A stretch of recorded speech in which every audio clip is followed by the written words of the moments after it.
Let's actually take a look what's going on the screen over here. Let me open it up so you can see the pick and ban phase. We do have two civilizations that are banned from the beginning of the game, the two Malis, and by the looks of it, they are going through the pick and ban phase for the maps. Let me actually put up on my screen over here so we can see the chats in order. Hello there, YouTube, and good evening, sirs. I do see Bordanian also. Good evening, sir, and welcome. The Leon, hello there, sir. The hat is back indeed. Well, the question is, should I take my hat off or leave it on, right?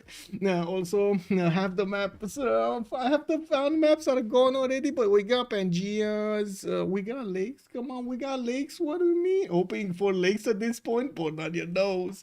I do also want to say hello there, Rambling Man. Good evening, sir, and welcome. I do see Karate. Hello there, sir, and welcome, welcome. He's one of the robots. Beep boop, beep boop, boop. Volans, good evening, sir, and welcome, welcome. Hello there, and good morning, Fortuna Belly. Welcome, sir. I did also notice Nemesis. Good evening, sir. And hello, sir. Hello there, sir, and welcome. Thank you so much for picking up that prime. Muzrath, thank you so much also for showing up over there. One of the first.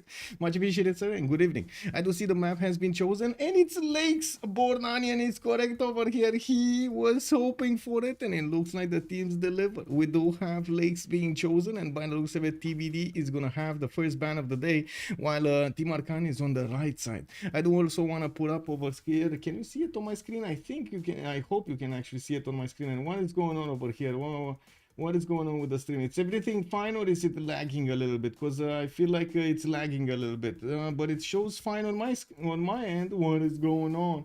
Is it lagging or it's fine? Also, anyone be right back? Potatoes? Did you smash them? Did you actually smash them? Is it a trend to smash all foods, Uko? Good evening, sir, and welcome. Okay, so it might have been just on my screen over here, so putting my things back in order. Maybe I should just refresh this page over here. Ah, there we go, there we go. Now we're looking good, now we're looking good. Okay, I was seeing like a frame here, a frame there, refreshed, and it's all good. Okay, I have no idea what was that. We do have TBD taking out Uzetian on the left side, and I do see Arcan is going to need to pick up their next one. They did choose to go for Spain as bans. These are the bans. And I do want to put up on the screen here so you can see who is playing on who. We do have Arcan with Crudlove, Guawel, Mikado, and Omegaia. Of course, Arcan is a team coming from the CFR squadrons, from the CFR community. On the team TBD, we do have Mariusbw, Ben, Hazaggi, Nyreen, and Rage. I do think Nyreen is actually not in the game, but I'm not sure because not all of them actually joined the lobby over here. You see Rage, you see Hazaggi, you see Ben, but you don't see a fourth. And of course, we do see on the other side, we do have Omegaia with Crudlove showing up for Arcan tonight. Now, looking back on the pick and ban phase, since it is lakes, it's definitely gonna have quite a few flat tiles and a lot of lakes. Guess what? I'm pretty sure we're gonna have quite a few rivers on the map, so they can settle. And the big question is, are they gonna go for some mid-game timings or earlier on in the game? And we've seen multiple times how civilizations that do benefit from some advantages towards early units like Scythia, like Gran Colombia, for example, would do very well to actually attack their opponents on this map. We do see Maori has been taken out by TBD on Team Arcan, with Gat Sumeria also being taken out by by the French. We're gonna need to see through the next few bans over here what are they gonna go do. Of course, the Egyptian leaders are also quite preferred on this map. There's a lot of floodplains here and there. We do have to see if that is gonna be one of their picks, or we're gonna have something more, you know, stable, normal. Are we gonna see some Rome? Are we some Julius Caesar? Are we gonna see some Cyrus? Are we gonna see? Oh my God! Speaking of Rome, I was even talking about the other Rome, and I took the good Rome out.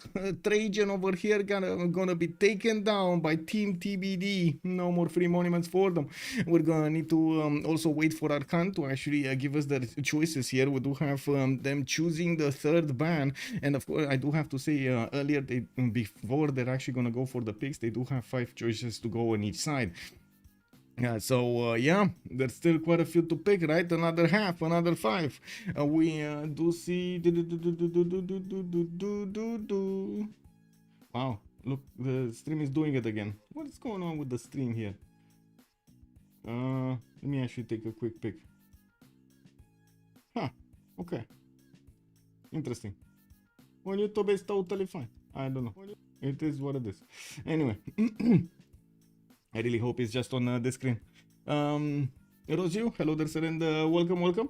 Also, wait, is it a trend to smash all foods? I'm not sure if all foods, but quite a few foods do need to be smashed. Just saying. We do have Kublai Mongolia also being taken out by TBD, and I do see Gaul, the Gallic nation, has been taken out by Arcan. One of the big simmers over here is not gonna be allowed in, and of course, next to Spain and Sumeria over here, it does look like they're not that worried about early aggression. While on Team TBD, definitely with Rome and with Kublai Mongolia, they are thinking about that early aggression. We still have Genghis Khan on the table, Theodora, Basil, there we go. Theodora just took leave over here. Now we do have maybe it's Gorgo, Japan. Definitely could be tried out on this map. Not to mention Lotaro, which we haven't seen in some time. Oh, and we're actually gonna get to see some Mano Raiders tonight. Let's actually wait and see. Also, mashed potatoes are nice, but for fish, I prefer the whole ones. Oh, I see, I see. So wait, how did you do the potatoes? Good enough on my head. Also, Daniel Digo, hello there, sir, and welcome. How did you do the potatoes? If they weren't smashed, were they fried? Were they oven cooked? You know, like oven cooked? Oh my god, those oven cooked are amazing if you get a big one over there. Oh, and also works with fish. Not that I like fish that much to eat, but sure, it is what it is. Cut in big chunks and boil them with some salt. Oh, I see, I see, I see, I see. Yeah, we do have Genghis Khan, the other Mongolia being taken out by TBD. No Keshiks tonight for them. I mean, come on, TBD is basically the establisher of big Keshik factories. We got Ben over there playing for them, and they're taking out his secret weapon over here. Oh no. Okay, well, let's actually see how Team Arcan is gonna follow this up with, what kind of band they're gonna go next. Like I was saying, Lotaro could definitely be a choice over here for them, and we've seen multiple times how the meta, I would say, in the CVFR community is a bit different than in CPL. They do really like those cannonballs, those berserkers, those how do you call them, kamikaze in the middle of the map over there, trying to do as much damage as possible around them and slowing down their opponents, right? Slowing down their opponents so their allies can actually get up. We do have Chandra Gupta being taken out by Arcan at the last choice, and it looks like immediately Lotaro's getting picked. I mean, it is snaked his way through the pick and ban phase here, and it looks like TBD is gonna get the honor of playing Lotaro today. On the right side, Arcan are going to need to pick up two choices in the sequence. We're going to need to see what kind of civilizations they're going to choose to. And immediately Macedon and Black Queen. Oh my god, this brings back memories from a long time ago with so much war on the map here.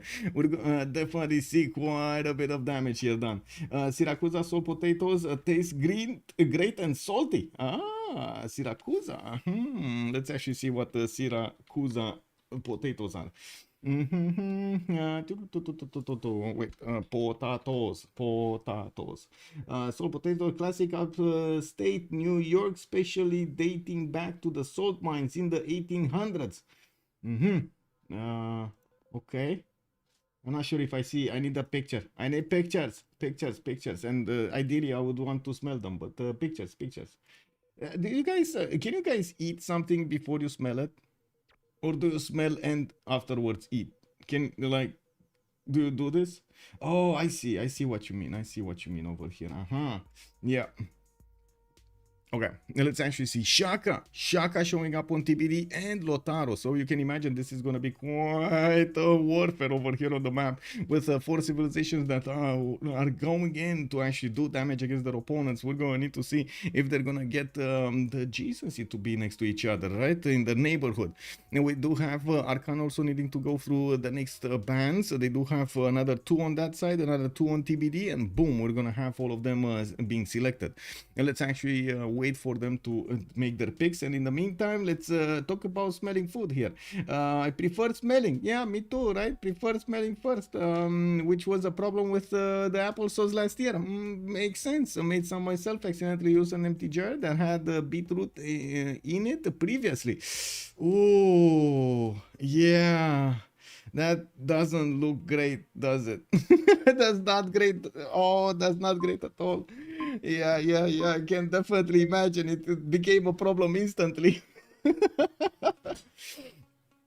Okay, let's see what's going on here. What's going on here? Oh, I do see Ottoman Kanuni is gonna be taken out by Arcan, and yeah, we're gonna need to see TBD going for their next ban here, and it looks like they're actually thinking quite a bit of what kind of civilizations they need to take out. Well, 3 more bans to go, and we still didn't get that. We still didn't get to the picky phase. Let's actually wait for it.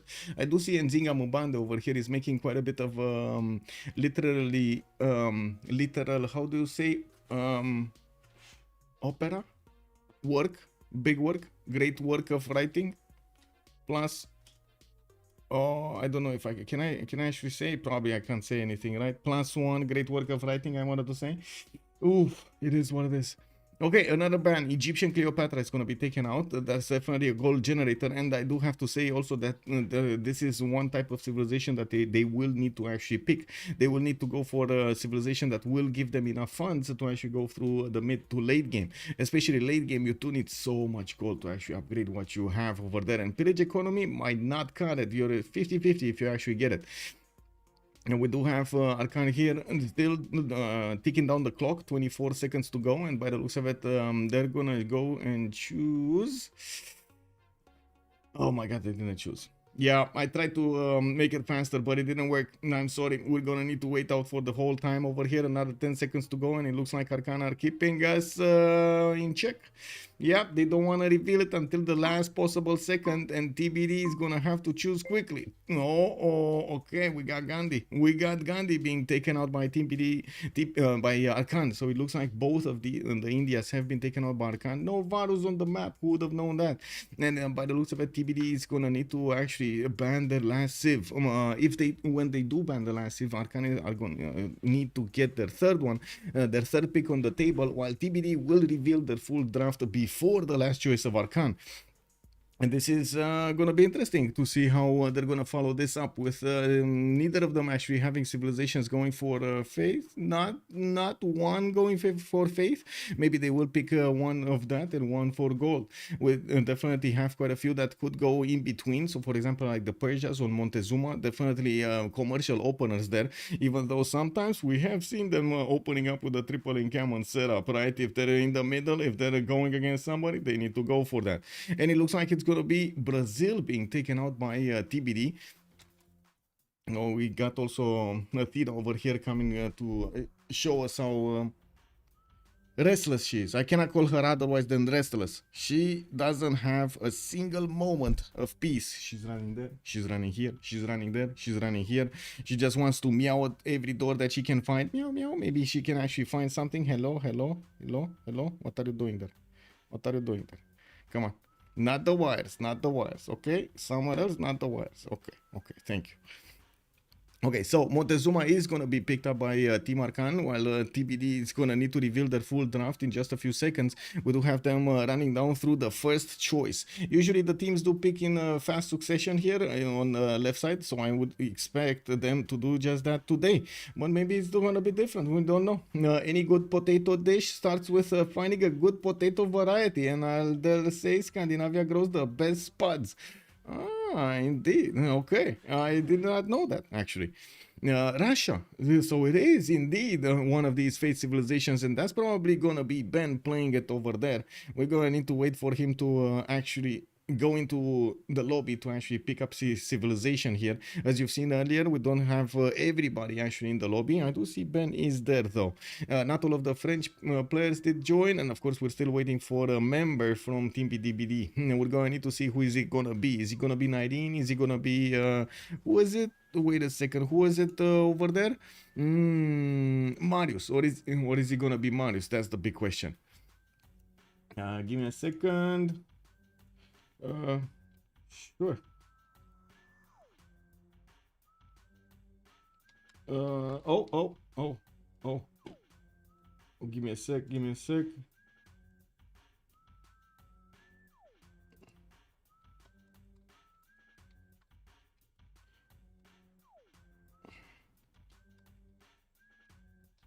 Okay. We're gonna have another caster joining us. Malm is gonna join to cast for the French community. Just give me a second so I can inform.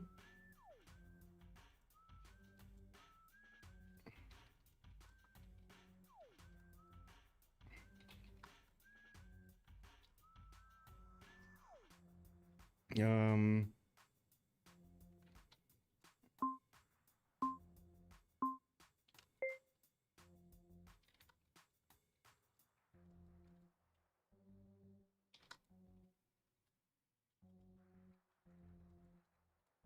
okay, there we go. There we go. Okay, and then we do have the final choices. Tokugawa makes it in. We do have Hungary over here also on the TBD side, and let's actually take a look who's gonna play who in the lobby. We do have also Mal joining us for the French community to stream in French, and by the looks of it, we still are missing like half the lobby here. This is Lakes. This is Lakes. Let me actually put it up on the screen here so we can take a quick. Whoever joins us actually will take a quick peek on the screen, and boom, he will see a Lakes. Oh my god, I actually was about to write 7 C's. Wow, man. Okay. Dieter, also good evening, sir, and welcome. Ata, hello there, sir, and welcome. Why was Uzetian banned? Because of the extra spy and because it does have quite a nice tempo to go against his opponents there. Yeah, it's quite overpowered. Also, all this potato attack is making me crave baked carbs. Oh my god. Okay. Well, I'm still thinking about shawarma. Nitro, hello there, sir, and welcome. Man, I smashed like the Idaho potato. Hey, what? Most def? Kek W, man. How do you know the Scandis are the best? That's a good question, actually. How are the Scandis the best? Dipizili, good evening, sir, and welcome. Pelikanov, just in time. Hello there, sir, and indeed, you're joining us just in time. We just got through the pick and ban phase. We are waiting for all of the players to join in the lobby so we can see who's gonna play. It looks like Marius is actually gonna be the one playing for TBD tonight. While on the other side, we will need to actually take a look here. We got Hazaggi. No, Hazaggi is actually TBD, right? Crudlove, Omegaia, Mikado, and the fourth one that didn't actually join right now. Who was the fourth one? Mikado, I know about Mikado. Let me actually put up on my screen here the Discord that's gonna be in front of me and not on the left side of me. This, it. Oh my god, they also have 5 in the lobby. In the voice. Xiffy, Mikado, Guawel, Crudlove, or Omegaia. Guawel was first, so I might imagine he might be playing. I don't know, maybe they actually do have. No! Oh my god, I was wrong. It's actually Xiffy coming in to play. The man of the hour over here joining us to show us how it's done. Now let's actually switch to the blue color. Try to put up the prediction here really quickly right on the screen so we get to know how many remaps are we gonna have today. Is it gonna be 1? Is it gonna be 2? Is it gonna be 0? We gotta know. We gotta know, and chat will tell us. Let's see how many remaps. 0, 1, 2. Submission period for 10 minutes. We got a little bit of time, right, until they actually get into the lobby, until they actually get to check their civilizations here and also load in. Well, the loading part should be actually fast. Let me see, can I have another color that won't have that? Yes, I can. Yes, I can. The red dots. Are you guys how is it? What is everybody's opinion about red dots next to stuff?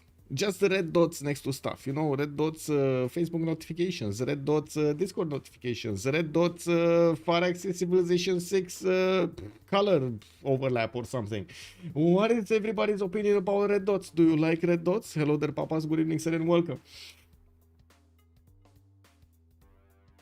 Also, did I say good evening, Nitro? I know I actually answered the question, but I don't know if I totally don't know if I actually responded to the hello. Hello, sir. Good evening, good evening. Excuse me. Oh, looks like Ben is gonna go for Peter. We got Omegaia on Montezuma. Rage is gonna be the one with Matthias Corvinus. Crudlove on Catherine de Medici, the Black Queen. We got Mariusbw on Lotaro. Looks like Hazaggi is gonna be the one playing Shaka. Ah, my man, my man. And I do see Xiffy is gonna go for a Macedon over here. Oh my god, this is gonna be beautiful. We got so many wordships in the game, and you'd say that maybe, you know, Peter is not that much of a wordship here, but oh my god, have you seen how fast he can chop an army out? It's incredible. Just feed him horses and he's gonna get an army out.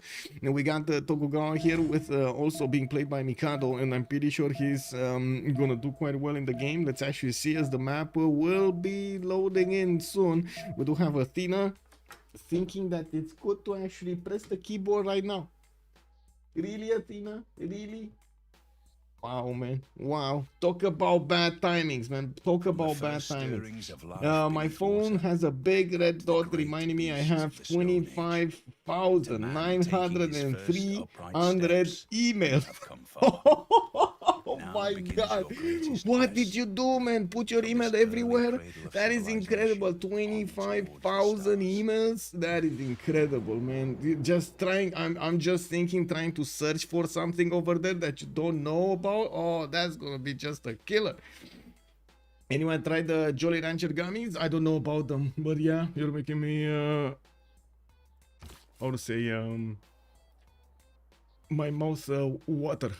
Anyway, we gotta ask chat, are we going left or are we going right? We just saw the map being loaded, and as you can see, we do have quite a few rivers, freshwater and everything. We're going left, Servus is saying. Good evening, sir, and welcome. So we're actually gonna talk about the man on the screen here, Macedon here, with the settler, that he can actually go for the honey settle to the northeast. He could just settle in place if he wants to. He does have a deer tile that he would need to buy in both cases, so he might just, you know, choose to move.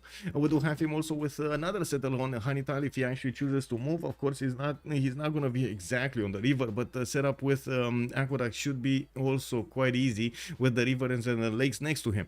We do have also him with Yuling Yuan to the right side that he could easily settle on the cattle tile. This is going to be amazing. He's not going to get to see it immediately, though. This settler's vision is not going to go as far as Yuling Yuan tiles. He's going to see the Yuan too. He's going to see the cattle, but he's not actually not even the cattle. He doesn't even see the cattle. He's going to see this, and that's it.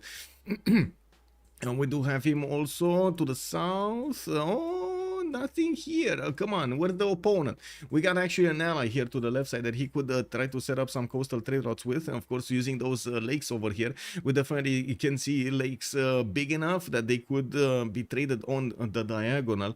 And I do notice nobody's on his east side as well. Oh my god, Macedon is just all alone. It's gonna be here, Rage, just quite far away from Xiffy. This is not an ideal map for Macedon, and you wanna be next to your opponent, not so far away from your opponent. We're gonna need to see if this is gonna be the map that they're gonna actually land on, and of course ask them in the post-game chat what were the reasons. Artemis Macedon, yeah, indeed, much better than the gummy bears. I don't know if there's anything better than gummy bears, Beasley. I gotta say, I don't know, man. I'm gonna defend the gummy bears. Yeah. Also, the Beasley calling out for the remap because of Macedon over here getting that spawn in an awkward position. Anyway, Catherine de Medici, we do have him with Scout coming up in 3 turns. He's on a continent split. Looks like his guard Imperials are gonna work on Europe, and they're actually gonna work until they hit Omegaia. That's one of his allies, but won't work until they hit Mariusbw, which is an opponent. We do have Paris also benefiting from a 2-3 deer. He does have spices there in the capital to the north, and I do notice he's also going to have quite a few other settles on these rivers. We do have him southwest, west, north, northeast. Not bad. So many spice tiles for him to actually get going, get the choo-choo going.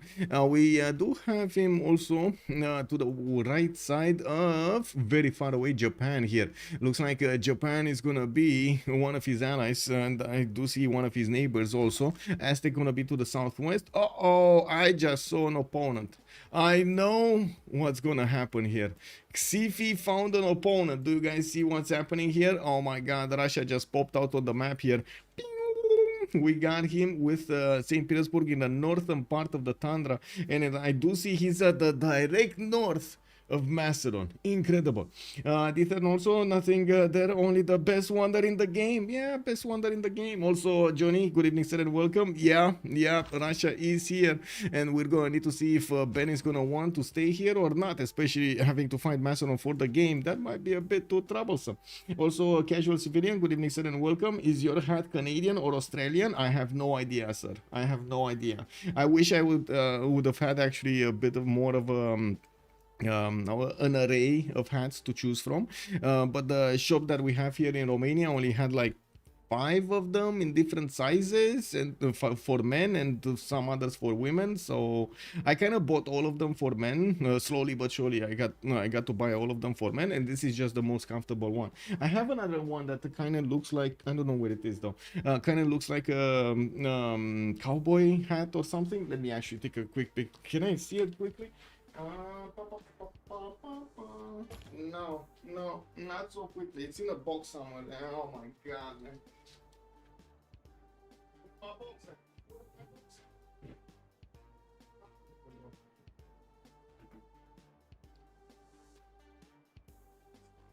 Okay, well, I guess it's hat reveal day. What can I say? It's hat reveal day. Looks like the Canadian Mountie hat could check Google Images if you want. Okay, I'm gonna check them, but I think I know them, and I don't think I know. So I have this. This more looks like a cowboy hat over here. Oh my god, man. Oh my god, look at that. And then I have this that I don't know, I don't actually want to wear. This the little one. And then I have this, which I actually started with, the fedora, right? This, well, boom, yeah. And this one was actually gifted to me by Estes at the German land. This was a special gift from Canada, I believe. He actually brought it from Canada, and I gotta say, I can't wear this. Like, it's maybe I can wear it for like half an hour or so, but it's just driving me crazy. It's poking my head, or it's not that it's red or something and slippery, but it's poking my head over there, quite nasty. Okay, so there we go, hat reveals. It does look like the Canadian UU symbol. I see. It's Mexican Mafia versus Italian Mafia versus Colombian Mafia versus whatever the last one is. Yeah, that's the Canadian Mafia. I don't know what you're talking about, man. Anyway, let's actually come back here and take a look at Tokugawa. What is he doing? We got Tokyo here with fresh water from a lake. Looks like he's gonna have the East China Sea to settle on. We do have Japan with multiple settlers around him, and I do notice he's gonna get his second scout out soon. We also have him with some whales in the water, and I do see in the north he's gonna have quite a few of those ivory tiles to get the improvements of camps on. South, he does have Anshan, and I do see he also has an opponent. We do have Hazaggi to the left side, which I'm pretty sure when he's gonna see Japan here, he's gonna be like, oh man, you're gonna get it. And let's actually take a look if Hazaggi is gonna get those units quickly, because I do see he does have a very nice start. I like this start. Cocoa tiles of coffee tiles in the capital over there with quite a few tutus around. Rivers, mountains, why not? Gobustan in the north, yeah. Let's actually take a look at Montezuma here. What do we have? Triple continent split Montezuma. Oh God, this is one of those moments, you know. Oh, triple continent split on Montezuma. We do have him getting his third scout out. Did he just buy a scout? Did you guys see him buy a scout over here? Oh my God, man. Yeah, cake double it.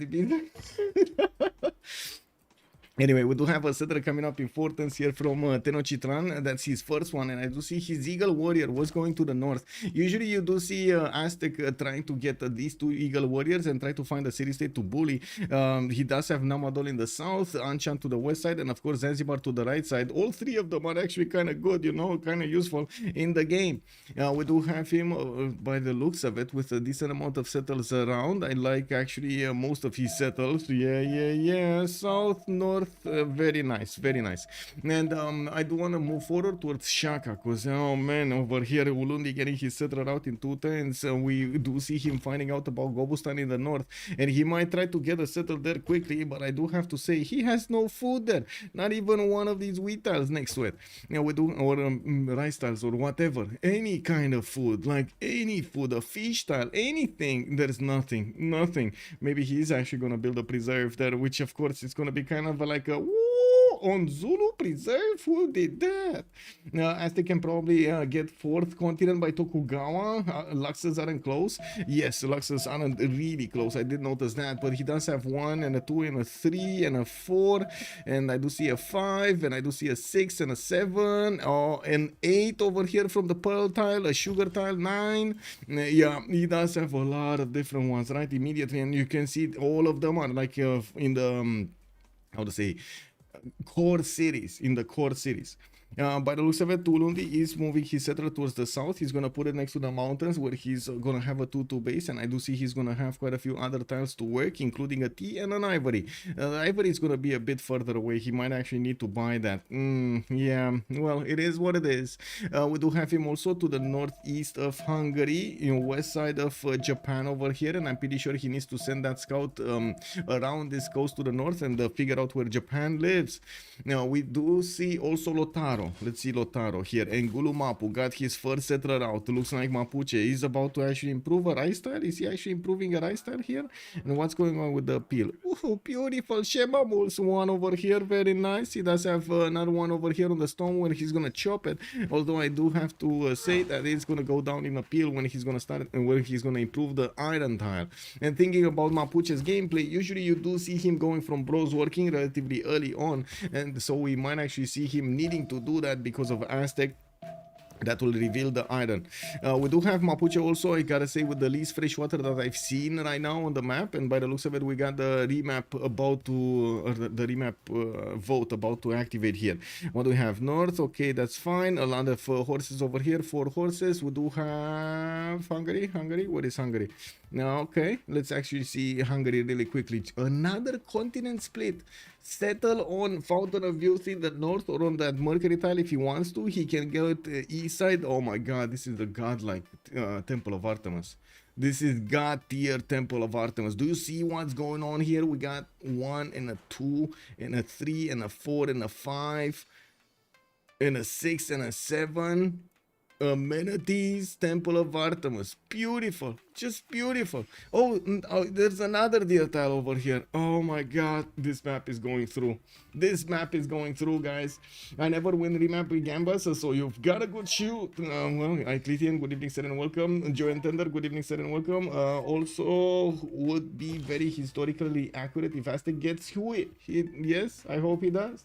No remap. Let me septuple my points. Oh my god. Did you actually get so many points out of this? High roller, that's how you're called right now. High roller. 0 remaps is gonna be the end result of the prediction. Let's actually put up how to say on the screen here. There we go. This time around, let's actually just glimpse at Peter, because we did see his land earlier. We do see he's getting his Lavra in 1 turn, and I do notice he still did not figure out where Macedon is. What is going on here? He is starting to move his second settler to the southwest. He does have his 2 iron tiles in between those 2 settles soon, and I do notice he's also going to have a horse tile. Unusual to see, but it is happening in the capital city in the third ring, and it looks like he's actually going for the coal settle, not the westernmost one. Interesting choice, but that is going to put him much closer to his horses. And of course, he just wanted that Lavra in the city of St. Petersburg, and he's starting to get those great profit points. He already has the face generation from the beginning, from underneath his settle, and of course because of the Russian bonus, and we're going to need to see what kind of pantheon he's gonna go. But looking at this appeal, I think it's kind of a sin to not go Earth Goddess here. Just my 2 cents, it looks like kind of a sin to not go Earth Goddess. Also, it did. Don't even look at the map, just put points on 0 remaps. It works every time, Bordanian knows. I was like, considering how positive OnSpot was, there was no way there's only a less than 10% chance of no remap. Okay. What has been declared now, it has been revealed who is who, and of course where they are. The players are going to start to see the loyalty difference between them, and of course as they get close to their opponent's territory, they will start to see the numbers for loyalty, and I'm pretty sure that they're going to take this into account while they're scouting. We also need to take a look here how Macedon is doing after his early beginning. He got a builder, he's starting to improve his tiles here, and of course he's going to get the craftsmanship bonus for his team because of that. We do have him going immediately for Wuling Yuan, which is going to give him the extra culture per turn from these 2 tiles on the left side. I don't think he's actually going to spend that much gold on the other ones. It's just fine to have these 2 in the capital, in the second city, of course, with the cattle underneath, so he gets that extra food to grow faster. The extra culture from the tiles is going to also grab more tiles over time, and we're going to need to see how this city evolves. Now, Pella did improve his horse tile. He does have access to an iron tile in the third ring to the left side, and has quite a few of these scouts moving around here. He's gonna get his third settler also next turn from the city of Pella, and I'm actually quite curious where is he gonna go with it. He did settle the honey tile, of course, got an extra amenity immediately from the get-go. Both of his cities are 3-1, so they are growing quite quickly here. To the north, he does have the banana settle, and of course the Russian scout is sitting on it undiscovered by this Macedonian scout. I don't see neither of them actually have movement to actually climb on the hill. They're just gonna need to shout at each other or at the sky, because that's not gonna work. We do have Catherine de Medici to the left of Macedon, getting his settler, his third settler out in 2 turns here from the capital. While he did go and settle the left side city of Lyon, he is gonna get his 2-3-1 spy style. We do have him also with rice here. I do notice another city that is gonna be closer to Zanzibar, and I gotta say already Aztec is starting to fight Zanzibar here, but with the scouts, an Eagle warrior and a warrior from France. There is the moment no warrior from Mapuche to actually climb on the action over there, try to actually wiggle his toes in and grab Zanzibar for his own team or raise it to the ground.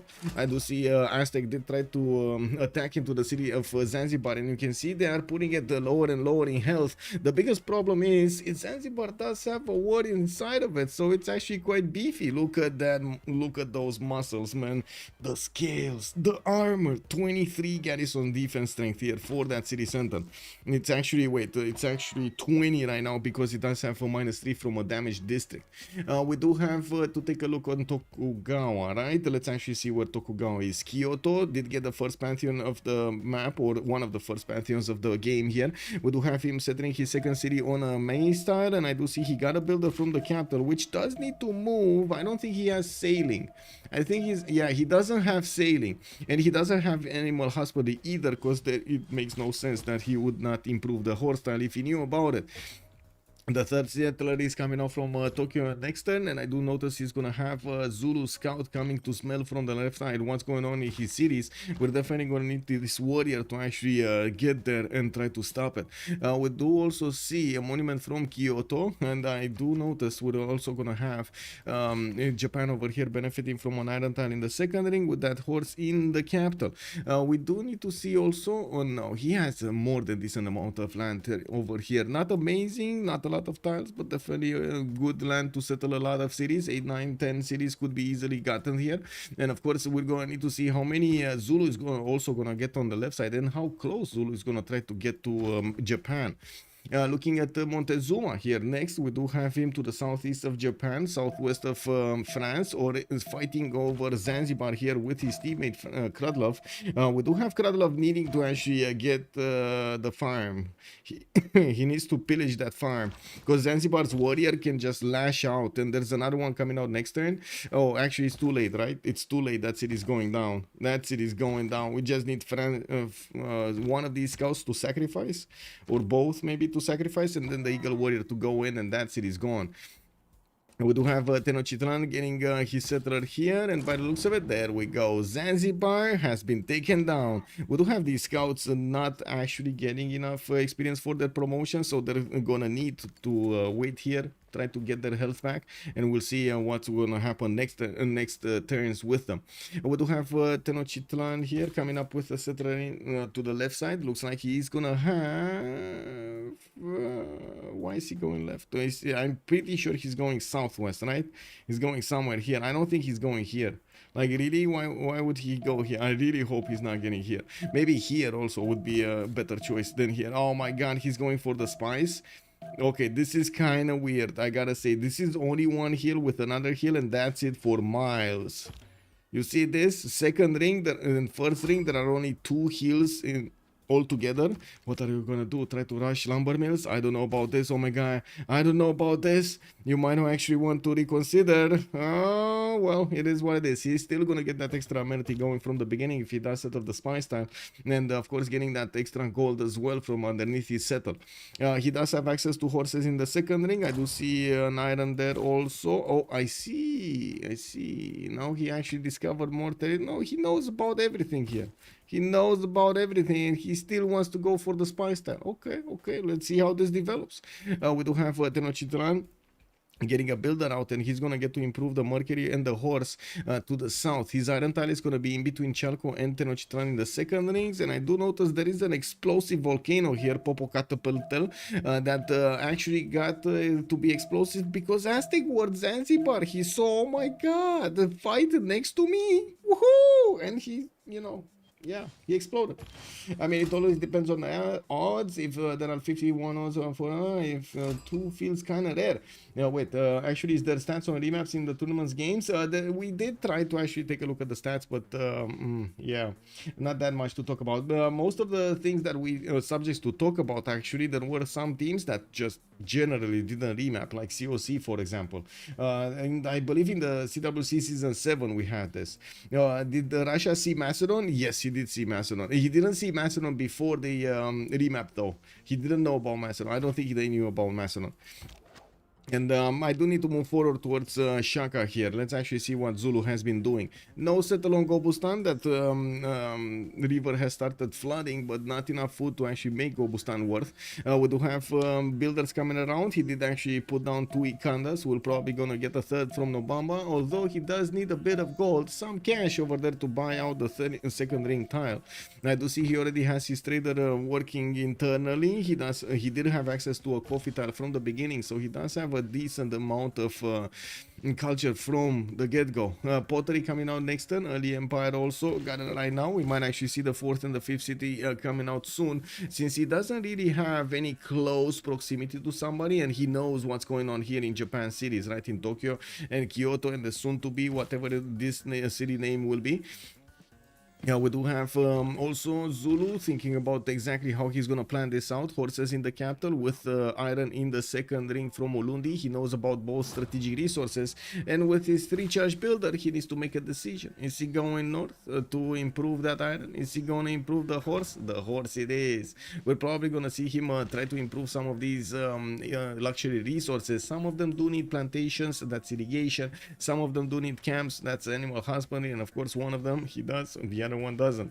He doesn't. Now we do have Hazaggi still actually trying to discover pottery, and we're gonna need to see how this works.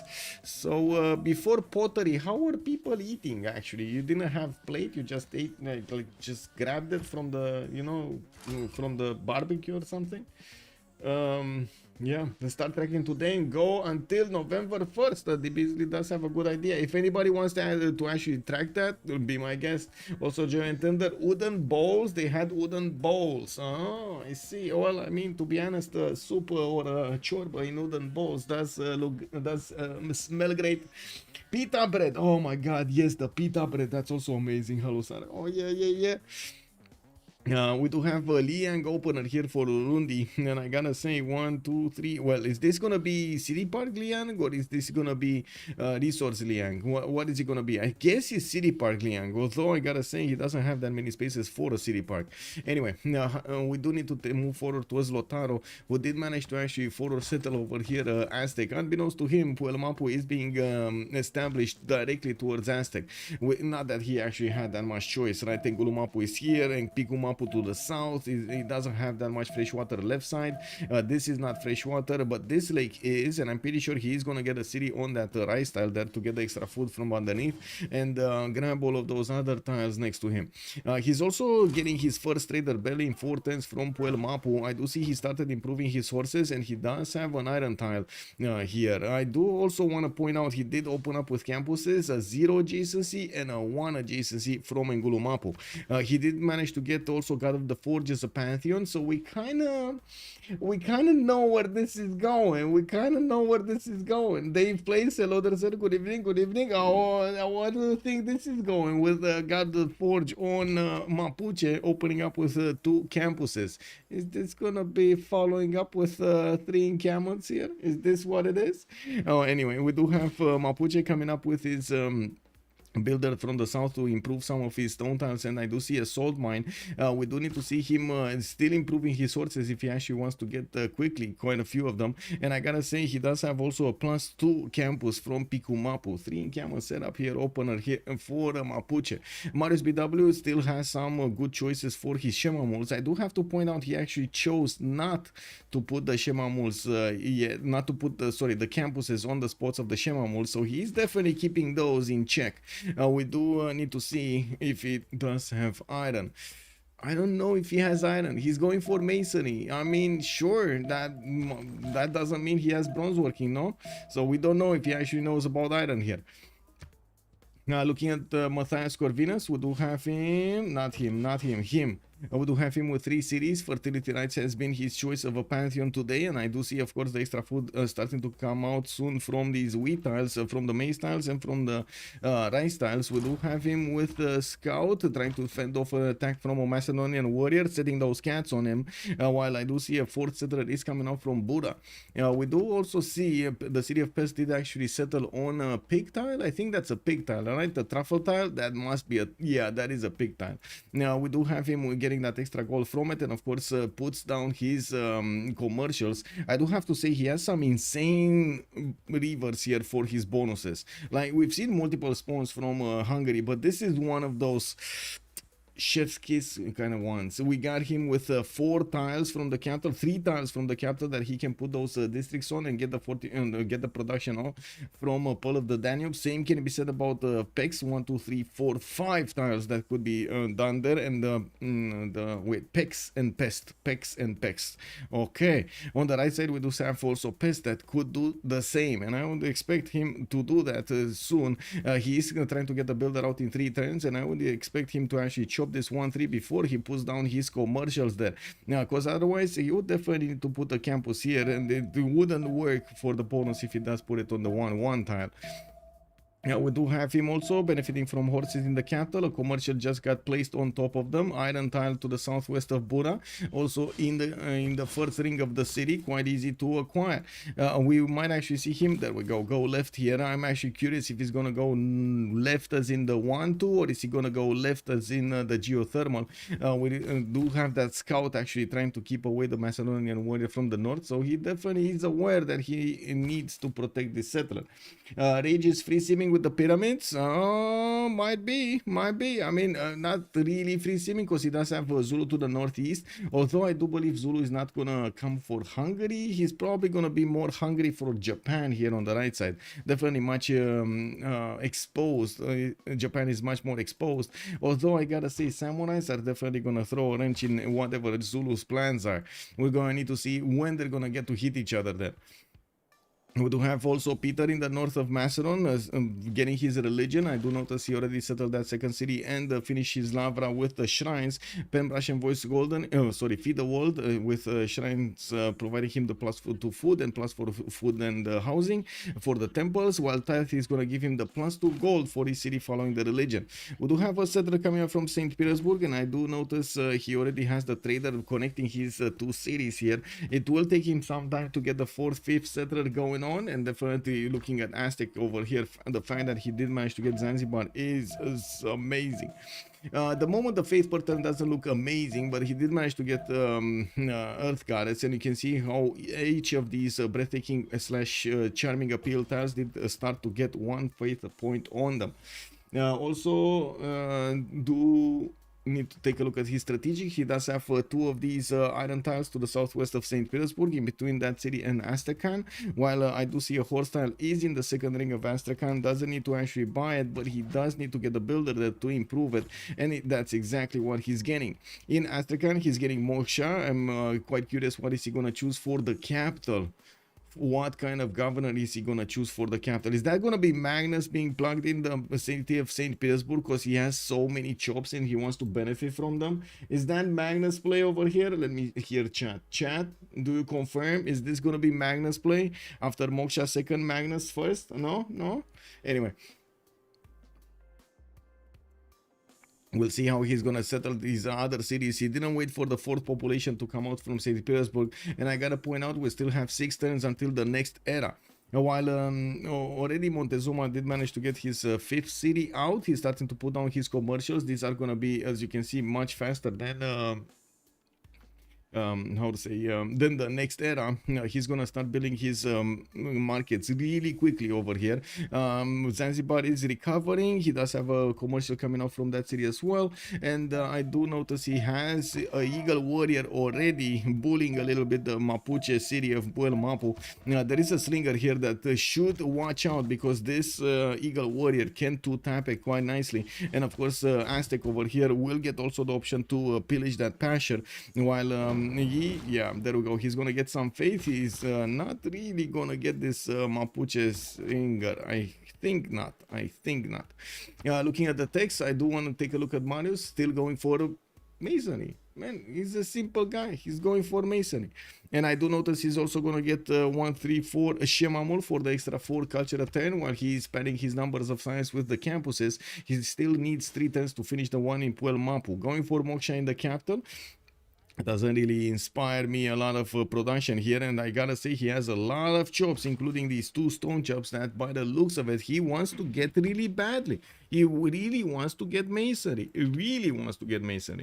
Looking at also what's going on here, Hungary is going to get to that settler on the left side, also putting down his commercials a little bit faster than you've seen on the other side. Of course, he does have the Pearl of the Danube. He did actually, I don't know if he actually chopped this. Do you think he chopped this or not? Because there is a builder. No, he didn't. This builder actually just went sideways. He went to the left. While I do see he does have a slinger being trained here in the city of Buda, we got Magnus being plugged in there.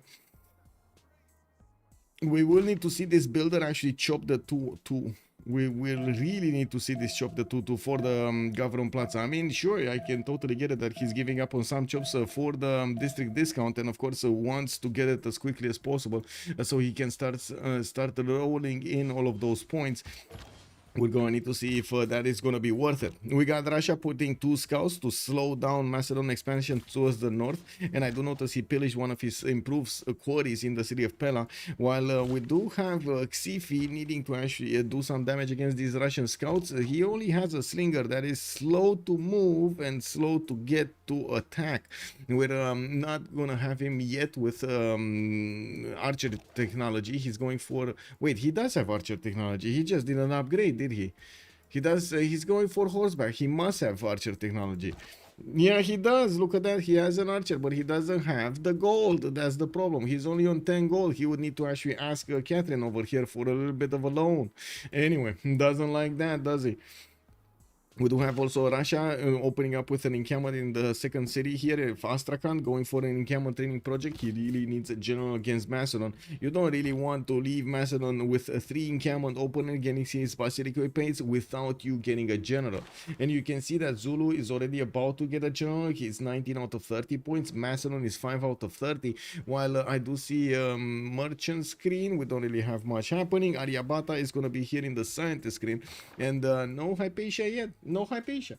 Are the Tundra tiles any good after the chops? Yeah, they're still gonna be good. I think he's gonna improve all of them, right? He has 1, 2, 3 heals, 2 chops on that deer if he wants to, more heals on the left side. Wait, are these heals? No, these are the flat tiles flat tiles forest. Wait, no, they're, yeah, they are. Because they're inside of Russia's borders, they get an extra point of production.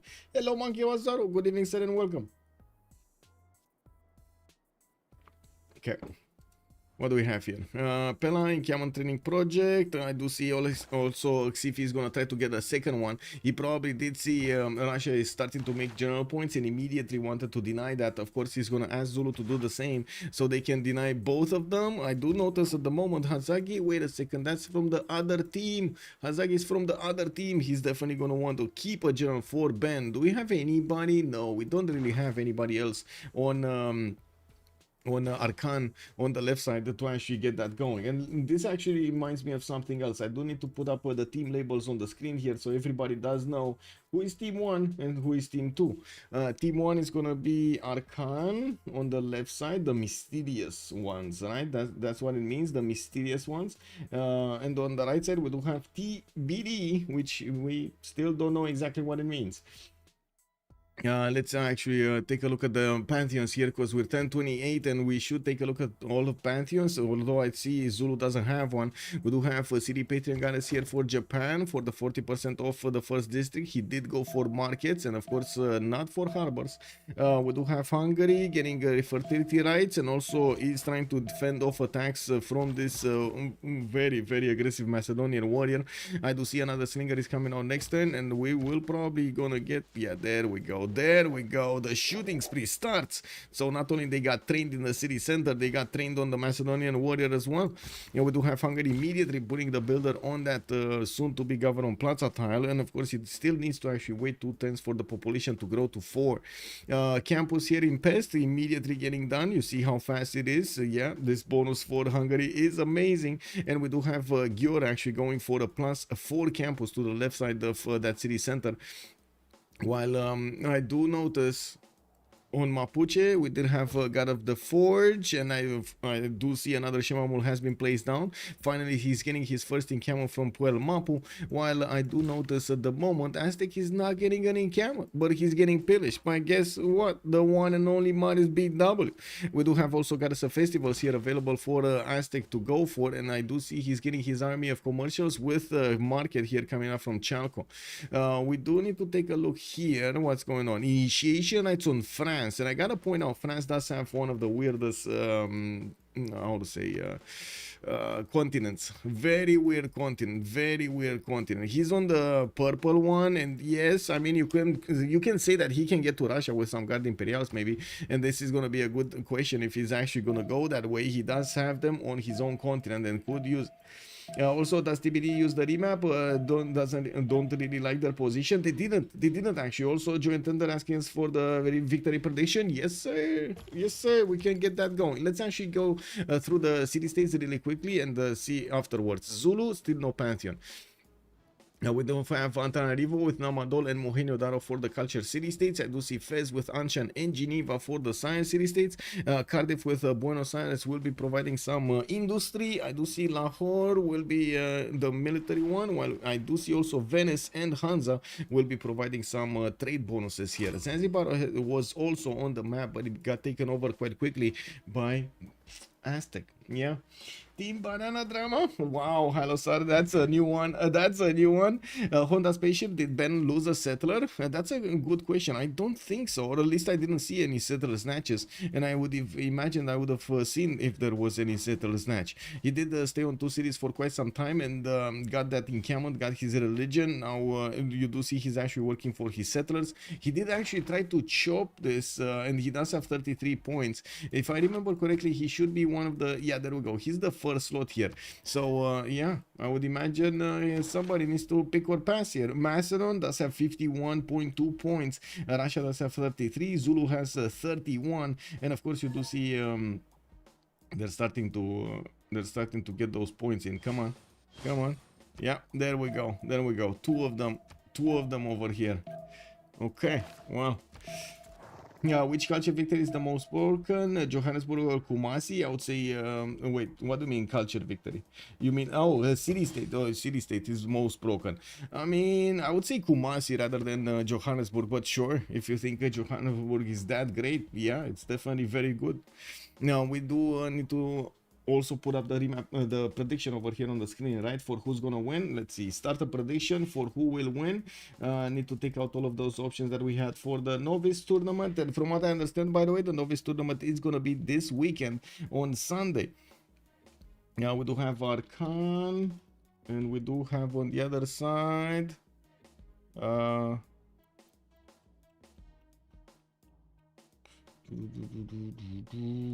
TBD. There we go. Submission period for 30 minutes, because I don't think this game is gonna go very quickly. We do have also Macedon managing to push back those Russian scouts. It did manage to damage one very much, and now Shalkidiki is up and running with his banana. He's also gonna get the Basiliki paid, so started working on some Hetaris and recruit a general in Alexandria. And we do have a general for Russia, and he does have a lot of chops here. I'm still waiting to see what his government is gonna be in St. Petersburg. Definitely want to see if he's gonna go for Magnus here to start chopping everything, or it's gonna be something else. His government plaza is placed to the east side, where he could get another settle on the how to say, on the snow there. Well, let's actually take a look. Alexander did go for, guess what? Drums of War. He does have an opponent in his side, so let's actually see if the Hetaris are going to break this. We do have Trung Trak also as a general here for the war willingness, and Shunzu is going to be to write some papers. I do see the city of Pella also has quite a few chops for him to benefit from, while of course he does have his Hetaris with the 50% off card.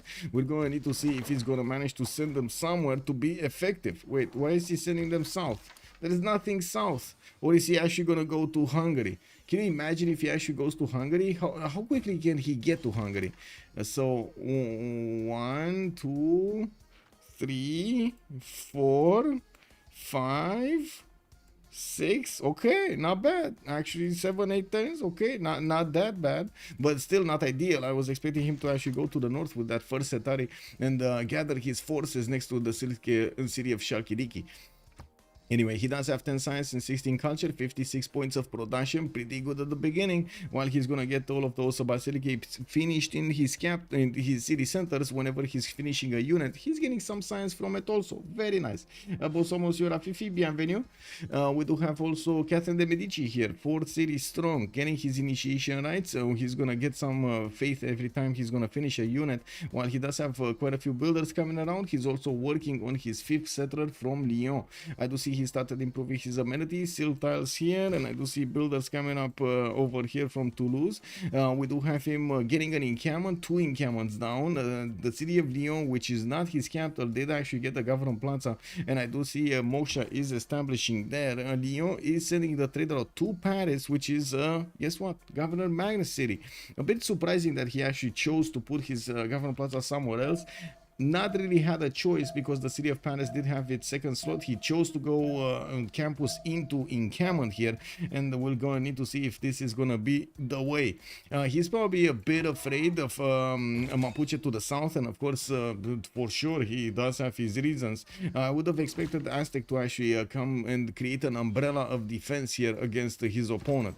Crudlove does have to catch up quite a bit here, or actually is he others have to catch up to him. He's 16 science, 30 culture with 40 production per turn, and we're gonna need to see where that 5th settler is gonna go from Lyon. And we do have also Tokugawa with the Penbrush and Voice Gold Range, 4 city strong. We do have City Patreon guards activated, traders coming around. He's getting boats. He's gonna take out Anshan for another city, and of course that's gonna be quite nice. He does have he would have actually coastal trade routes to Aztec through the city of Anshan afterwards, without Aztec needing to do anything here. We do have also quite a few builders coming out from Japan with that Penbrush and Voice. He's getting 17 science with 33 culture, and I do see 26 gold a turn and 48 points of production.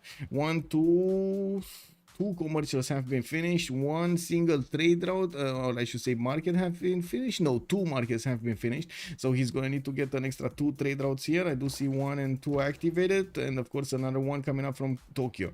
Now we do have him also needing to figure out how he's going to try to get all of the cities around him. To the west he does have Zulu to contend, and of course Hazaggi is going to bide his time to actually get going against his opponent here.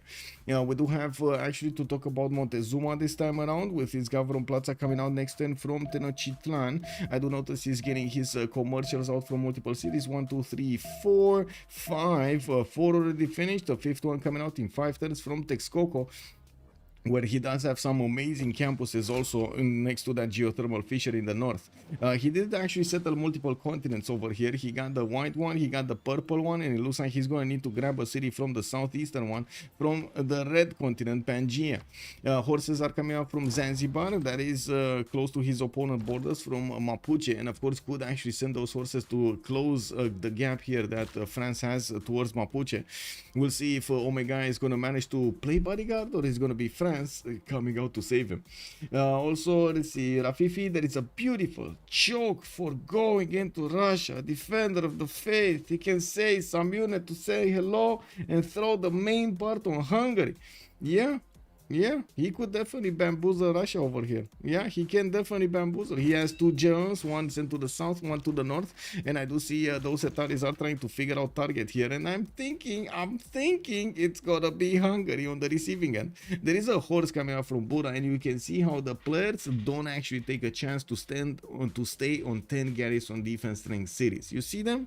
They don't want that. They know they need to get their horses out as soon as possible.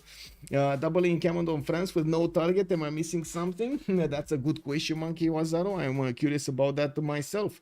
Does Marius have general chances? Who got the last classical? I don't think. Marius did get a general. He did manage to get a general. He chopped it. He got that stone chopped, and looks like he did manage to recruit the fourth one. We had two recruited on Macedon, one on Russia, and one on Mapuche. Looks like Zulu gave up on the. On his one, he knows that he's not going to attack that quickly Japan, and of course he does need to wait for the samurai timing to blow over here. We do have Temple of Artemis also finishing in Hazaggi's territory next turn with 20 science and 24 culture. That Temple of Artemis is going to give him so many amenities, so many amenities. We got +6 happening in 4 cities +6. Ungum Dundulovo did finally actually get settled in the north next to Gobustan. He does have a 2-3 improved tile from Grimsvötn volcano. We do have him also getting, by the way, Liang food promotion and production. You do see the extra food showing up on these tiles on the resources, and now his coffee tiles look amazing. I do see the coffee tile in the south is actually switched to Baba Nango. That's why it's actually missing the extra food and the extra production. Not like these tiles. Look at the sheep. Oh, beautiful. Also, it's true in the position of the France. I do my most beautiful cultural win with stewardship to convert the friends while I'm making wonders. Yeah. Well, let's actually see if that's actually going to be the possibility here for France. Looking at Mapuche, 19 science, 30 culture, Pembrush and voice coordination, 43 points of production. Wallostrom finishing up next turn. He is getting a holy site, and look at this sneaky French scout. He got in on his campus and disturbed the scientist over there. I mean, you know, they were all with books. They were all actually reading stuff, and they got totally distracted. They didn't see the cats come in and light those buildings on fire. It is what it is. We do have Holy Site in Picumapu coming out in 3 turns, and by the looks of it, Mapuche does have a few horses, or I should say, yeah, 2 horses sent to the south. Now, I'm pretty sure it's about that scout. And we're gonna need to see if he's gonna have enough forces and soon to actually go against Aztec in the northwest, or is he just gonna wait for his Malons? Now we do have also Rage, 22 science, 23 culture. In danger here. Hungary did actually place one of his. Where is Macedon going? Oh, what's going on here? Is there a city-state? Buenos Aires. I mean, is it worth to send 4 hectares to take out a city-state and a general? That sounds like a very big commitment over here. Wait a second, did Buenos Aires do something to Xiffy in another game? Does anybody know? Wait a second, I need to ask chat over here. You gotta tell me. Did Buenos get wait. Do something to Xiffy? Yay? Or nay? Let's find the answer. Did he do it or did he not?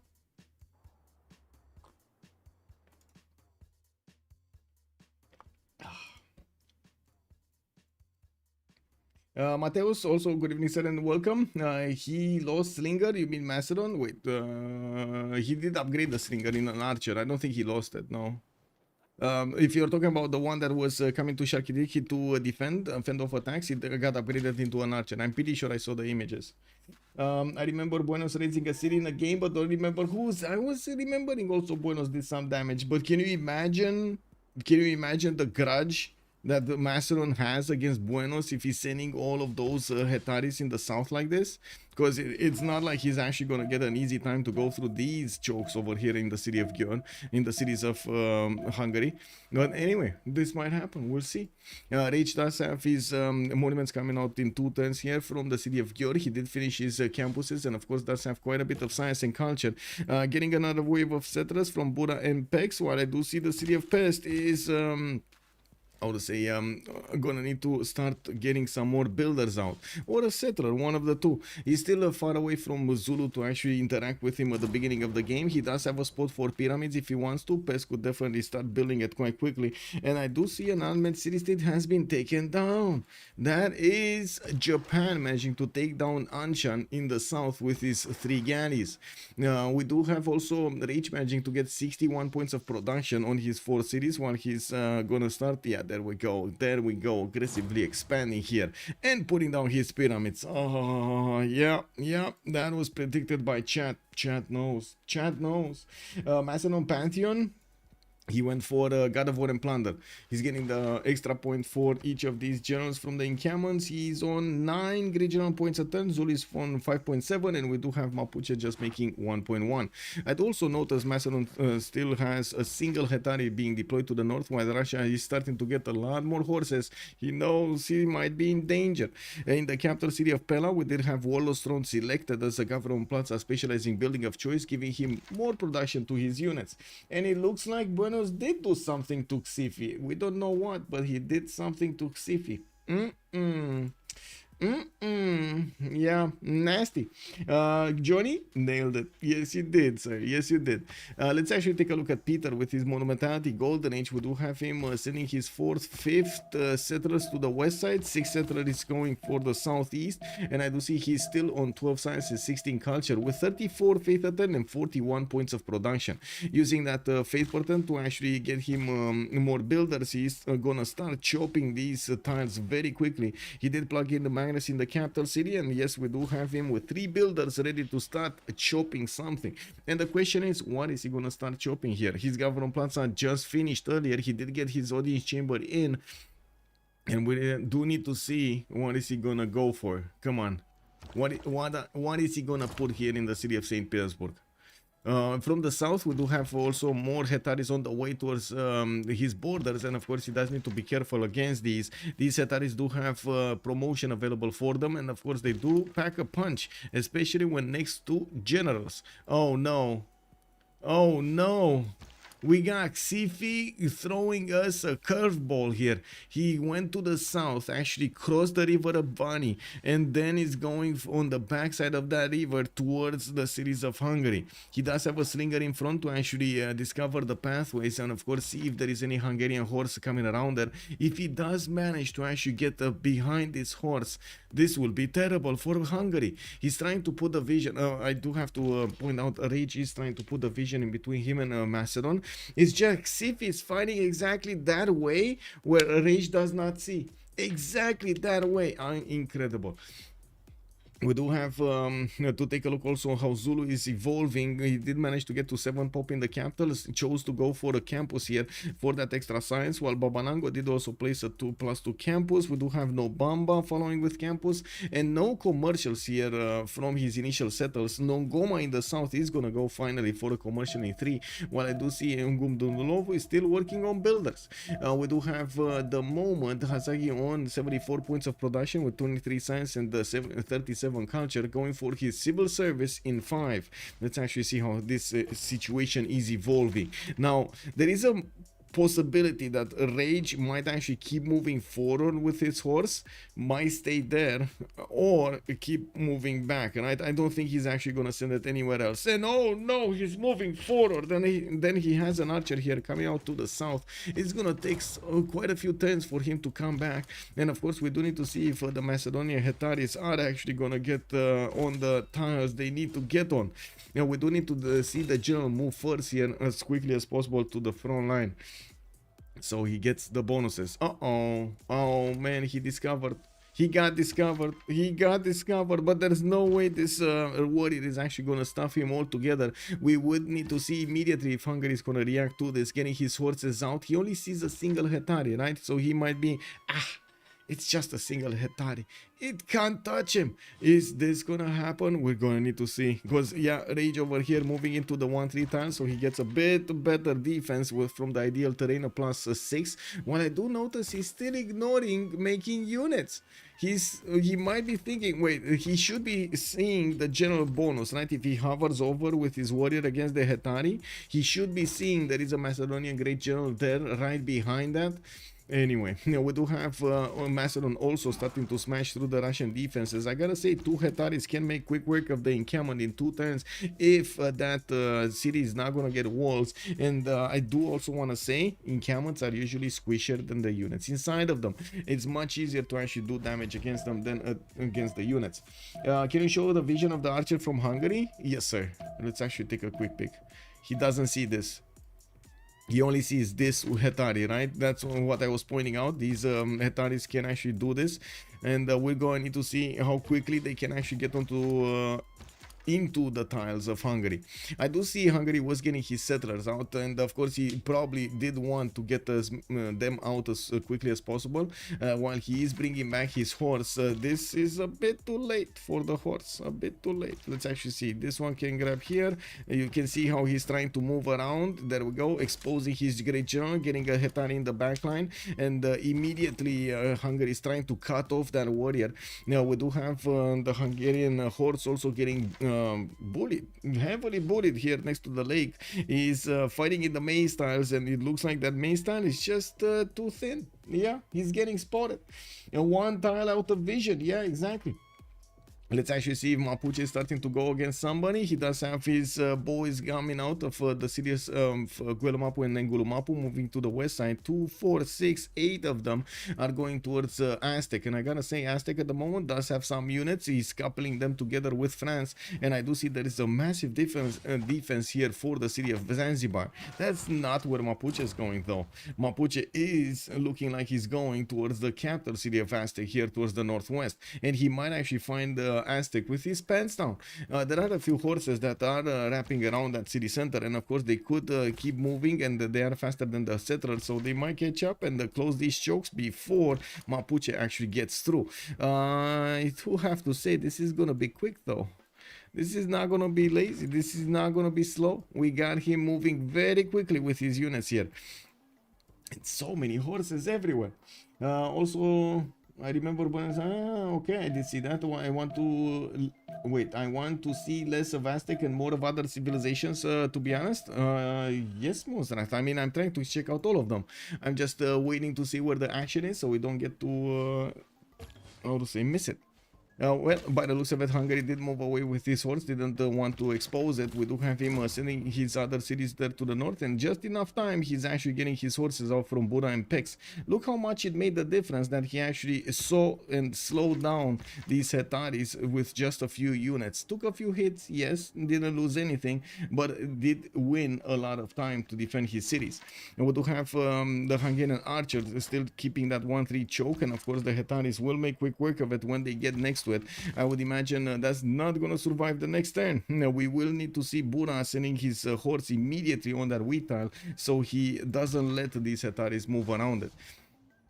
Okay, looking at Aztec here, we do have the massive army of Mapuche actually going through the city of Namadol, through the west, direct west, south of Aztec, where there are 2 horses from Aztec moving around. We're going to need to see where these guys are actually going to get to. Is it going to be the stone? Is it going to be the 1-3? Namadol is not actually being seized by anybody, so nobody has vision over what's going on. And of course, Mapuche could try to take that city before he goes against his opponent, even though if he does, he's going to reveal his hand to his opponent. Like immediately when the city state is gonna go down, they will see, right? Even if it just scratches it a little bit. Sorry for the lack of play. I meant in the games. In the games. Oh, in the games. Well, I mean, to be honest, it is what it is, right? Aztec powerful nation. 2 + 2 = 2. Kicked up, no? Equals 4. I'm remembering that meme over there with, hey, what does 2 + 2 equal? Does anybody know what 2 + 2 equals? No? Okay. We got the Mahabodhi temple coming up in St. Petersburg here in 3 turns, and yes, I do see the breach has happened. Macedon with the Hetaris is coming in the Russian cities. I do see 3 of these will actually get around the Astrakhan, and I do see they do have promotions. They will get to not only get hit by his opponents, but also get to hit their opponents quite strongly. If he starts hitting the city, he might take one. Let's actually see if this is what's going to happen here. This Russian general, by the way, got out of position. It's to the south on that. Oh my god, and look at that.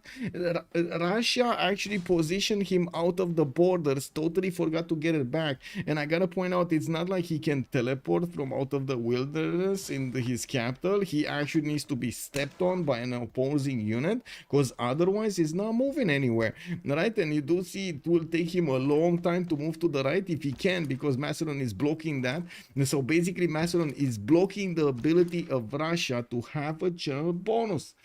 Exactly, Pelikanov, there we go, joint tender, 2 + 2 = 5, exactly, it's the hand, right, it's the hand, right, 2 + 2 square 16, square root of 16, oh, that's actually how you write it, SQRT of 16, oh my god, okay.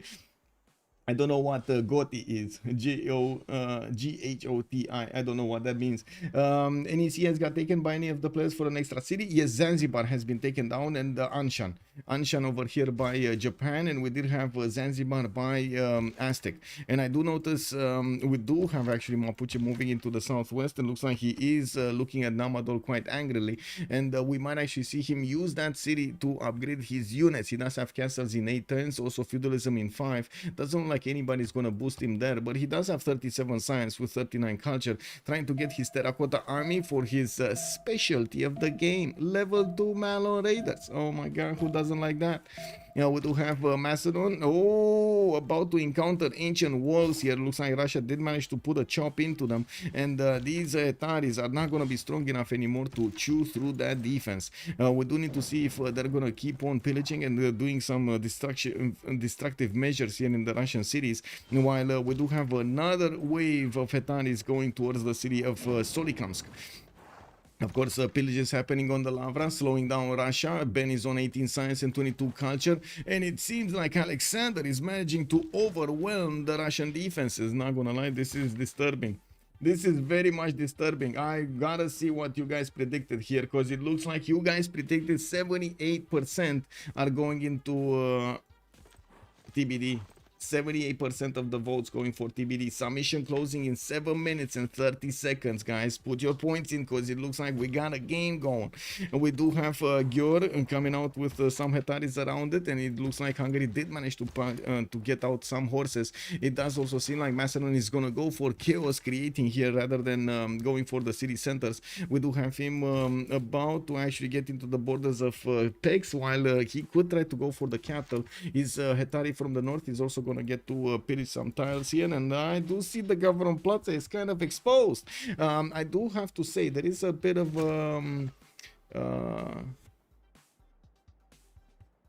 what is it, rainbow at the end of the light here of the tunnel. We do have quite a few cities really productive here from Hungary, so he's getting to 1 turn and also getting to chop some of his horses out, able to counteract the unit numbers of Macedon here quite quickly. It's still gonna slow him down though, and we do have Mikado going 44 science and 65 culture already, while Hazaggi next to him is 40 and 52. This is gonna be quite a challenge for Hazaggi to actually keep going here.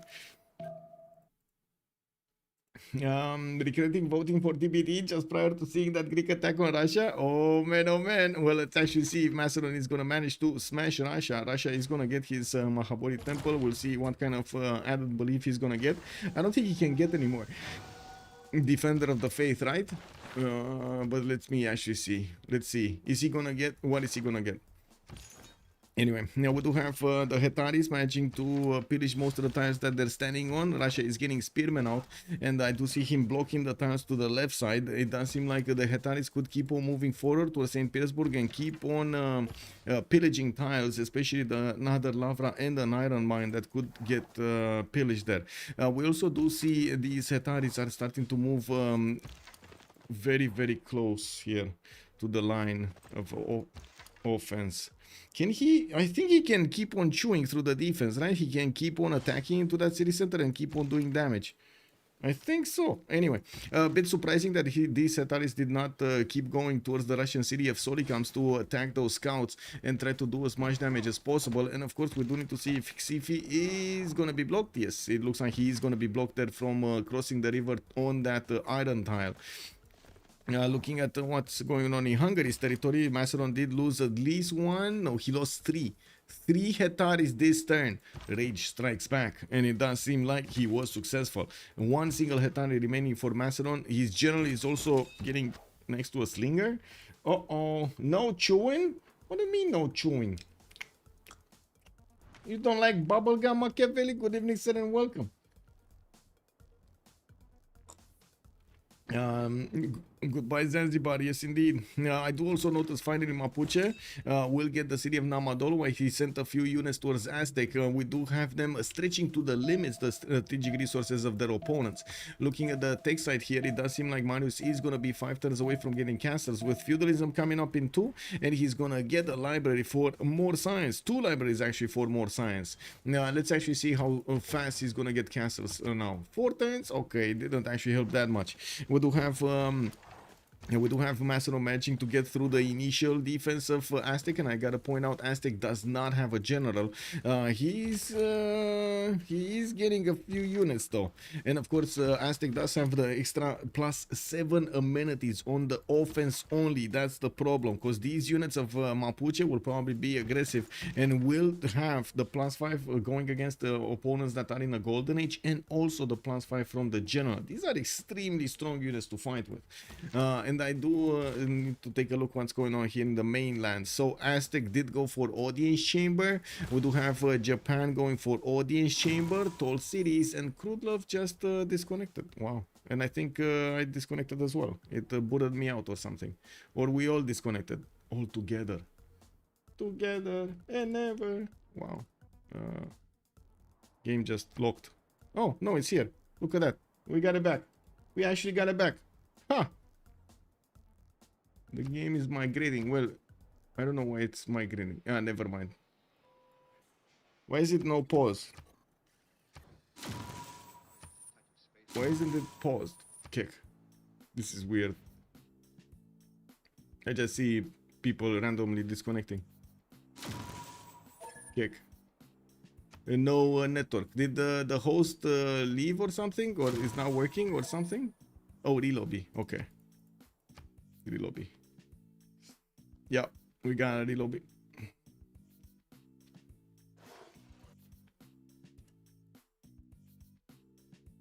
Oh, I see. Rage wasn't even in the game anymore. Kick W.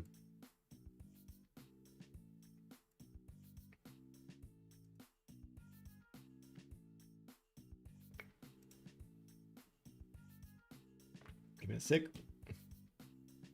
Boom, boom. Bum, bum, bum. Oh my god, I just saw the picture. The biggest of red dots over here. Oh my god, look at this. Look at this, incredible. The big 25,000 emails. That's insane. 25,000 emails. Wow. Wow. Just wow. Okay. We got a lobby up here on one of the players. Also drink water. Thank you so much, sir. Yes, yes.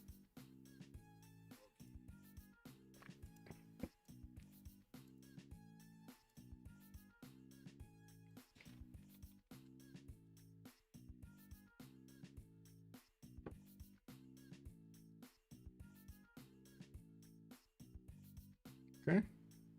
Just gonna need to wait for all of them to actually join back in. No chewing. No chewing. Chewing.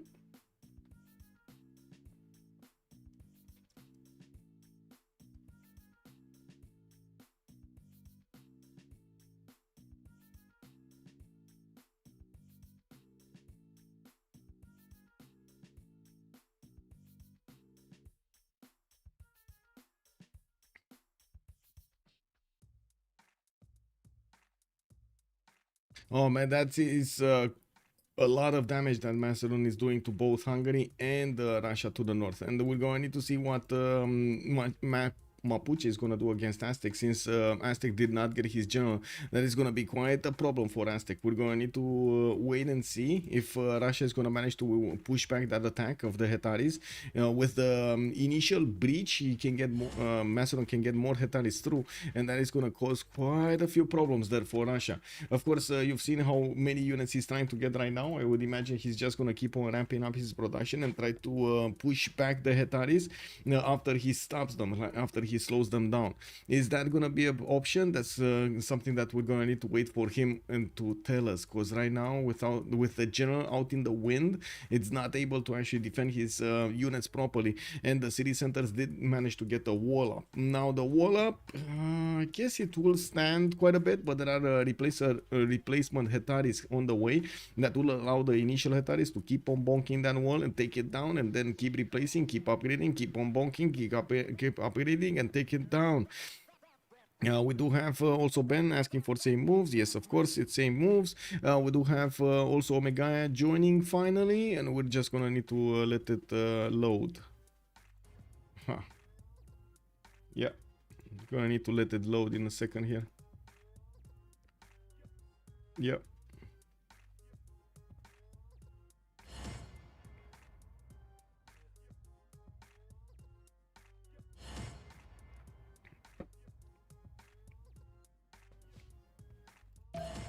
Okay, so now it's the time that I need to open up many windows on my left side to click, click, click, click, click, click, click, click, click.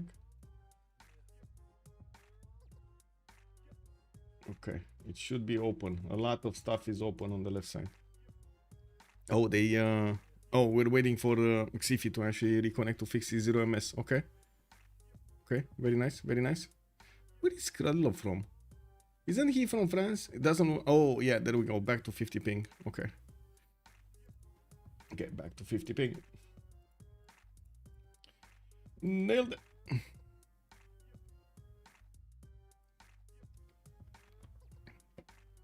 Okay, it is syncing. Just going to need to give it some time.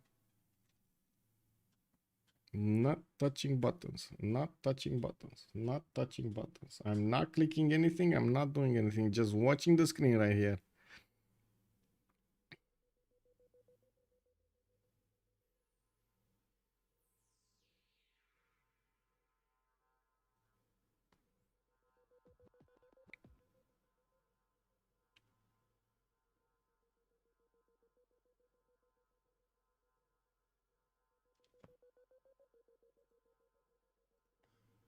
Soon you will stand under the towering pinnacles of castles alongside your gallant.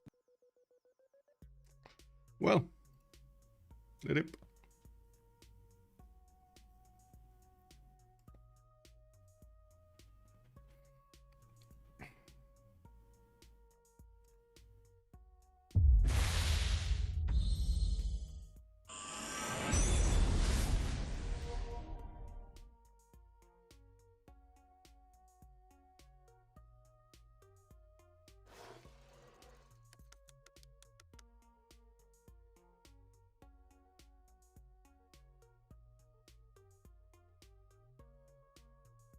Yep.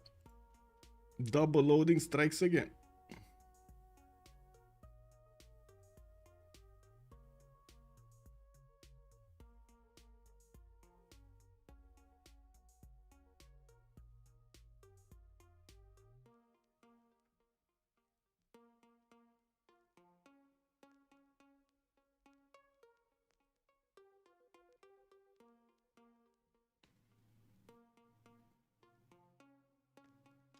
Wow, this is only me? Kick. Oh well. It is what it is.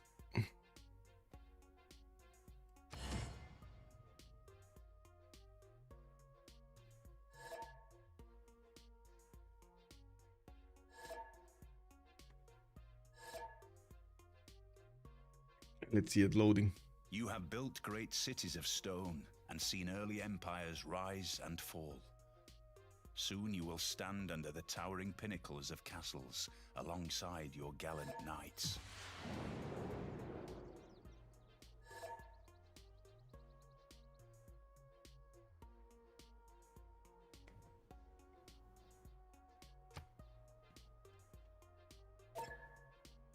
Okay, back in. Let's actually see. Hopefully it's not gonna desync. we'll see.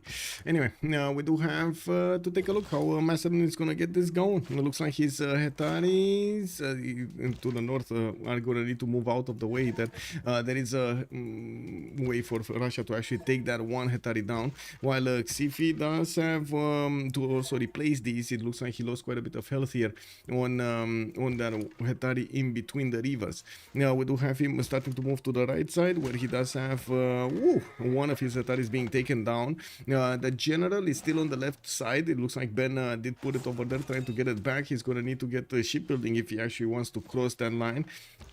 While of course he's getting in while Macedon is getting in all of his Hetaris, he did manage to get the Trebuchet general and start smacking down the city of Astrakhan.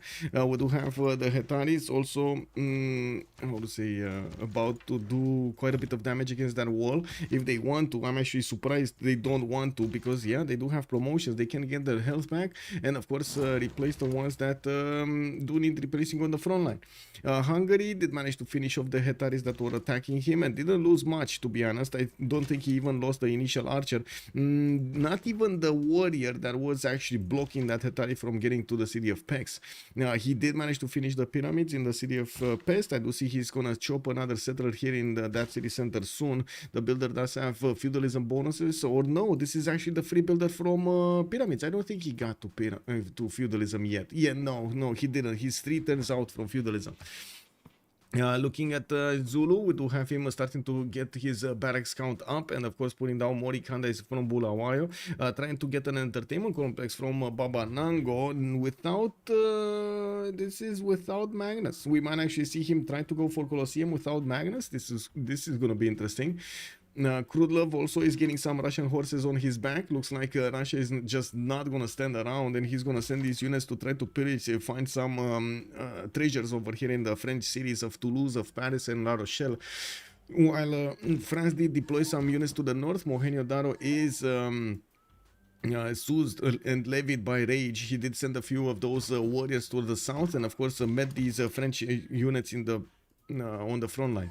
We do have Aztec also, okay, managing to defend for the moment in the city of Chempoala, while of course the Malo Raiders are going to be the next units coming up soon from Mariusbw. He still needs 4 10s, 5 to upgrade, and of course actually 6, 7, 8 to actually 6, 7 turns to come back to Chempoala with those units. I do have to say he's not actually keeping them in the borders of Namadol here to get their heals back on, and these guys don't have a promotion. Not all of them have a promotion.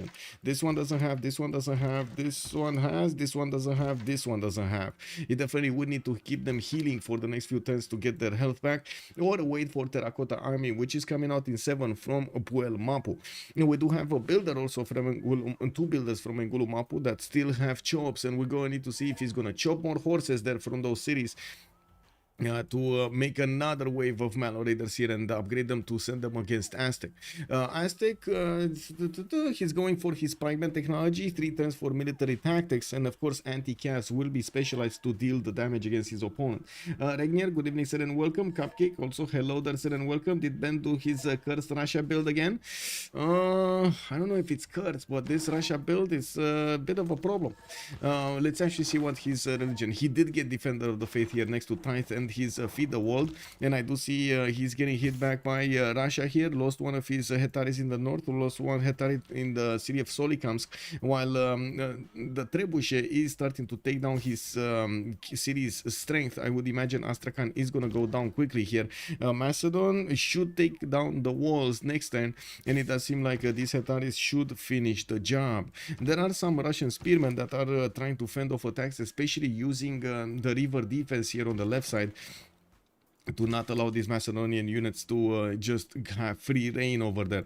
Macedon does have a single archer with his army and could try to take some pot shots at the spearmen. Definitely that's a weak unit to go against there.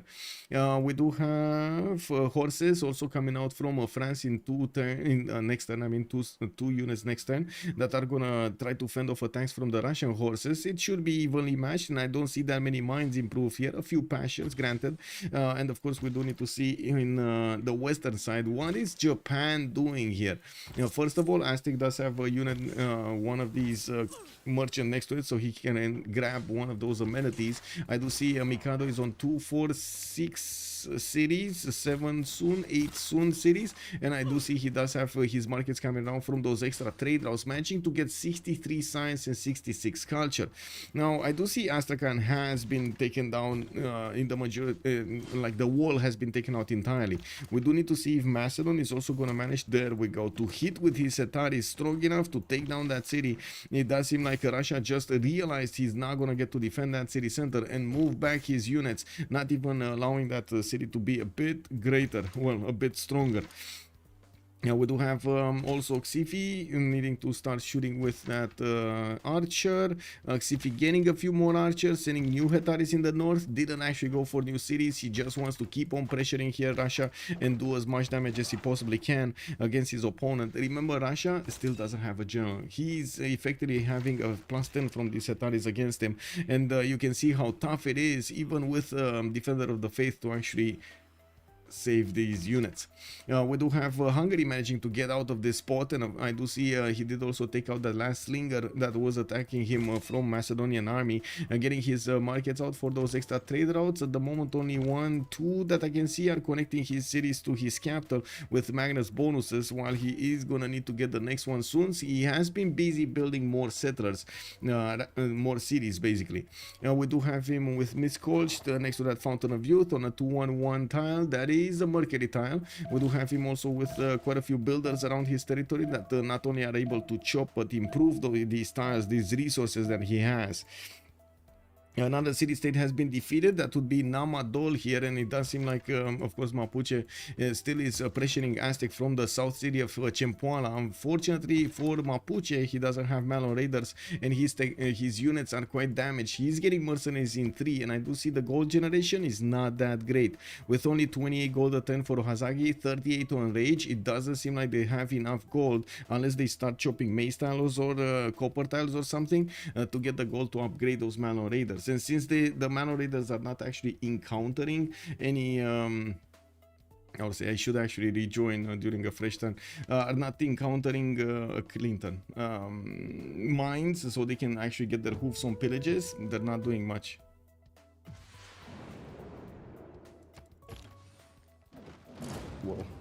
Whoa. Anyway, we do have Macedon here. Moving. Let's see. Moving. Well, he did manage to take Astrakhan, and I do see Russia did manage to grab all of the tiles of Astrakhan that he could get in another city center.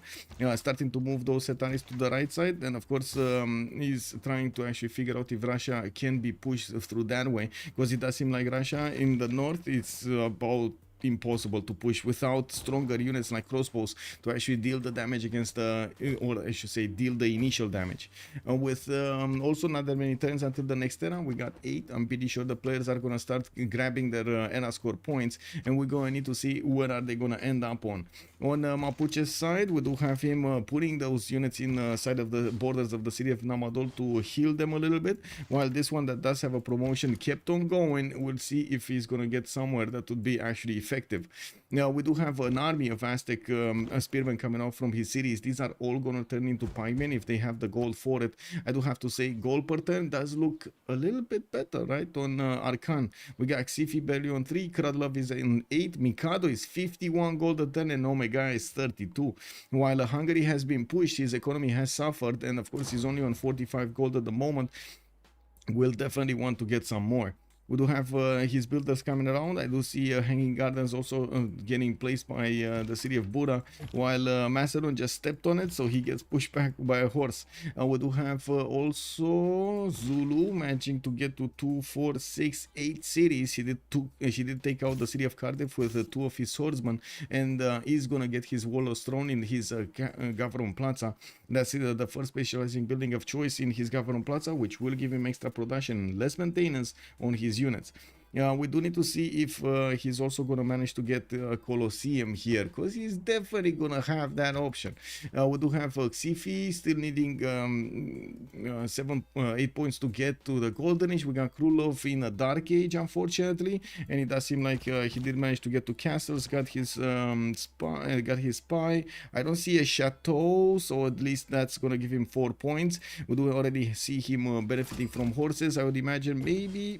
Oh, he he might actually go and attack his opponent here. He has quite an army of coursers in the city of Zanzibar, and he does have a general for them. He did recruit Timur as a great general. His spy is also going to need to be deployed in the Mapuche's territory if that's his destination, even though I gotta say he could go Yaroslav quite easily. I don't know why he's not going Yaroslav.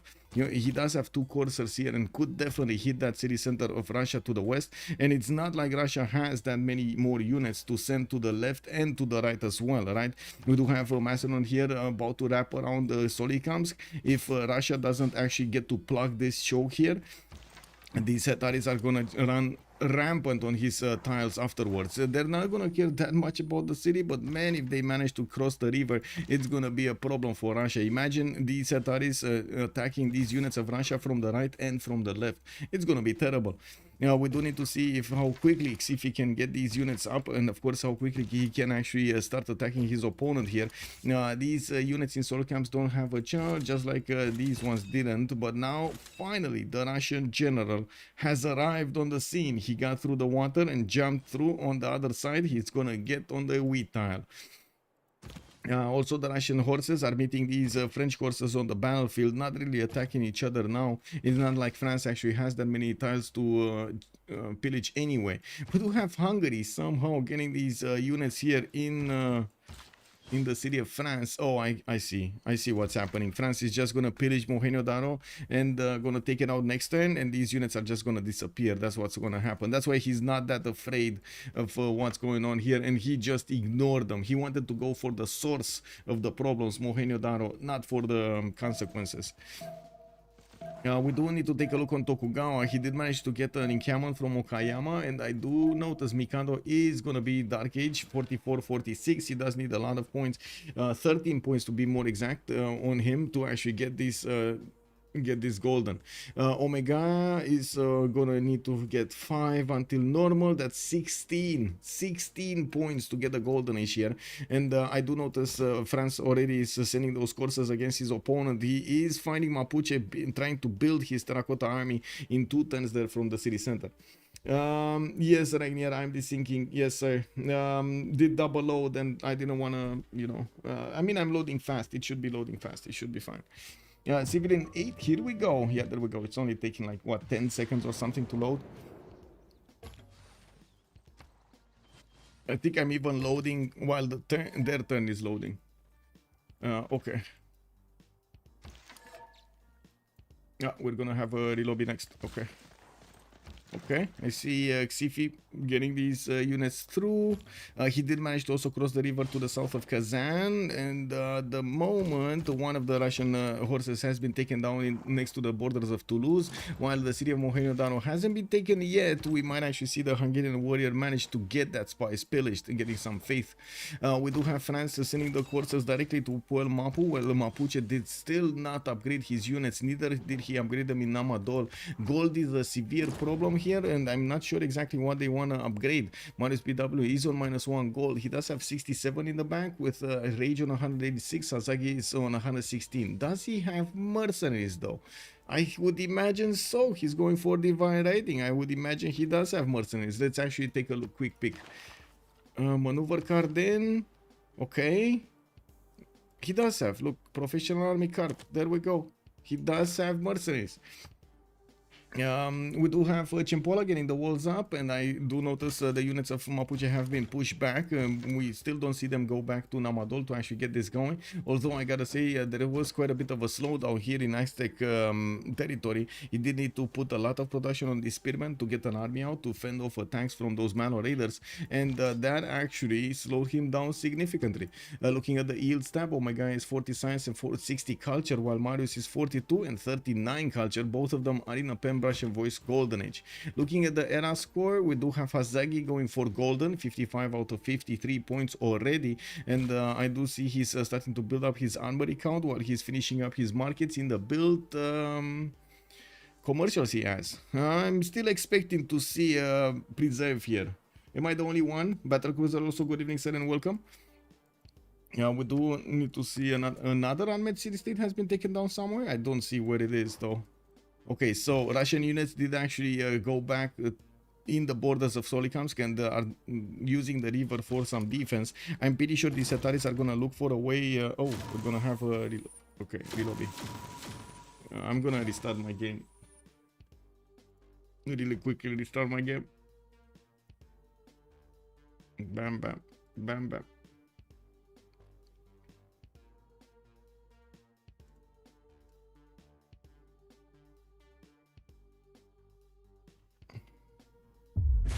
France took a CS. Okay. Oh, Mohenio Daro, Halosar. He took Mohenio Daro. Got it. Got it. Thank you. Thank you.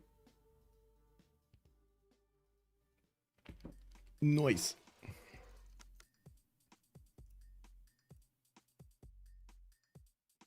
France can flank Russia from CS if he ups the horses since they have a promo. Yeah. Today they tried the CPL FFA for the third time. Turn 40 scrap. Think I'm just cursed. Oh no. Yeah. Oh no.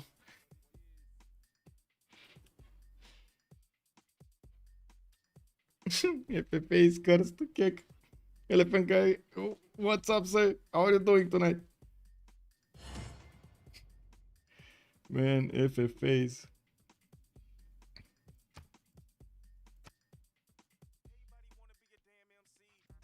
Wait, what? Okay.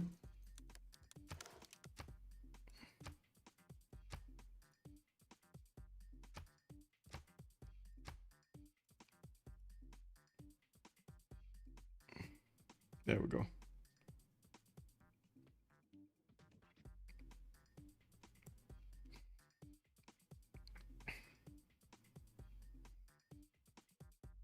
No, there was no novice teamers. Yeah. There are, but they're later, basically. Yeah, like LFK is saying, like right now they're probably starting to gather up. Let me actually take a look what's going on. Whoa, I found a new button. Actually, Discord gave me a new button. It says discover. Feature servers. Wow. Ew. Okay. Okay.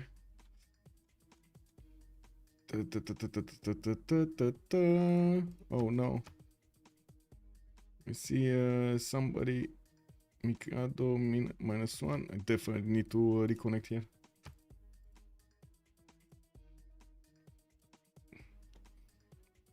And okay, there we go. I wanted to watch the novice section. What's going on in the novice section? So qualifiers there. FFA novice. We got 4 players right now that are waiting for a lobby, but none in teamers. I think there is a FFA teamers though, like a novice teamer. Yeah, there is a novice teamer right now actually.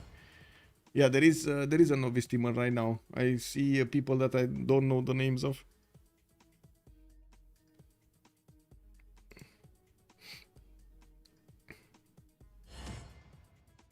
Okay, let me actually start up another game here. Give me a sec. Let me slow down. Well, I don't know if I can slow it down that much, but sure. Let me see if it slows down. I'm gonna need to turn off the sound of the game though. I also had like 2-3 scraps before getting into a game going and not a single scrap in the 4 following. Yeah, sometimes it happens, sometimes it doesn't. Let me actually turn off the sound of this game. There we go. Fly. Okay. We're loading in, boys. We're loading in. Not touching anything.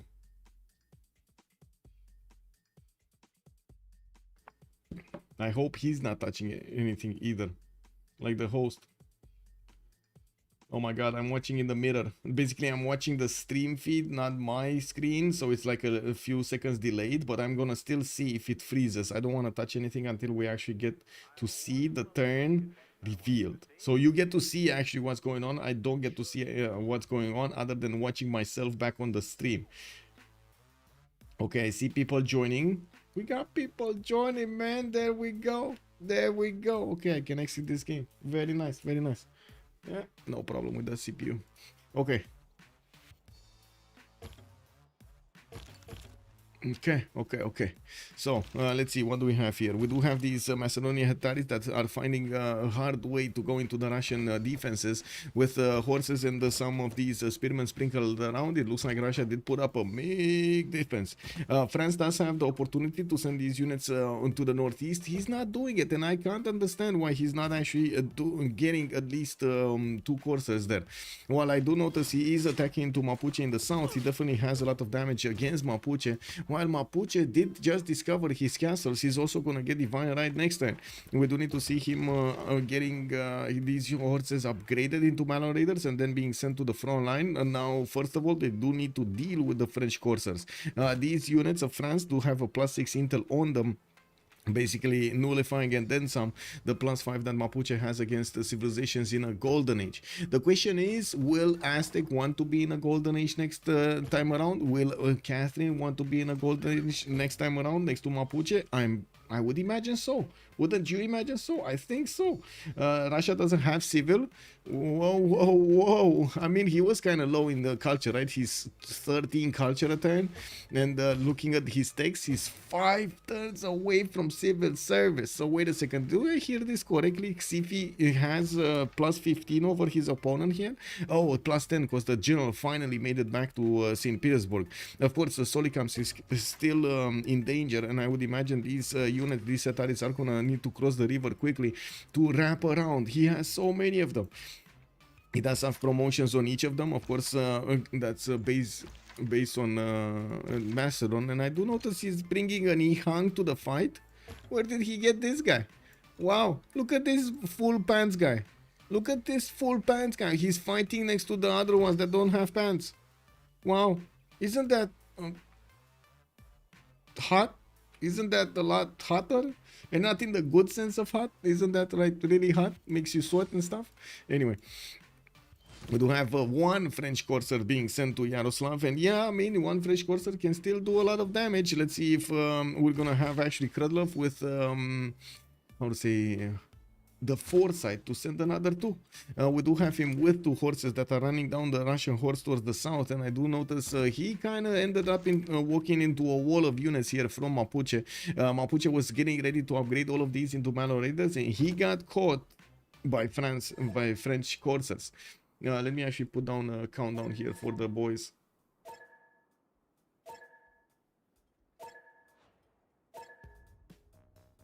Does Nihang get general bonus? It should. Can you check Mohenjo-Daro for us? It's dead, right? Mohenjo-Daro is dead. You want to check if they are actually upgrading units there? Oh, that's a good question. Let me actually take a look. Give me a second to finish the countdown. There we go.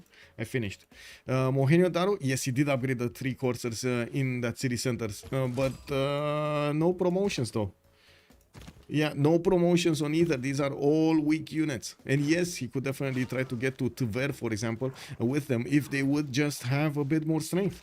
Yeah, we do have the Hetaris managing to bully their way towards the city of Kazan. And of course, the Trebuchet needs to grab the tile, the 1-3, so he can start shooting down the wall defense that's soon going to get up in Kazan. We do have the first Macedonian Hetaris also walking around the defense of Solikamsk. While they will do this, they will start to do direct damage to the archer in the back, and of course will get to triple hit that horse across the river. It shouldn't be a problem to actually get through here. And we do need to see how quickly he can get new units out, because this is a bit hard to actually get units through. All of this hilly terrain, it takes him so much time to get there. Okay, so Russia still has this. Malon Raiders have been upgraded. These are going to be tougher than the coursers of France, even if France does have a general bonus and even if France does have an extra spy. That is problematic. Yeah, we do have also campuses coming out from Texcoco, new builders in the north, and yeah, I do notice Aztec has been building up that army everywhere, even to the west side of Azcapotzalco. He's keeping a few of these spearmen in the borders of Azcapotzalco, so he can upgrade them quickly if Mapuche does want to take a right and come for his cities. We do have Japan also about to get a few more of these warriors in that city of Anshan, upgrading them into samurais so he can defend his tiles. We're very close to the golden age, with 4 turns out from the golden age, and by the looks of it in the era score, score. Mikado is only 5 points away from getting a golden. Xiffy is 1 point away. We got Omegaia here managing to get to 11 points away, 52 out of 63. Hazaggi is over the necessary points, and I do see he is building a Colosseum in the city of Babanango and still has quite a few chops available, getting a military engineer from Ulundi, while we do have armories here in his other cities with Hikandas. Colosseum is gonna put him in a very good spot here, but I do have to say already Tokugawa is starting to outpace him quite heavily. 109 science with 99 culture for Mikado, for Tokugawa. That's not gonna be easy to catch up to. And of course we're gonna need to see when he's gonna get to his tank armies, which are kind of legendary. Yeah, we do have Macedon also using his crossbow to deal the damage against the initial units that he's attacking, and you do see he does manage to do enough damage so he can take those down quickly. The crossbow does deal 55 against a horse of possibly 44, 35, what is this, 47, and he still shaves off a good chunk of his health there. Now we do need to also France to realize he needs to get these units out. Anyway, he's not doing it. Again, gold might be a problem here. Mikado and Omegaia are making gold. Crudlove is not, and Xiffy is not, and this is quite a surprise. I was expecting over here France to go for commercials. Does Chad think he did a good thing here, going for campuses instead of commercials? I wanna hear Chad's opinion. How would you have opened on France? Let me actually put up a poll here. How would you have opened? How would you have opened on France? And yes, don't think about the stuff over there. So commercial, campus, holy site, or in camera. There we go. 2 minutes. Let's see. I don't think campuses are worth it if you don't do anything with the science timing. True. Well, he did try to get the Corsair timing going. That's what he did with the timing. Did both teams remap? Neither did. Lancer, good evening, sir, and welcome. Honda Spaceship also, they are not in that bad of a spot. The Zulu is insanely huge. Yeah, I mean, Hazaggi is just going to keep on getting bigger, but so will Tokugawa. That's the problem, right? Tokugawa over here is in also a very good spot. 142 production on Tokugawa, while Hazaggi is 149. And the gold is similar, and I do see that Rage is starting to catch up also with 62 gold a turn. It is quite a big problem what's going on in the Russian territory with Macedon managing to do so much damage. And I do notice that Xiffy is just wrapping around, not even dealing the damage against the city of Solikams. He's just wrapping around to get into the tiles of St. Petersburg. Does have easy access to the Government Plaza there. And I do notice Ben is trying to get more tiles around Kazan. He's finding it very hard to do so. The Trebuchet is also not getting where it needs to be. It should be over here on the 1-3, so he can deal damage directly to Kazan. He's for some reason putting it here towards St. Petersburg. And of course we do need to see how many units Macedon just keeps on pouring through next to Solikamsk. He does have 1, 2, 3, 4, 5 more Hetaris on the way there with another catapult, and he passed his and he hung. Man, this guy is getting every unit he can possibly get. Also, isn't it just feed against Mapuche in this position with the commercial hub opening? Feed as in he would have died to Mapuche, or feed as in because look, Aztec is still alive and he did open up with the commercials. Probably a safety settler that was brought in by Russia. Wait, what? Yeah, no, they can't. They cannot keep St. Petersburg, and St. Petersburg being the capital, they cannot raise it either. Curious to see TBD not remapping with Russia a bit too far away. Russia, you can usually trade his own punches. I think over here it was a bit of a mismove, but it should be still Russia managing to keep on the defense for quite some time. Even if he's leaking resources, Macedon is also leaking resources, putting so much against him. Like Xiffy over here is only on 26 science and 20 culture, while we do have everybody else gathering their strength there. He still has a lot of chops and he's trying to get them quickly. we're going to need to see if he's at some point going to overpower the Russian defenses. So looks like Stream Chat was a bit on the fence between commercial opener or campus opener. They weren't really thinking about holy site opener, which definitely makes sense. We don't have middle student in the game. But then in command opener, it was only one that said in command opener also. Yes. Also, Ben at Herson. What? Who did say Herson? Kick W. Russia should never die here. He just played suboptimally. Yeah. Macedon is broken. I don't think Macedon is broken. You just need to prepare accordingly to it, don't you?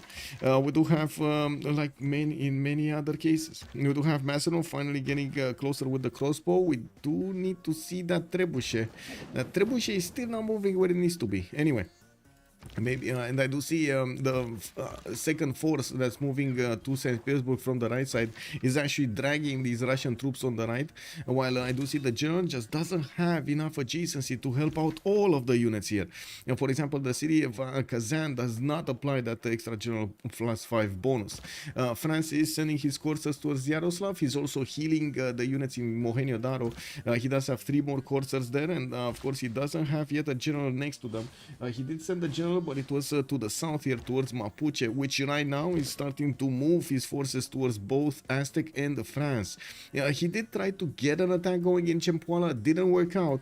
Now he does have another wave of units that do have the opportunity to do more damage here. The question is, can he overpower the units of France and or of Aztec? While Aztec does have a pikeman defense, an anti-cav defense, a special defense against these Malon raiders, France does not. France chose coursers, which of course it's quite normal because he does get the castle timing.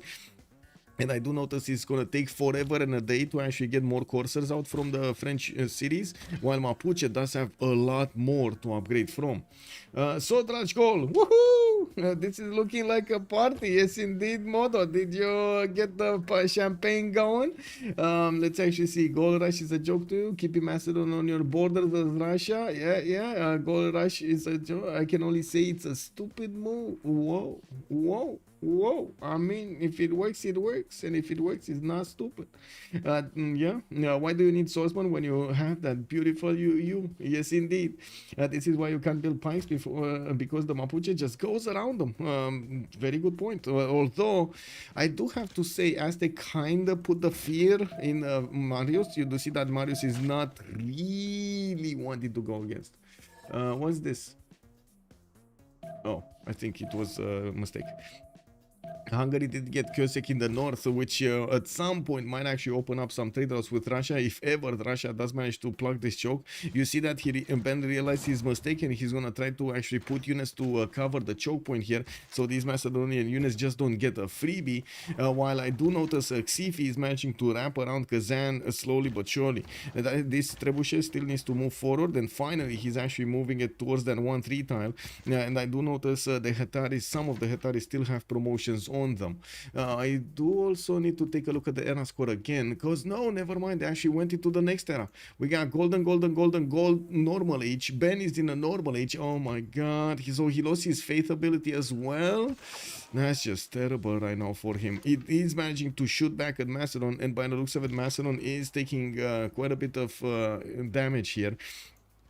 Quite a few units went down. We're gonna have a pause for 2 minutes when this era is gonna roll over into the Congress, and we're gonna need to see if Xiffy is gonna manage to get his enough upgrades from his Setaris. At the moment, he didn't manage to pillage more tiles, and I gotta say in the score screen, we do have Xiffy with 24 gold in the bank, 59 on Mikado, 43 on Omegaia, 7 on Crudlove.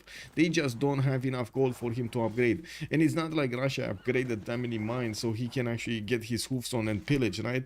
This is still a big problem, an ongoing big problem on him. France still not moving. We do have Mapuche's units managing to take down one of the French coursers, and they're gonna work on the others. I do also notice Mapuche can just ignore this French courser and keep on going. Not only that, but he can push back the general to the city center. Yeah, we do have Mapuche also trying to get into the tiles of Aztec from the left and from the south. Doesn't seem like he's getting in through either way. We do have Mikado, 121 science, 114 culture. Hazaggi, 100 science with a 99 culture. He did finish his Colosseum and now working on universities. A lot of production in Ulundi. That's a 52 production city with Governor Liang food and production bonus on those tiles. You can see the 3-4-1 sheep tile. Looks like Zulu did choose to go for open sky here, and that pose is coming up in just a few seconds here. It's coming up. Funny how Zulu is not winning but free simming. Yeah, okay, let's put this and this and this. Both.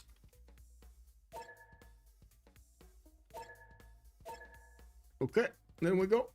Next 2 minutes and we're coming back to see who's gonna get the +5.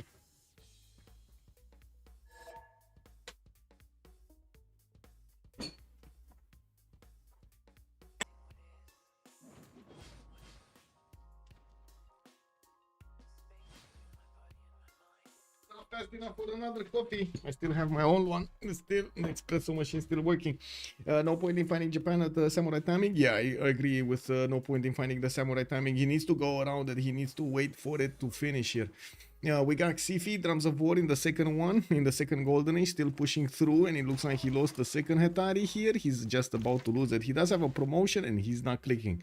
There's another settler finally from Russia, which I do see he got to 245 cities and started to get crossbows from quite a few of them. We're going to need to see if those units are actually going to get out.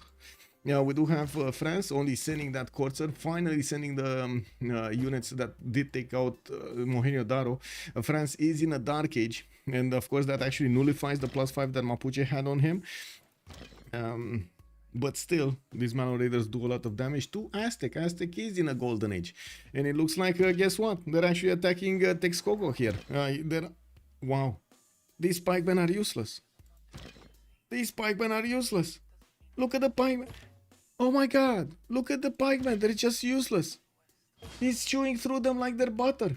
Oh my god. Well, we're coming back here to Penbrush and Voice Montezuma. Omegaia does have quite a few of these units deployed, but it seems like these Malo Raiders can just shoot through them, no problems, no questions asked.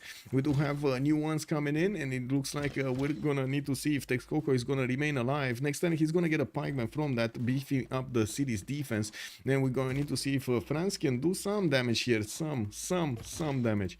We do have Mapuche's units able to also go towards Zanzibar and take out some of those tiles, including that try to take out the commercial.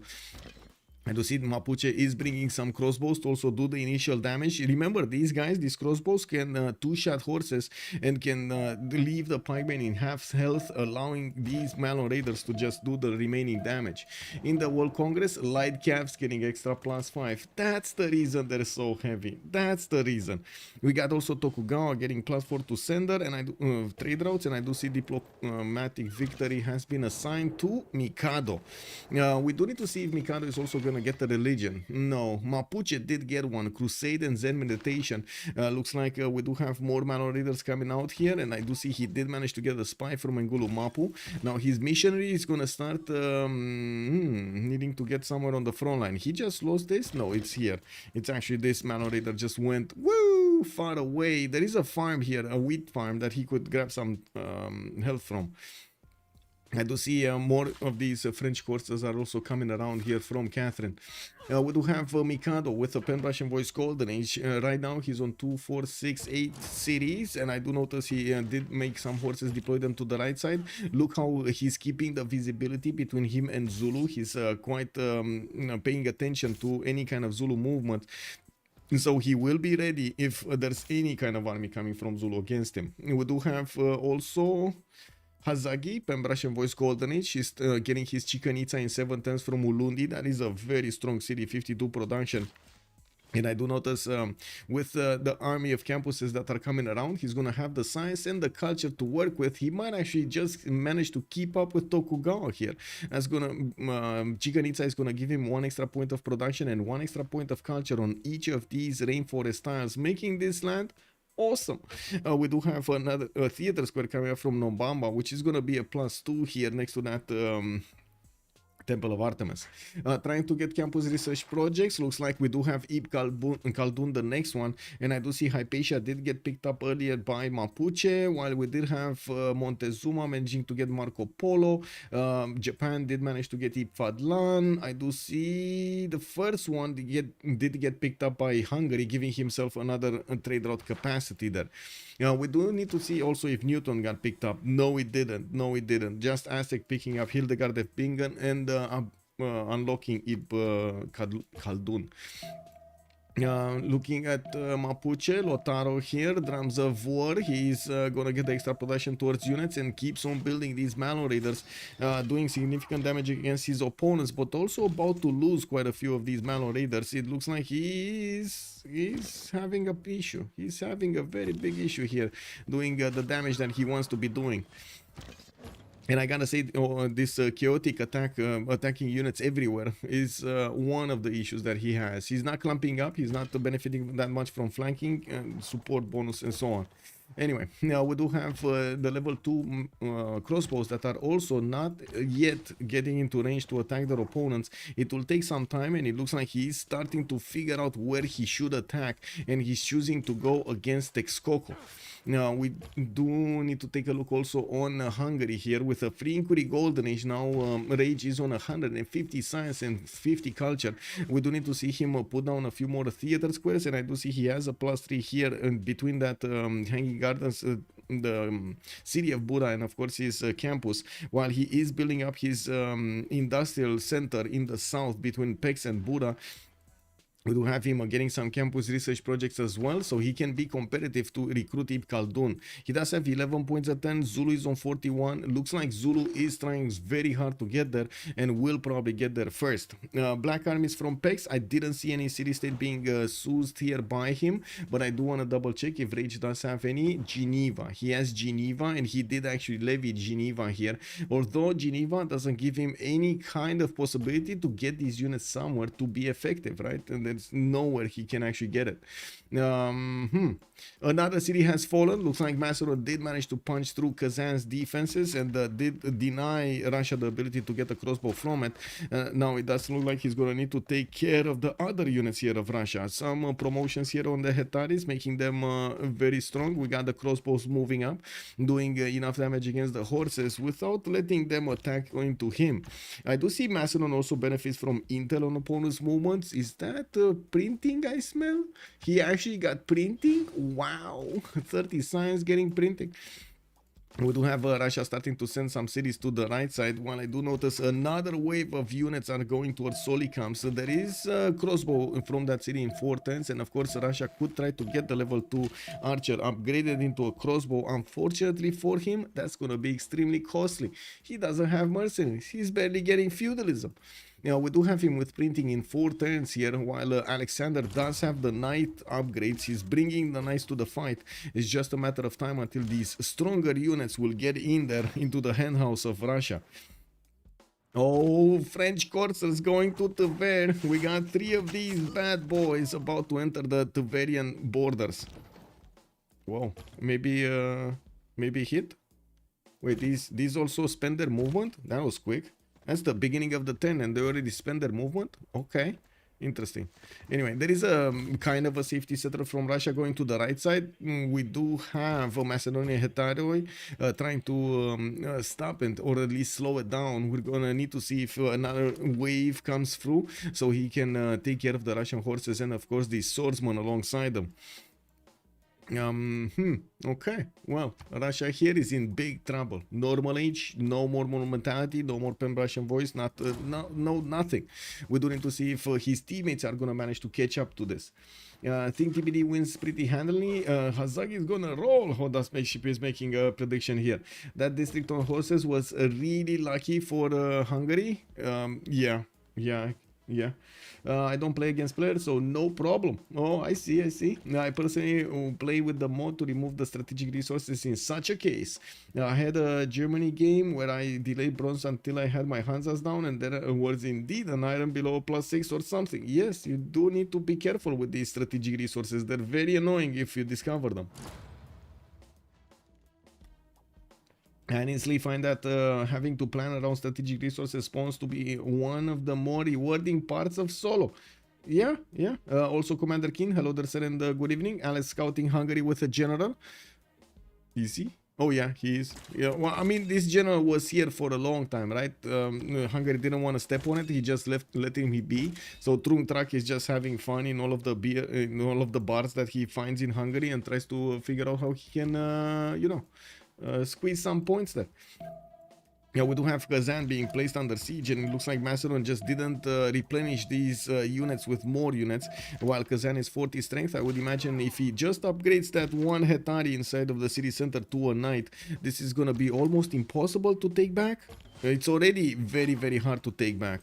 Imagine with how to say, knight bonus damage. Anyway, we do have the French corsairs about to go into Tver's borders, which is trying to get the ancient walls up. Two of them are gonna get to hit. No, I don't think they're gonna get to hit. Or are they getting to hit? That's the question. I think they will get to hit, right? We do have also France sending his units to Yaroslav, and it looks like they're tearing apart Russia here limb by limb, while Solikamsk is already getting placed under siege. We do have Macedon sending another wave of knights directly towards St. Petersburg to finish the job.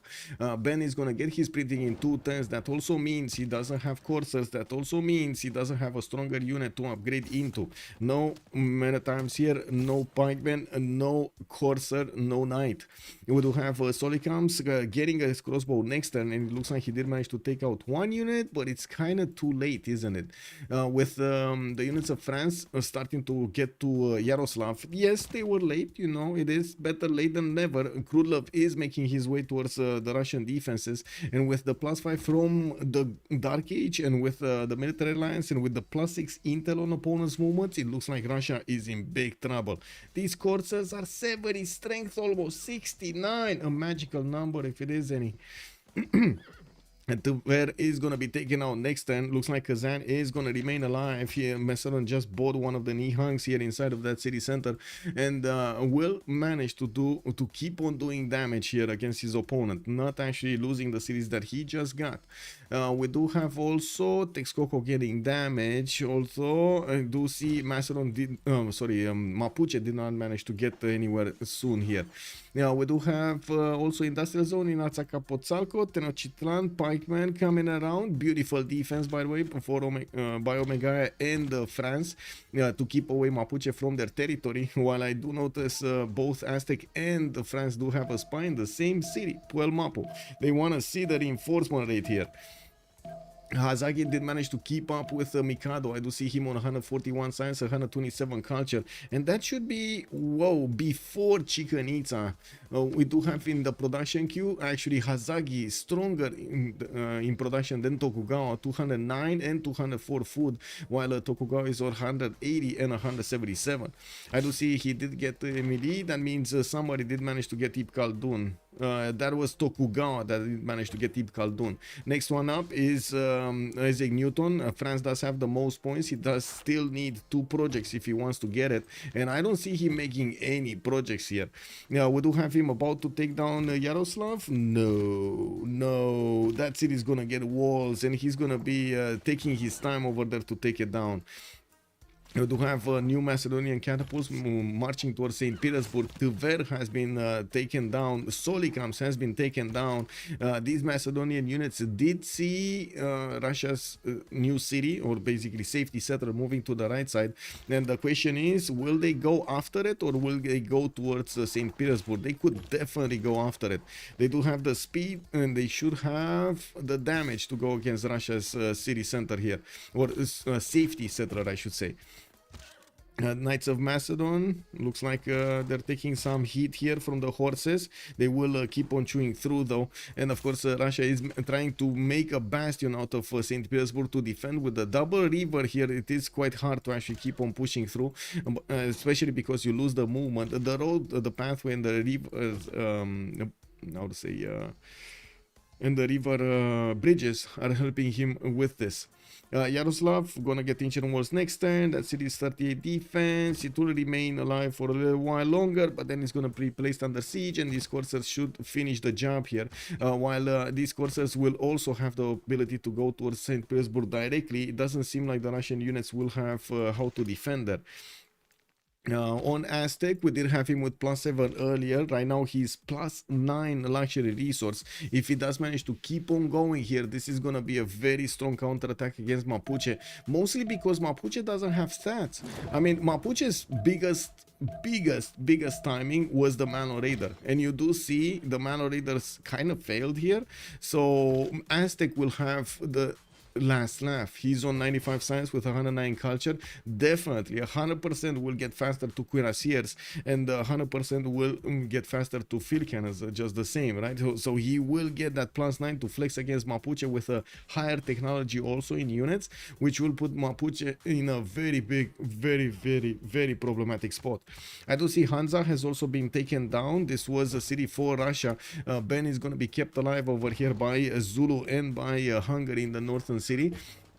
While Macedon is still trying to get around St. Petersburg, he's also hunting down the Russian settler, which is being defended by multiple horses. And of course, we do see some of them are quite weak, and they don't have that much experience on them to get the promotions. Now, we do have also Yaroslav already being placed under in half health, with the city walls going down to half, of course, being placed under siege. We do see France is trying to keep a hold of the Ver here, and well, some of his coursers are still gonna need to arrive on the front line. We do have to take a look how Hungary is faring here, getting his campus research projects. I do see he's trying hard to get Newton away from France, and I do have to say France at the moment is totally ignoring that Newton. Is there somebody else trying to get Newton? Is it gonna be... No, it's not gonna be Japan. They're just giving up on Newton. I do see Hungary here is trying to get 1-2 projects going for that Newton. Let's actually see. Is he gonna get enough? I don't think so, right? He's not gonna get enough. He only has 11.7 points out of 155. 2 projects definitely not gonna be enough. He's gonna need like 4 or 5 projects over here to catch up, especially since France is on 8 points a turn, Aztec is on 8. France, if he only gets 1 project, he's gonna have a chance on this 1 project. Finally. No granary, no, not the granary, bro, not the granary. I think they just noticed Newton is up, so they're trying to think who's gonna do the projects. Okay, not him. Is Aztec gonna do the projects? Aztec is gonna do the projects. There we go. We got 1, 2, 3 projects coming around in the next 3 turns, 1 in 2 turns. And of course, we're going to need to see if the chops here, because you do see Hungary does have some chops. There are 2 chops next to the city of Pest. He will get at least an extra project with them. Ooh, he just discovered a tech and made that more expensive. That's a problem. Oh well. Okay, another city falls. France did manage to take Yaroslav. They're moving on towards St. Petersburg, while I do notice Xiffy is starting to get to run down these units of Russia. Did just take one of the units down, and he's moving forward with Knights and Hetaris. Almost another one, Swordsman, was damaged so hard, so heavily. It's down in the red, while I do see one Hetari is trying to wrap around the lake to figure out if he can flank the Russian settler there. We do have the Macedonian Knights also slowly dealing the damage against the Russian troops, taking them one by one, and giving so much more science to Alexander. Even if he does have only 28 science a turn here, he has been acquiring so much more out of building units and sending them to the front line and dealing damage to units. He's on 837, but I'm pretty sure that is not correct. Getting his knights also in Alexandria. Looking at the text, he's getting gunpowder in 6, and I'm pretty sure cuirassiers are going to be one of his next technologies, might actually want to go against Hungary here in the city of Székesfehérvár, Kőszeg or Miskolc, and I'm pretty sure they also want to take down Hansa. Like this would probably be a must here to take down the last bastion of Russia after he's gonna lose St. Petersburg, after he's gonna lose this one. This is where it needs to be. This is where it needs to happen, right? This game looks like we can finally see some awesomeness action. I guess I can translate that one. Can you look at the city-state kill? Yeah, they did for Bell. Yes, I did see that. Hazaggi and Rage will carry the game for terrific bear disco. Woohoo! Yay, points! Yeah, let's get the bop. We do have Mapuche still meeting all of these French coursers on the battlefield, and it looks like the French coursers are tougher than the level 2 Malons, or level 1 actually. He doesn't have any more level 2s. He lost them. Yeah, he lost them to Aztec. Aztec was too strong. Now we do have also Mapuche getting a few of these crossbows, but they can't really do enough damage with them by the looks of it. While he's kind of stuck on building Malon Raiders here until he's gonna get his I don't know, cav resource or something, cav technology. Lotaro is barely getting stirrups, so thinking about calves here is like thinking very far into the future. I would imagine Aztec is definitely gonna get a lot more science and culture in the meantime. I can imagine Cuirassier course here being a thing for Montezuma with field cannon course. Of course, Mapuche not giving up, trying to do as much damage to both Aztec units and for the French units, while the coursers are getting out from France. Finally, intelligence agency is getting finished in Lyon in 2 turns. Aztec. Okay, Macedon. Okay, upgraded some of his units, promoted some of his units, sent into the water with the bows, these Hetaris, to take down the settler. They're hunted down and take it down. Ben will not have a chance. Only down to 3 units here to defend this settler, going against 2, 4, 6, 7 of the Macedonian army. Not one of those units actually fell. We do have Macedon also sending 1 unit to see what's going on in Hansa. He didn't notice Hansa has been taken over by Ben, and of course he will realize that Zulu is helping him, or at least Hungary is helping him. Somebody else helped him to take down Hansa. We're going to need to see if he's going to deploy that army here and take it down. Solikam's going to rebel. Kazan is going to rebel. I don't think actually Macedon really cares about this, but sure. We're going to need to see if he's going to manage to survive, take these back, and of course keep going against St. Petersburg. His knights are actually making quite a bit of a splash here in the Russian cities, but now Russia with a few crossbows can do quite a bit of damage. His level 2 archer though, he's never been upgraded.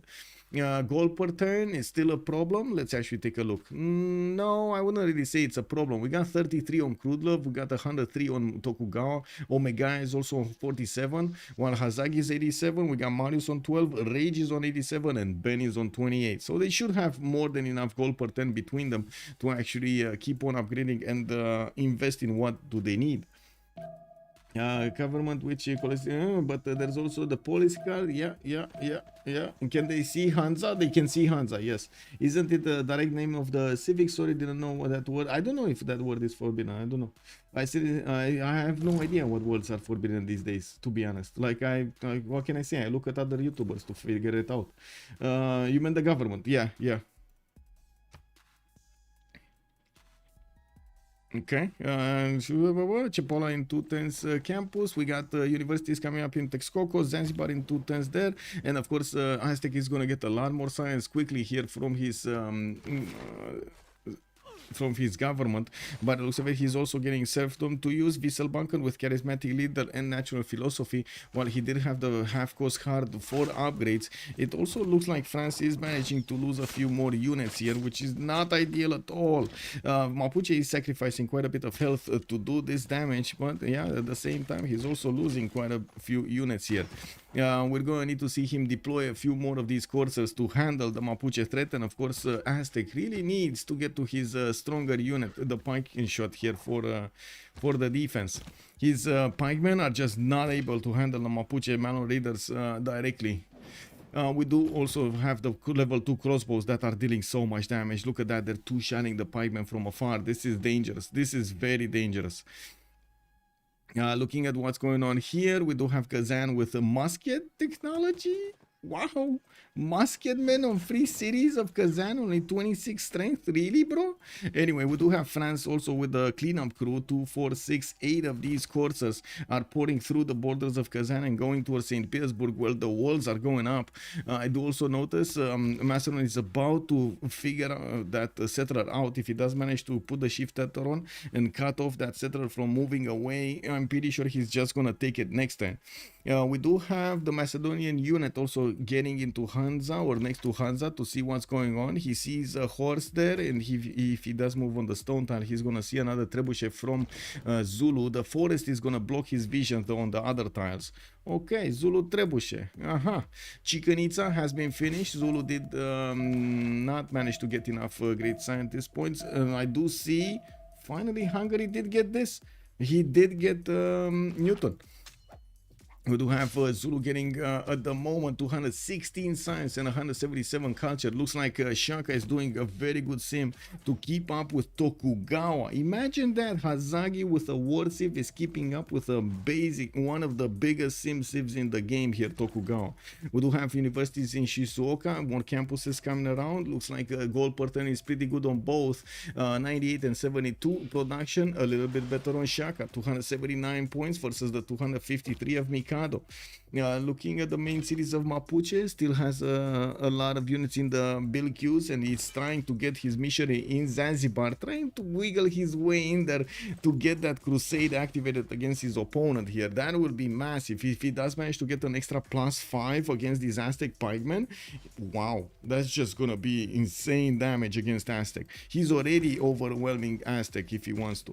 Whoa. Did Aztec just get cores? He just got... Oh my god, he actually has nationalism. So Paki shot course right now. I take this back. This will be a stronger unit. This will be a strong enough unit to defend against the Malo Raiders.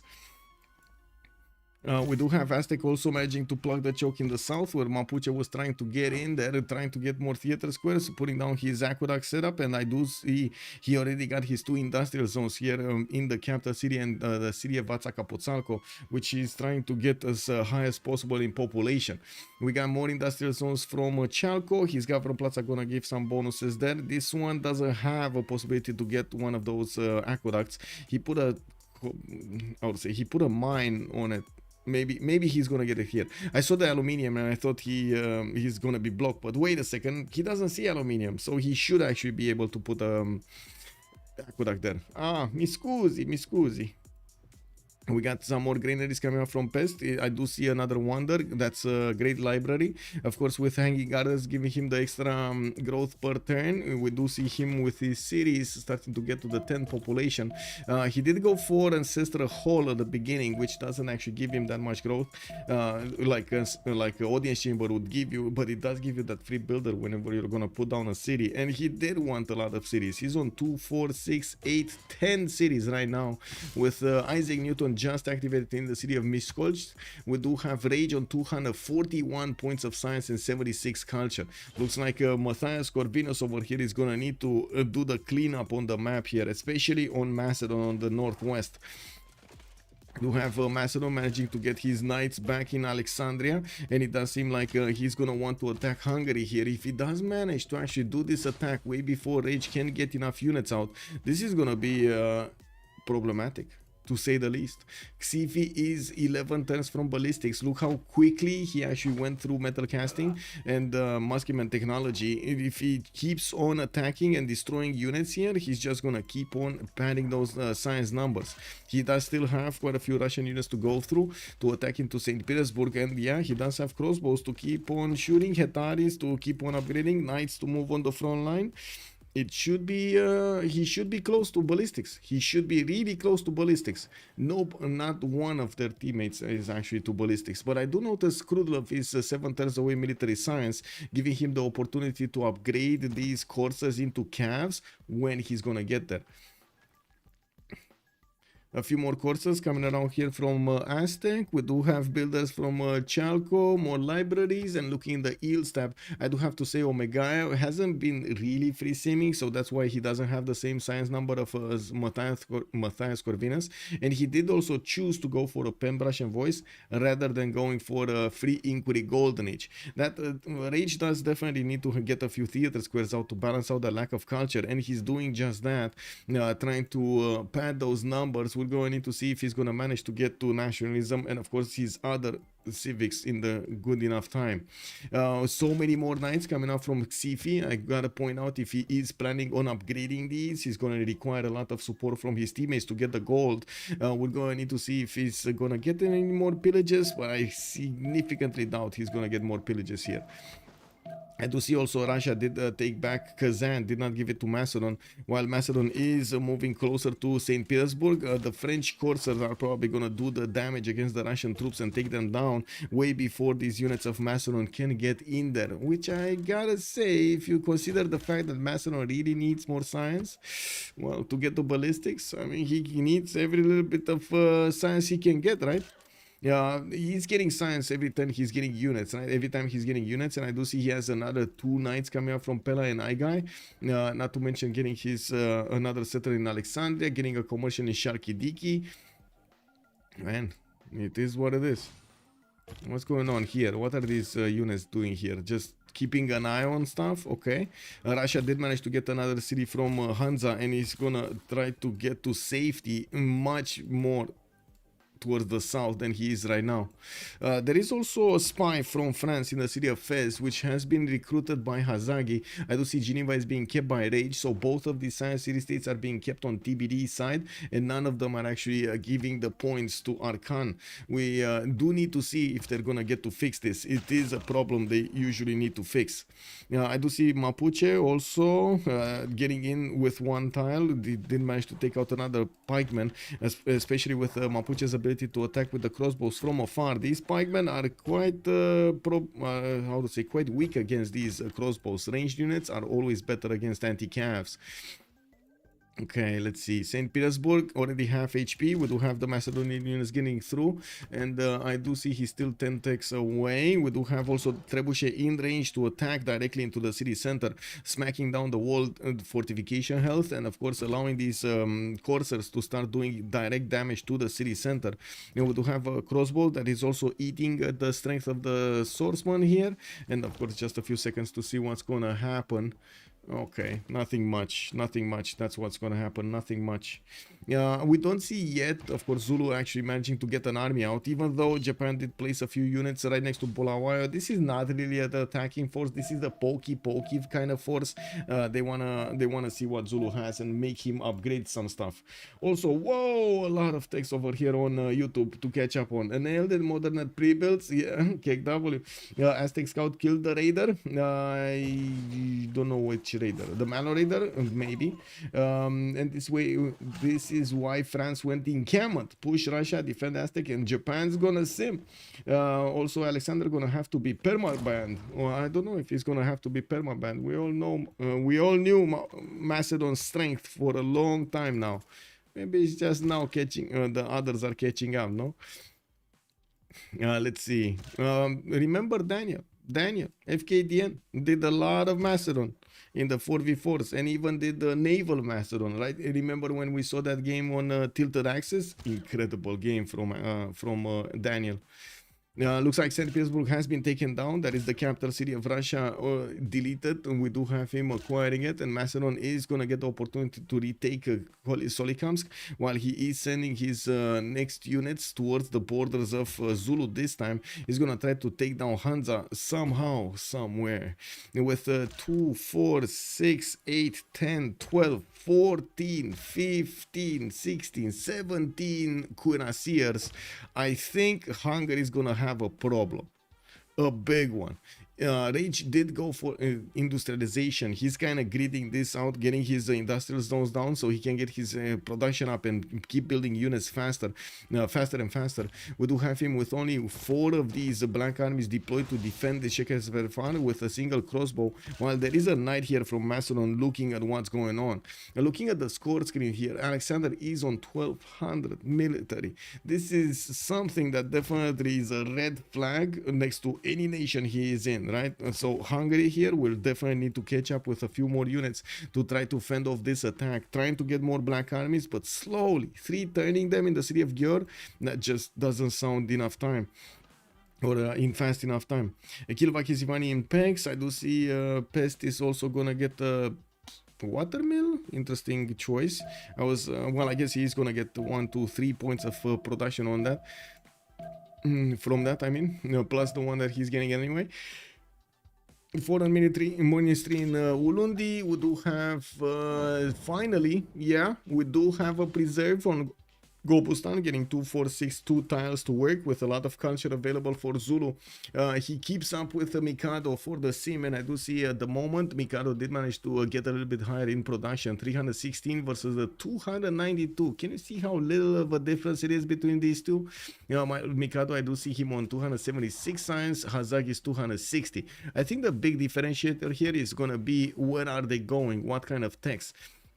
And I do have to point out Tokugawa at the moment did not grid out industrialization. We do have him going for military science, while Hazaggi is going metal casting. He's going for his cuirassiers here.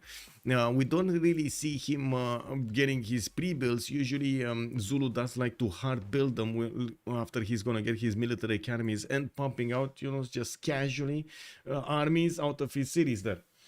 We got some text here. Oh, chat on Twitch. Let's see. Russia has 2 tile chokes and didn't prepare. Regnier? Yeah, basically. Another Macedon incident, Duke of Ducks. Yes, indeed. Good evening, sir, and welcome. Wasser Schlange, guten Abend, mein Herr. Willkommen. 31 science, ballistics, 1072. Viben is doing it. I mean, what can you do? That's, you know, Macedon getting massive science. Only with the help of France, but yeah, Macedon kind of killed Russia. Yeah. I don't think he would have killed France if he would have killed Russia if France didn't actually intervene from the left. It would have taken him a lot longer. And yes, definitely Ben could have done a few better moves over here. 2 things: not closing his choke, or not closing his choke properly, I should say, and second, his general. His general was caught here outside of the range to actually give bonuses to his own units. So that loss of a +5 actually lost him the war here probably. Yeah, we do have some Zulu Corsair cores managing to see where Macedon's units are.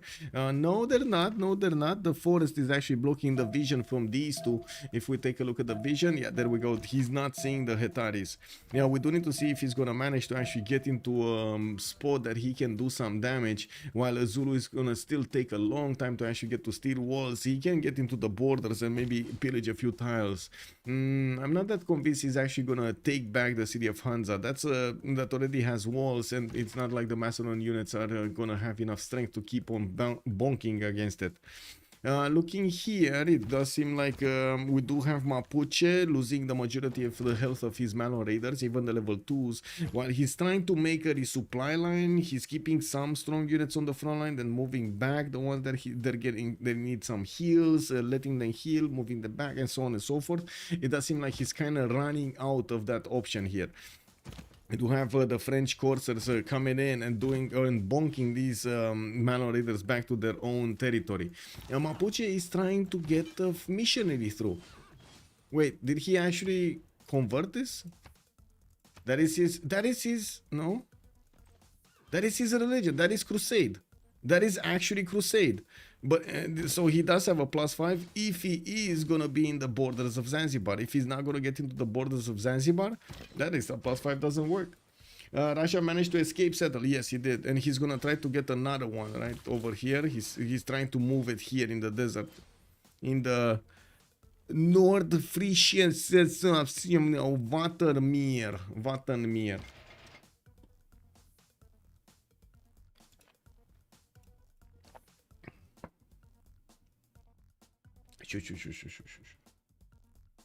Yep.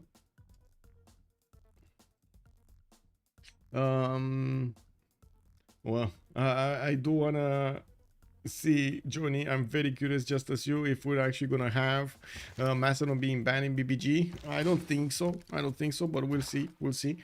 There is a cap core here upgraded by Zulu, which is definitely gonna get to fend off these Hetaris. It's one-shotting any of them, so that's not gonna work. We do see also France sending a few more units. Macedon is repairing. We do have him. Oh my god. He upgraded almost everything. 2, 4, 6, 8, 10, 12, 13 cuirassiers with a possible 14 upgrade. He's getting another city here. And I do see Hungary's units. Uh-oh. They're not that strong as advertised.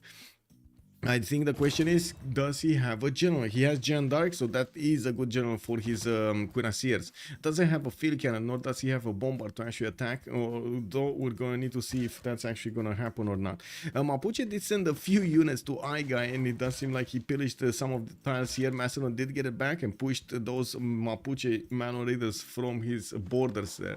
Now we do have also France still trying to help out his buddy here to the south. Aztec is just getting bigger and bigger with encampments starting to be placed down. We see the universities going up, 160 science, 132 culture versus Marius's 56 and 31. Crudlove is also starting to get a few more science points, and culture 93, 67. The production is atrocious though, only 125 points of production here. It's not that he has amazing territory, but yeah, he has been called to action here, getting his coursers against his opponent. He might actually follow this up with CAF technology. Yeah, there we go. CAF core technology should be stronger than whatever Mapuche will have. Oh, Mapuche is 4 turns away from getting CAF cores as well. Military science in 4, looks like nationalism in 10. Okay, and only 56 science for that. Oh well, it is what it is. Now we do need to see if France is gonna manage to get in. Yeah, he's trying to get in to pillage another time the campus of Mapuche here. This one got pillaged earlier in the game. And I do see Macedon is seeing what's going on. He's seeing Hansa. He's seeing the army of Zulu there. We do have Zulu cuirassier army starting to come around, and it looks like he's going to try to get the tank attack against Japan, which it is kind of the trademark of Shaka here. Hazaggi getting his 318 points of production to flex against his opponent soon. University Zungundundulovo, we do have military academies Nobamba, Nogoma, Theater Square, Bulawayo, military academies Cardiff, military academies Mlablungwenia. Okay, well, let's see, Mapuche still has units, no problem. Okay, we do have Jacob Fugger also recruited here for the extra 2 envoys. Nothing much happening in the Great People screen. It looks like Dmitry Mendeleev is gonna be the next one on for the research labs, and I do see Zulu is about to take Rani Lakshmi by. That is gonna be one of the first modern generals that he's gonna get his hands on, and it's of course gonna help him out so much right now. Because he definitely wants to get the tanks, right? We do have him also sending welcoming committee here to Japan. While Japan did get his cuirassiers, we do see these CAF cores are not gonna do enough damage, but they can definitely make Mikado feel a bit uncomfortable. We do have Abu being sent in the city of Okayama to try to fend this off, try to help out these units of Japan getting some heals popping off, I mean. And while you do see Japan, immediately after he saw his scouts got pushed back from the middle, he's starting to react to this, getting a few more cuirassiers and repositioning his army to withstand an attack on each tile there. Yeah, while of course we're gonna need to see Zulu's cuirassier army starting to come out. Of course, he did finish in quite a few cities his military academies, getting them in the other cities as well, to just be able to keep pumping out those units. Regnier also, would Vanilla Babylon with minus 90% science be balanced? Oh, yeah, not that balanced. How much science did Macedon actually get from war? A lot of science. An insane amount of science. Like, imagine he he got 2 ballistics, right? So this is 634 science, this is 497 science, this is 490 science, and so there we go, just more than 1,000 just from that. And not to mention stirrups 200, the military engineer 200, the castles 200, machinery 157, apprenticeship 150. That's so much science, thousands and thousands. We're probably looking at like 4,000 science over here on Xiffy. 3,500. Let's see, 3,000 to 3,500. Yeah, you can easily compare his science with Russia's on this turn. I think every extra will be Macedon bonus. Let me actually take a look on, I will say, on Shaka. No, sorry, not here. Here. He's 26 techs. So he has more techs than Crudlove, for example, on 23. And Crudlove is on 2,300 science. Show Hungary. Okay. Yeah, there we go. We got Hussar Corps coming up here. Of course, that is going to be a stronger unit than Macedon can handle. But the amount of units that are coming against these units of Hungary is staggering. We do need to see if Hungary will manage to defend this. He can counterattack quite easily into the cuirassiers if need be. And I do have to point out, Xiffy has a bit too low in culture to actually core up his unit to get to nationalism. He's getting bending alignment in 6 turns.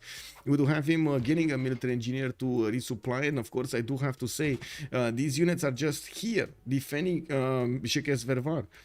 Xiffy can pull another Xiffy and actually go to Kösek, to Miskolc, where we have no units, and it's gonna take him a long time to actually get those units.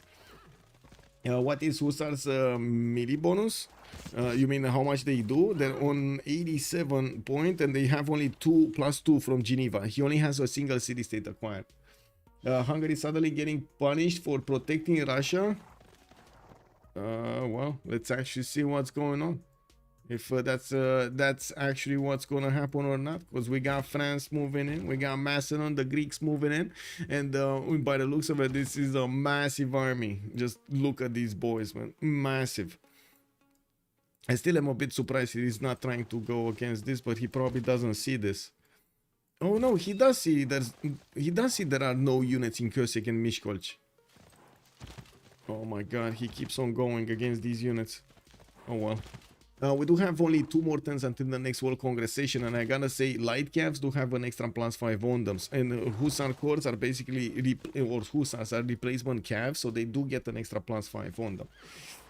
Free, Andrew, guten Abend, my herr. Bienvenue. Willkommen. That's too late. His production is too dispersed. He can't pre-build anymore. Hungary? No, he can't. I mean, we're gonna need to see if he's gonna manage to get some more units out. I do have to say, the moment Rage is on 240 production, and he does have in the city of Bura 32 only. Győr is 31 only. We got Pexier 33. He's barely getting a Hussar from Miskolc in 5 turns, and that's a 22.6 city. And of course, I do see the first Hussar is probably going to go down this turn. These cuirassiers will manage to wrap around and deal the damage against this. I do have to say the general is not on the front line yet. It's getting there, and will need to move and be careful how he's going to move with it. Jeanne d'Arc and Amina are there to help him out to deal the damage. Secure the front line. What is France doing? Getting a religion, okay. Mapuche did plug a spine. We do have Mapuche getting to Zanzibar, which is building walls. And I do have to say, Aztec did manage to get his piking shots. Still didn't build more units. Now he's getting a few more piking shots. Definitely sees the danger here with Mapuche pushing in as hard as possible. Now, this was everything that Mapuche could do this game, right? 50 science and 30 culture, just pushing as hard as possible, trying to take back Zanzibar. And that's about it. And we're going to need to see if he's going to manage to succeed there. That is a 60 strength city, and it does seem like these Malor Raiders are taking quite a bit of damage. Not to mention, when the walls go up, they don't have a trebuchet to do the damage against the city center. Oh, Mapuche does have a few too many units here, to be honest. But again, walls go up, and calves come out of the cities of France, and calves will deal the damage against these Malon Raiders. Gold looks like to be a problem here on Arcane. We don't really have them with enough gold to upgrade all of the units, and definitely France would require some upgrades here to help out with the defense against Mapuche. He's trying to hard build these caps, it just takes a long time. And let's see what's going on. Whoa, two of them got taken down. Two of the hussars got taken out. A third one is also about to go down here. It looks like even if Macedon is just, you know, casually sacrificing his units, he's doing the damage. And even the hussar corps, which felt so strong, so mighty, with their shields up, with the swords in the air and hopping on the horses, they're not ready. They're not ready. Hungary, it's having a problem. Macedon happened. Umex, hello there, sir, and good evening. We're gonna have the World Congress here. Let's actually take a quick pick on this. Format arrest. Actually, no, damn, because, you know, it's much easier to pronounce.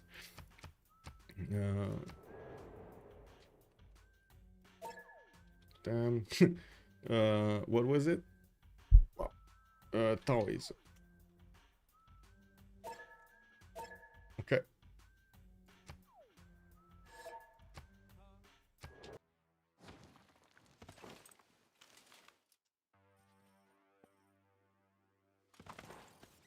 Whoa, whoa, whoa, Chickens Fervara taken down. It looks like it's half HP. We do have Kosek also under attack. It looks like also we do have the Zulu units not even on the way towards Japan anymore. Most of the ones that did go towards Japan, well, got pushed back. And by the looks of it, sabotage production passed by tiebreaker 2 levels higher. We got ST getting a 10, and Tokugawa did gain the 2 Diplo points. I do have to say also in the lands over here of Aztec, it looks like Zanzibar is still alive. We do have France, well, I should say Mapuche, still trying to pillage as much as he can. Yeah, but now with the parking shots on the battlefield here, it's harder and harder for these Malloriders to stay alive. These guys can actually counterattack. And I gotta say, the cat, while I was going to the bathroom and back, she was sitting on not really a stool, but something, I would say something like a pillow, something like a pillow, and she started like you know, yawning and started stretching and stuff, and she fell off because she was watching me. Oh my god, it was what it was. I think France would have had enough time to transition into science until they started worrying. Yeah, it's about splitting teamers. Japan went for different techs, and since one of them went for C in commercial hub and one for campus, they good in terms of timings. They did indeed. Let's actually see what's going on here. Macedon, still repairing the lands that he got from his opponent. Going face first into Hungary. Hungary is barely getting hussars in 2, 3 turns, 4 turns. This is very, very slow to get an army out. And you've seen those hussars don't actually do enough damage to deal, how to say, what they need to be dealing against Macedonian armies. Yeah, we do have Queen Asirs also from the left trying to go into Sejet and of course cut off the reinforcement line with line infantries and more hussars on the way. Looks like Shekelsverfar is gonna fall before the ancient walls go up. We do have to see also Macedon starting to pillage a few more times to get his gold back, and of course I do see Zulu is bringing Cav cores. Kosek is under attack. The ancient walls are gonna go up, and I do see Hungary is trying to save his builder, getting it away, while Hungary will have a problem with also with his government plaza. Not that it matters, he doesn't have walls thrown in there anyway. I do notice Hungary did manage to get a field cannon, which is definitely going to be a strong unit. Although I believe Macedon is not going to care that much. He does need to put this, yeah, there we go. He's starting to raise cities, not even caring to keep them, because he knows he might not keep them, right? He might not keep them. What's going on here? We do have, can we see the Goldens? Yes, sir. Yes, yes. Xiffy, Dark Age, Catherine de Medici, Heroic Age, Drums of War from the Coinage and Monumentality. That means he's going to manage to get that 48 faith a turn to help buy some builders here. And I do see Mapuche's Manor Raiders did get into his tiles, and this is dangerous because these guys are going to get to repair themselves. Healing themselves might not be as good as advertised here. Yeah, we do have also, wow, Russia trying to get Ancestral Hall and trying to get another wave of these units here, another wave of these cities to try to pillage his opponent. While I do notice traders coming around from Hungary, and of course the Hussars coming out from his cities are still gonna be late. They're gonna be late. With the walls going up though, I do see Macedon is gonna end up with a bit of a problem. These cities should be strong enough with the walls to withstand the attacks of the cuirassiers and not get damaged that much. While I do notice Alexander did put a city on the coast here, Alexandropoli. That city is trying to get galleys out, and we're gonna need to see if he can keep it, because it's rebelling in 3 turns. So, okay, well, I see the population is growing in 1, so maybe that's gonna help a little bit and delay it a few turns. Not by much though. What's going on here? Can we see the... okay, there we go. Tokugawa Dark Age. Montezuma is Omegaia Dark Age. I do see Shaka is going to be Normal Age. Mariusbw Dark Age. Rage Normal Age. And Ben Dark Age. So the only one that actually has a golden is Catherine de Medici. And... oh my god, anonymous gifter. Thank you so much for the 5 gifted subs. Thank you so much. I much appreciate it. Thank you, thank you. Oh, you saved me. Saved the day over here. Yeah. Very nice, very nice. Yeah, we do have Kyosek also getting the walls up. Miss Coach getting the walls up. I do see Moonstrat showing up with 100 biddies as well. Thank you so much, sir. Thank you. We do have Macedon starting to get into the borders of Hungary massively, and of course, even if we do have some Hussars on the defense, Macedon is still gonna get the pillages, not to mention gonna get to pillage quite a few of these districts and the tiles. We will need to see when the tanks are coming around. Zulu does have 1, 2, 3, 4 of these, 5, 6, 7 of these tank armies ready to upgrade. I do have to say right now, Hungary has a big problem with the gold per turn, minus 46, and it's not like Rage is doing much better. It's not like Ben is doing much better, 91 and 45, while Hazaggi just keeps eating that gold as quickly as possible. We're going to need to see if he's going to have enough for the tank upgrades here. It's going to be costly. It is going to be costly. Isn't it the worst Rage's game ever? No. It happens. I mean, he needed to get the gold. He needed to sim for his teammates. And he definitely thought Macedon has his army mostly here or here, not coming towards him. I think his only mistake was, again, not putting his army in front, or I should say one scout in front in between him and Alexandria to see if any units are coming there. He already got bamboozled once with that crossing of the river here and coming up from behind, and so yeah, he should have known. But at the same time, it is what it is. He did manage to get the goal per turn and now gives a chance to Hazaggi to get this out. Hey, Nicholas Jeffrey has joined the round table. My man. Hello there, sir. Good evening. Oh, how have you been, Monsieur Nicholas Jeffrey? God bless indeed. God bless. We do have safety settled from Russia, second one. I do see tank armies are getting hard built here by Zulu, and of course that's going to be his only choice to go against Japan here without that much gold in the bank. They do have between them around 1500 gold, or actually more, 1700 gold in the bank, so they will upgrade quite a few tanks. At least 4 of them will be upgraded here, if not even more, taking into account what they do need to do on the other side as well. For example, the French calves that will need some upgrades also.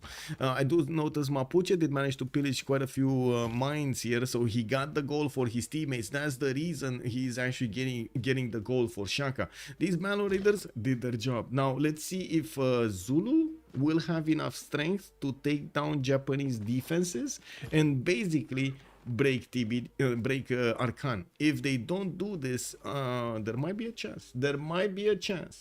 Yeah, Hidan, hello there, sir, and welcome. Also, Keyboard goes to bed this early. Wow. Athena.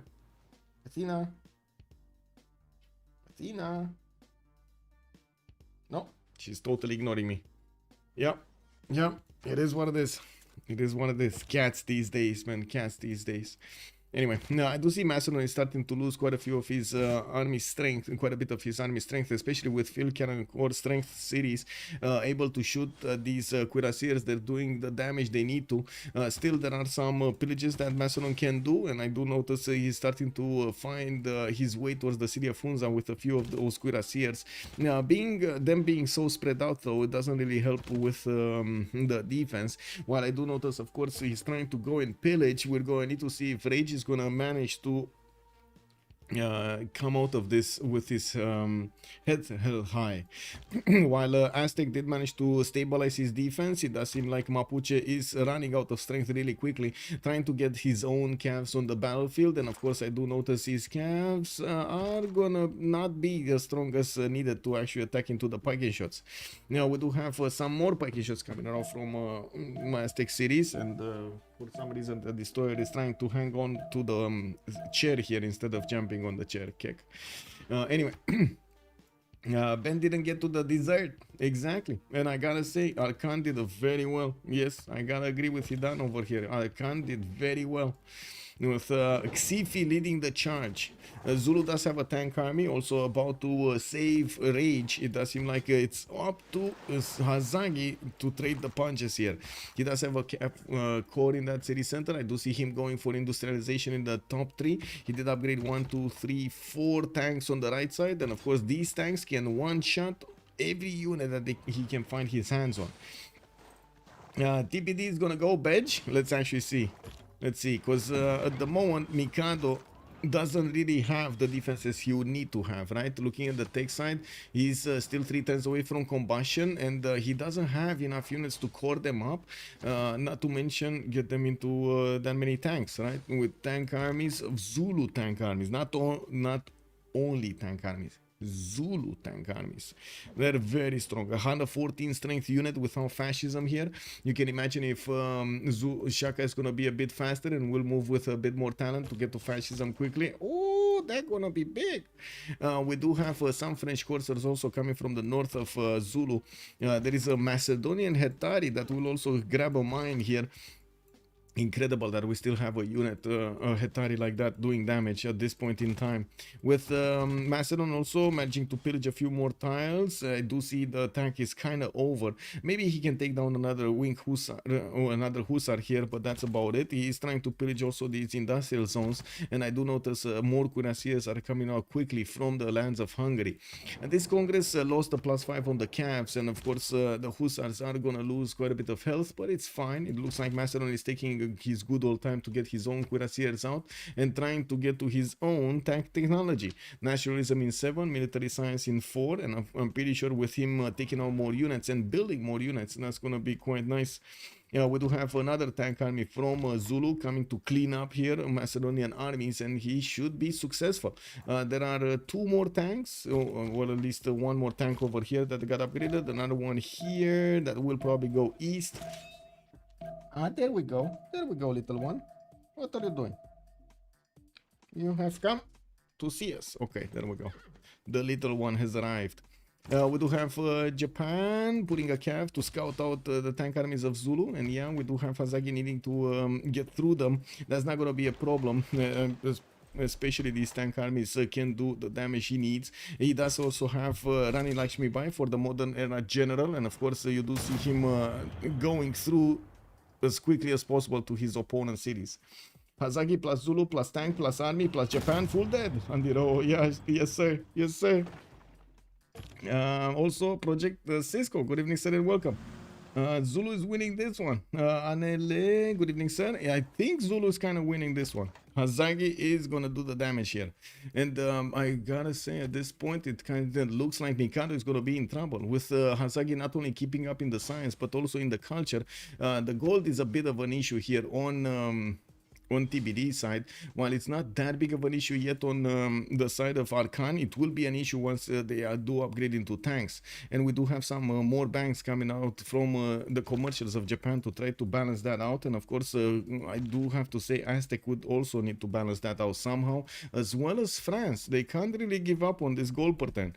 We do have some new commercials being placed. I do see Paris put one, Lyon put one, Toulouse put one. It's just a matter of time until he's gonna get those extra trade routes. and gonna couple his economy all together with Aztec economy here. While Aztec has been trading on the seas, they did make a decent amount. They did start to make a decent amount of gold. But you know Japan, you don't know Tokugawa. He doesn't like to trade externals. Maybe he needs envoys for blues. Yes, yeah. How are tanks? Wait. Why does Hazaggi goes for national history instead of fascism? We'll see. How are tanks available so early compared to helicopters? Well, I mean, helis were definitely invented way later than I would say than the tanks, right? The first tanks were kind of weird though. These are not really representative of the first tanks. These are fourth generation tanks actually, I think so. These look like the American ones, like the American types, and I'm pretty sure you do have like from World of Tanks I've seen this, right? You had the LT1, you had like another 2 or 3 generations before you got to these ones. There were some really weird tanks. Not sure if you guys saw, but there were some really weird tanks in the World War I. Little one. What are you doing, little one?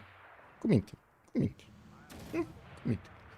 Yeah, envisioned by Da Vinci, but plan analysis shows that his designs were impractical. Yeah, well, you can't really get a design working without testing it properly, right, beforehand. Okay, we got some more artillery armies coming up from Babanango Ulundi, and of course he's gonna get all of these tanks to start smashing through the Japanese defenses, with Japan next turn getting combustion. The problem is the gold. Xiffy has managed to squeeze enough gold out of Hungary to actually give the gold to Mikado, and we do have 1,000 gold that just awaits a destination. Zulu putting a few tanks to defend his neighbor here. I do notice, whoa, Alexandropoli did get to rebel. This is incredible. He put a city right in the face of Russia and then he lost it to border pressure. It is what it is. We got over here on the right side, Zulu getting this. Okay, we do have artillery armies, Bulawayo, Mikado, level 2 spy over here in Zulu's territory. I don't think we have a level 2 spy from Zulu. We just have a level 1. So the diplomatic difference is definitely gonna be on Japan. He's gonna have the extra +3 against his opponent's movements here. And yes, Kitty came some for paw massage.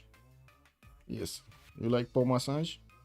Yes, you do? Yes, paw massage. Yeah, paw massage. Do you guys do this to your cats, by the way? Paw massage? Easy, these civilizations have alien technology. Oh no, 50 years actually, kick double. I would ask different question, why is it 940 AD and we can see tank pushes? That's a very good question. Alien technology here.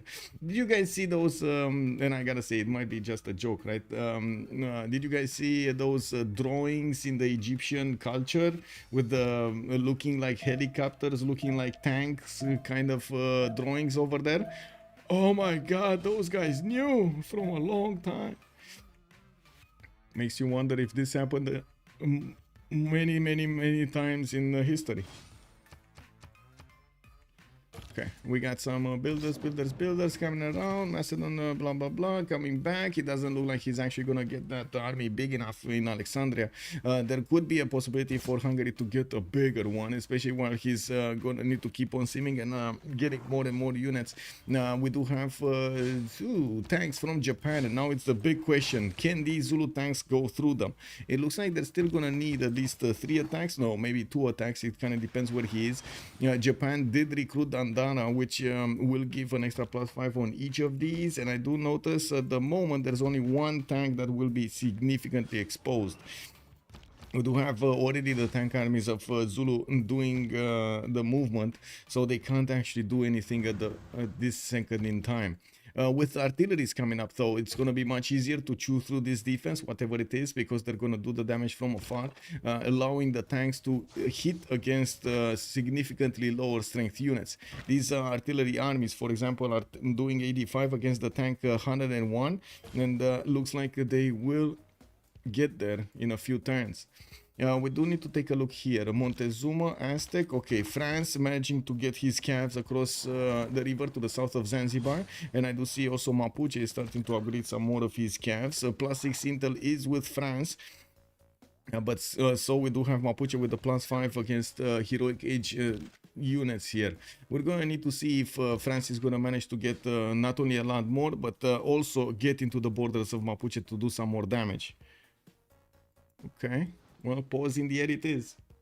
You can't really see this, but it's pause in the air right now. Oh my god, you should see this. Look at cat is standing pause in the air. Okay. Oh my god, man. Yeah. How is the oil for both teams? Brion, good evening, sir, and welcome. Oil 00 to 14 on Mikado, 0 over here on Omegaia, 102 on Shaka. We got Mariusbw on 0, 0 Rage, 0 Ben. And I gotta point out, Shaka did build a lot of his military academies well before he actually started this attack. +2 oil is coming from each of these, and I would imagine he will find some oil tiles. For example, he does have a one here in Crudlove, giving him another +3. Well, I do notice I don't notice any other. He has one here, but he didn't settle it. So he has another one somewhere, but he didn't settle it. You know, a streamer is an exception and a cat exhibits that much trust on small soldiers. Thank you so much, sir. Japan might have oil issues, maybe low oil. I do see at the moment he still has some oil, but I do see he's going down. He went from 14 to 30. Maybe he did upgrade something. Finally did get to core up. Not that it helps him that much, especially since Zulu does have a lot more units here and stronger units here. 116 against that tank of 115. If only he would have had Victor in the city of Okayama, I don't think Zulu would have gotten to push. We do have Zulu normal age. He does have 300 science and 172 culture, 371 points of production. Tech screen, he's getting industrialization next turn, while mass media is going to come out in 5. I do have military academies coming up in from Okayama, multiple artillery corps to help out Japan also push back his opponent here, while Zulu is bringing his artillery army soon to bear. We're going to need to see when he's going to get his fascism going. Macedon will need to get Alexandropoli again. It looks like he's sending a few cuirassiers to deal with that problem, and he's going to definitely need to put a city in between so he can keep that one on the front line. Getting his own military academy so he can pump out corps, or well, if he's gonna get armies, he's gonna get armies. And I do have to say, the only city that Hungary lost, it was the city that was exposed, the only exposed city that was not behind a river, not with troops, with that many troops next to it, not with other cities next to it, not connecting by a road path and so on. That one got exposed and that one got taken over. We do have to take a look at the economy here, since it looks like only Rage is making some money. We do have him on 80 gold a turn. On the other side, Omegaia, Mikado, Crudlove, and Xiffy are managing to do quite a bit of gold per turn. And we do have Zulu about to lose about to take down one of the tank corps of Japan. Oh my god, that healed a lot. There are some of these tank armies that are starting to get the promotions, and yeah, we definitely need to see how Japan is going to finish this up. Zulu also getting some more of those pillages. This one does have a promotion, very nice, and could get a pillage as well. You know, pillage and promote, very nice. Squeezing out every little bit of damage that they can, and I do see Japan's artillery corps are just not gonna do that much against the tanks of Zulu. With new units on the way, new tanks and artilleries, we should have Zulu overwhelming his opponent soon. Now we do see another tank has been taken down over here from the city of Tokyo's borders, while these tanks of Hazaggi are just moving around finding targets here. There's another one here. This one is probably going to be taken out, even if it's a tank core. It has 3 tanks around it that could attack it and shoot it down next time. Looking at here, we got France, Cav cores against Mapuche, Cav normal Cavs, but it's strong enough to withstand the attacks if need be. No, and I do notice Aztec does have Hildegard. No scientists. We do have John Spilbury as the next merchant. I don't think Mary Catherine is also available. Yeah, no, it is not. Japan did manage to get Leonardo, although I don't think he actually built. Let me double check. Maybe he built Mausoleum and I didn't see it. No, he did not build Mausoleum, so he doesn't have the extra charge on Leonardo. It's still good. +3 on each workshop is gonna be amazing. And I do see he has a 1, 2, 3, 4 of those. Oh no, 5 actually. He could get 5 workshops, easy peasy. Yeah, we do need to see if Hazaggi is going to finish the job here. Of course, with his field cannon corps arriving, with his military engineers also about to finish the pathway, a direct pathway from his cities to his opponent cities to Japan. It will allow all of these reinforcements, artillery armies, the tank armies, and whatever he's going to bring to the fight to get much faster to the Japanese borders and able to shoot much faster. Now, Okayama does have a battleship there, and it will start to do a bit of damage from the coast. Usually the players do use battleships to do the damage from afar and not actually take that much in return. Although I gotta point out, battleships are extremely susceptible to attacks from artilleries. They're kind of weak. And I can't believe she's actually sleeping right here. I can't move my hand because of her. Lol. Anyway, we got the Zoo coming out also from Zulu to get an extra point of amenity. I do see he's on +6 still in his capital city, but +3 in the other ones. He did get Temple of Artemis and Colosseum, so he can keep all of these amenities up. And of course, on the other side, I do want to take a look. +3 over here in Tokyo's capital. While I do notice Mikado did actually discover his industrialization. Did he? Yes, he did. 2 4 mines. Okay, yes, he did.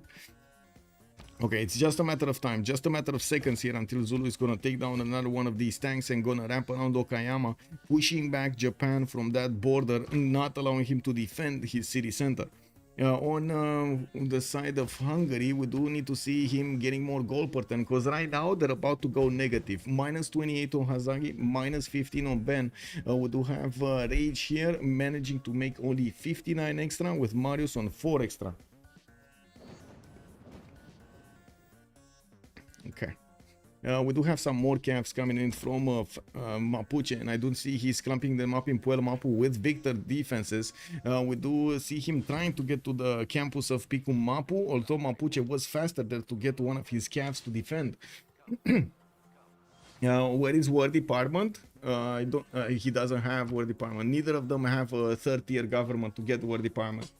Also, isn't it worth in this position on Zulu to promote Moksha and buy several medics? I'm actually, well, first of all, I'm not sure exactly if he does have the governor titles or more, because he does have already 1, 2, 3, 4 governors, maybe 5 governors. He has 5 governors, and I'm pretty sure he went Liang secondary at least 2 tiles, 2 of those, Moksha already 2, Pingala probably 2, so I don't think he has that many governor titles left. We'll see. Really? Okay, she took up position in another place next to the screen. It is what it is. We do also need to see if Aztec is going to start moving. He's getting his infrastructure for the upcoming war, and I do see Omegaia did jump up to 229 science and 95 culture. The fact that Hazaggi is pushing into Mikado and nobody's pushing Aztec or France here is giving them enough time to recover. And we do need to see if Aztec will manage to actually get his army out. We do see the tanks of Zulu managing to take down that tank of Japan, and of course with the artilleries coming through, we're gonna see him start to do direct damage against his opponent's cities. No.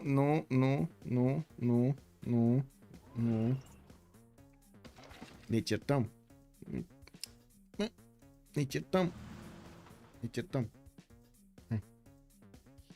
Okay. I need to give her my hand, because otherwise she's chewing through the wire. So I'm giving her my hand so she can chew through my hand. Ow. Heck. Anyway, tank armies finally from Japan. He did manage to get one. If that's gonna be enough, I don't know, because he's definitely his count of units is not that good. Daranar, thank you so much for the follow, sir, and good evening. And I think we just got to 7,800. Whoa, whoa, whoa, whoa, whoa. We did 7,801. Thank you so much, sirs. Much appreciated. We doing it. We're doing it. Okay, there we go. My hand is free. My hand is free.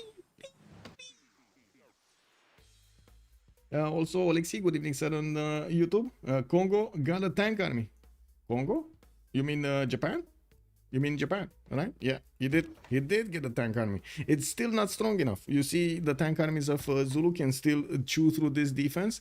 And of course, we're going to need to see when the artilleries come in to start shooting, how is the damage going to look. I'm pretty sure with 1, 2, 3, 4, 5 artilleries, that's going to be an insane amount of damage done first. Now, we do need to see balloons also coming around from Hazaggi, which I got to say, he's going for scientific victory right now. He's moving his supply convoy on the front line, but he still did not get flight. We do have him starting to improve his rainforest tiles with those lumber mills that he can get right now. I do notice he started improving quite a few, getting those extra production points on each of his tiles, improving his production to 439. He's actually a bit more production than his opponent right now, Tokugawa. Hey, if you wanna play with this. Play with this. Come on. Come on. Go, go, go, go, go. Woohoo! There we go. Creaky sounds always gets the cat. Did Zulu push his stuff, correct? Possibly it was a tough push with a distance and everything. No. Well, this Zulu push is very hard, and I do have to say Hazaggi is just a matter of time until Hazaggi is gonna chew through the wall defenses of Okayama because of these artilleries. There is an insane amount of potential here on Zulu to overwhelm the production of Japan. Not only he has straight up production bigger than Japan, but he is having a lot more military right now with a lot more potential to get a lot more. So let's actually see when he's gonna start taking out cities here. It looks like Okayama is gonna be the first one to bite the dust. There's an Aztec city in the north, and I think he's actually going for amenities, right? No? Or did he just settle? He just settled on an incense tile, and he got a +10. Let me actually take a look. Yes. No. No. Wait. I don't see. No. He's still on +9. Wait a second. He has a tobacco tile and he settled on, on incense tile, and he settled on another one, totally forgetting that he has the first one. Is this what happened here?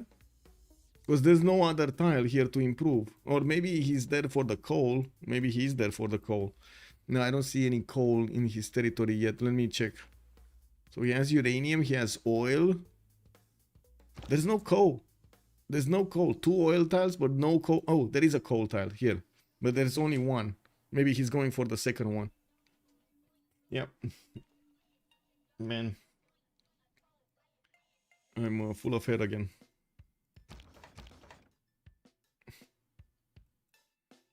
Okay. Mapuche. It's fine. It's fine. Mapuche pushing back France. France not doing much. Hungary did stabilize, getting to research labs and starting to put quite a few of them in his city count. Industrial zone logistics. What is he actually looking for? Filippo Brunelleschi is a great engineer. I didn't see anybody actually going for Forbidden City for that wonder that gives you an extra wildcard policy. And yeah, I don't see it. Maybe Japan?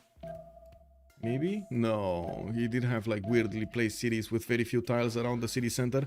I don't think that was a possibility for him. What are you doing?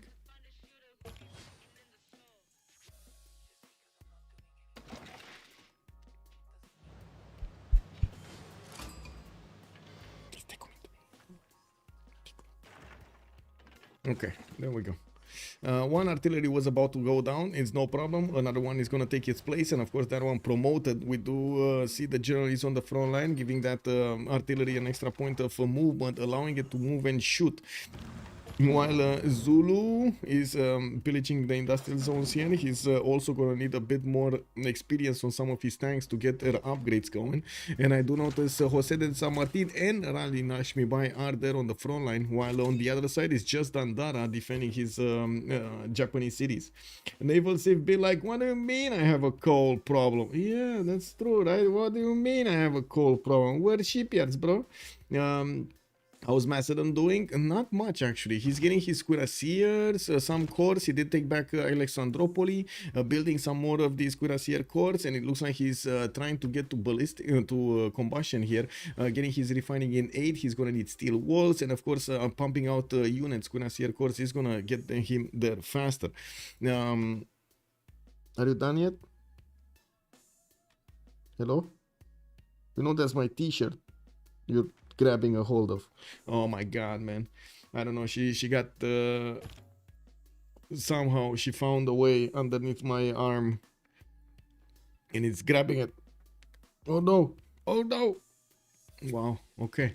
Anyway, now we do need to see how Zulu is gonna breach this, because yeah, it looks like Okayama is getting hit every turn here by those artilleries. Still need no balloon on the front line, and looking at the text, we do have Hazaggi going for economics. Finally, he did get flight. It looks like in Ulundi, he does have an observation balloon getting built next turn. While it's gonna take a little time to get there, I do see he also discovered the ability to get the railroads going.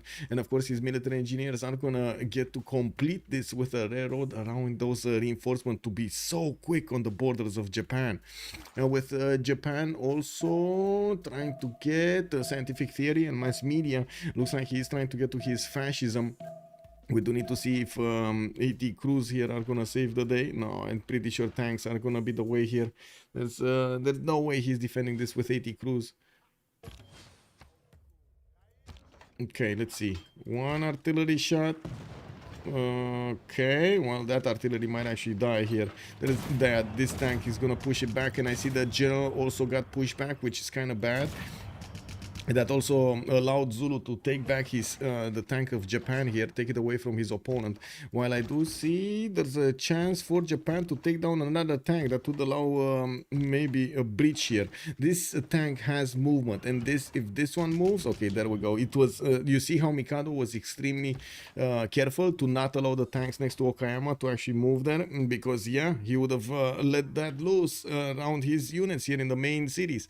This would have been terrible if you would have managed to do that. Now we have another 2 artillery armies, 3 artillery armies coming in with the observation balloons also on the way. It will take them around 2 turns to get here on the front line. That will allow him to get the damage from 3 tiles, allow those artilleries to actually attack into their opponents from 3 tiles out. That is gonna be quite a difference attacking into Tokugawa with so many more artilleries. Right now he's barely able to shoot because he needs 2 tiles of distance between the artillery army and his opponent, and that is, as you can see, quite dangerous. I can imagine a situation where Free Sim Zulu got the tier 3 government before Tokugawa. Yeah, true, but look at that. Hazaggi is 4 turns out from ideology, while Mikado is barely getting mass media into. We do have Zulu getting a few more writers, and I do see he's on 200 culture, while Mikado is 157. Also, Shaka is significantly more production, 522. 3 turning tank armies from his cities. Look at that, 3 turning, 2 of them from his cities, and starting to get planes from Ungumdundulovo. It does seem like he's gonna break Japan. It's just a matter of time. And the question is, can Aztec balance that out? Because at the moment, Omegaia is on 230 science versus the 296 science of Tokugawa. We do have Hazaggi 300, and Rage is also 272. Now on the other side, the Rage is getting his labs. He's definitely seeming ahead, getting his industrial zones with factories, and of course we'll follow up with coal power plants, just like Aztec is trying to do here. We did have Mapuche with quite a few units lost in the cities of Aztec, trying to go against Aztec, and it looks like, of course, he was pushed back by both France and Aztec here. While France, in the meantime, just got his economy going, well, a little bit. He's on 59 gold at 10. He did establish these commercials in his city centers and will follow up with markets that will also help out Montezuma next to him, because he's going to connect his economy with Montezuma, and both of those cities that are going to be connected are going to be helped out. Wow, I didn't know that button there. Can you stop pushing buttons, please?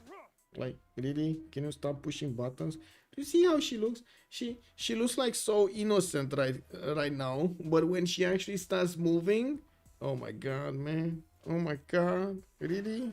Really? Yes, yes, yes. Spoiled. She's spoiled. What can I say?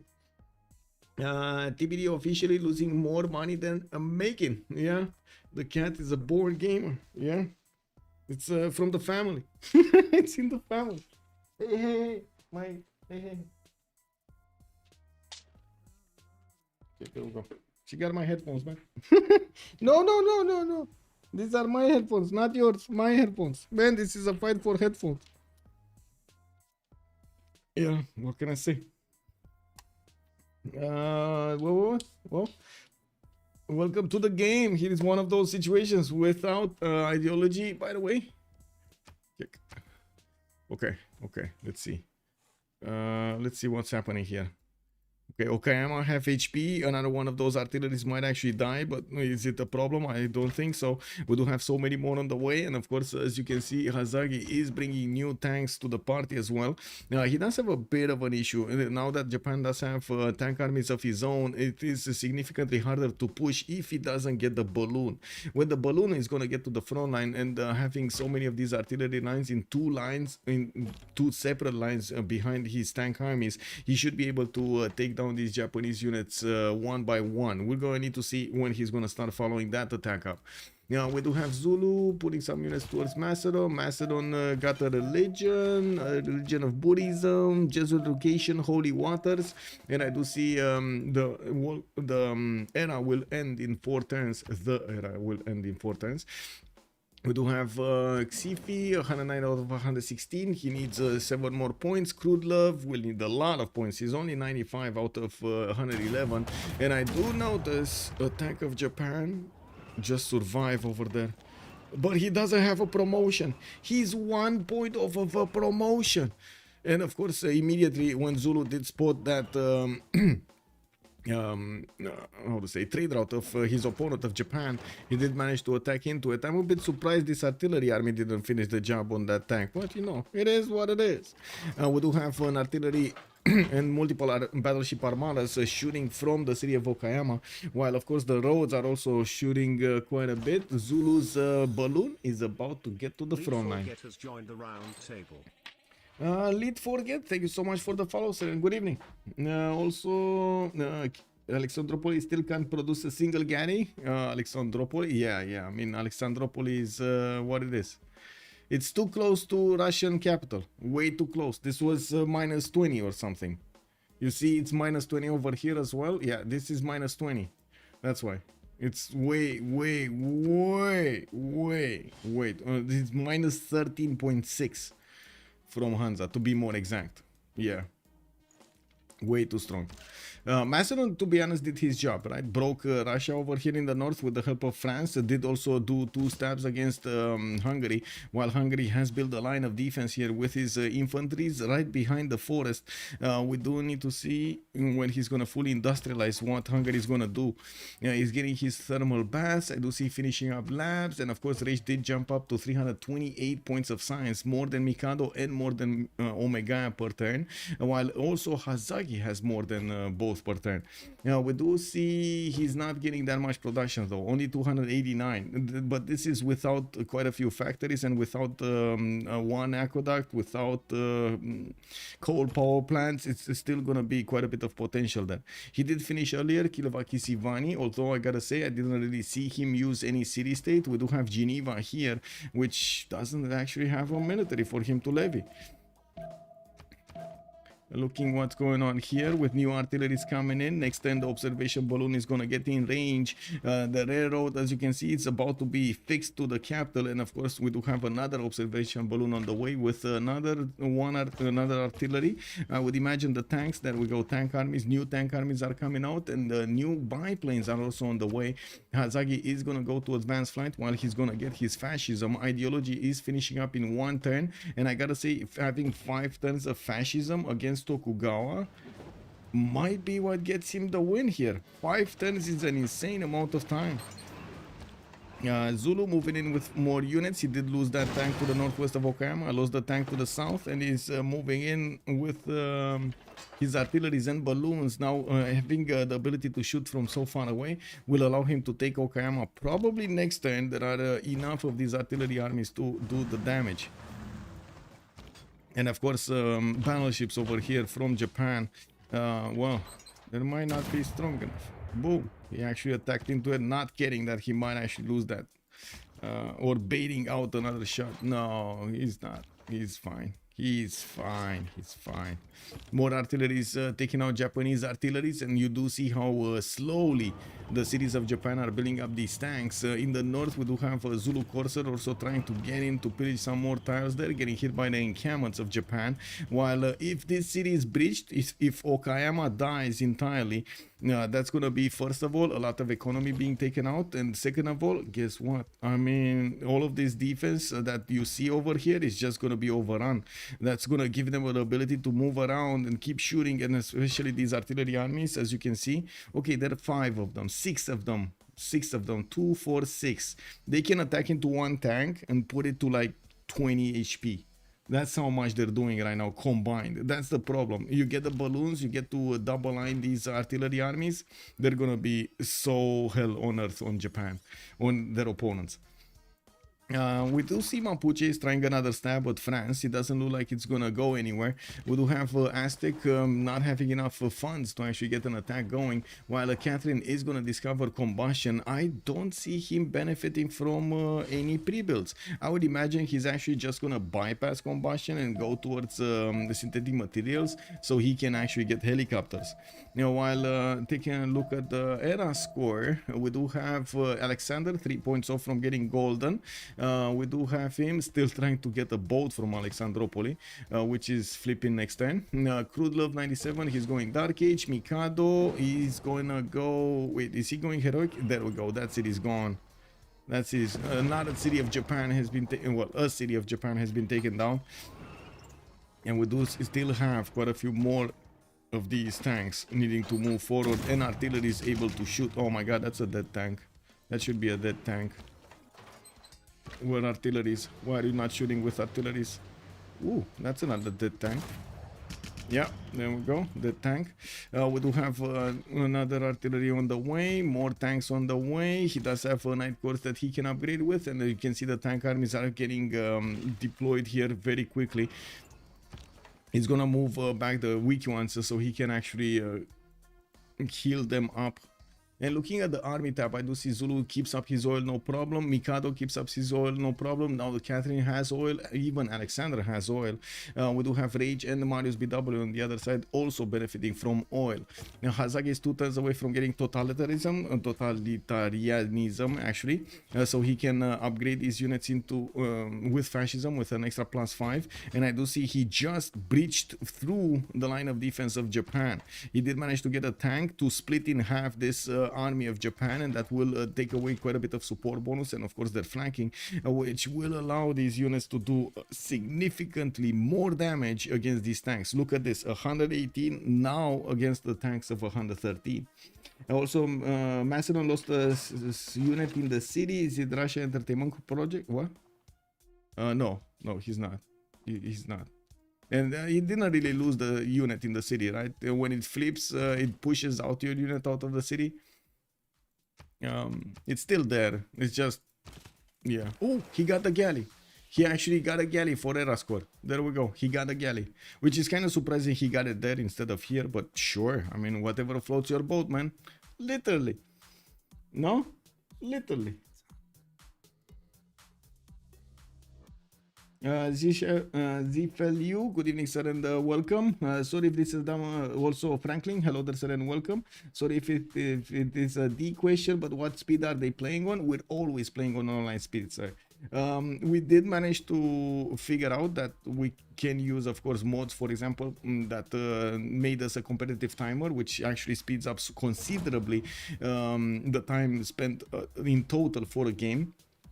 And we end up with an average of maybe like between 3 hours and 6 hours on a game, which is down from at least 5 to 8. That was 5 to 8. A few years ago, it was on 5 hours average, 8 hours average, between 5 hours and 8 hours average to get a game going. What are you doing? God. Yeah, it is what it is.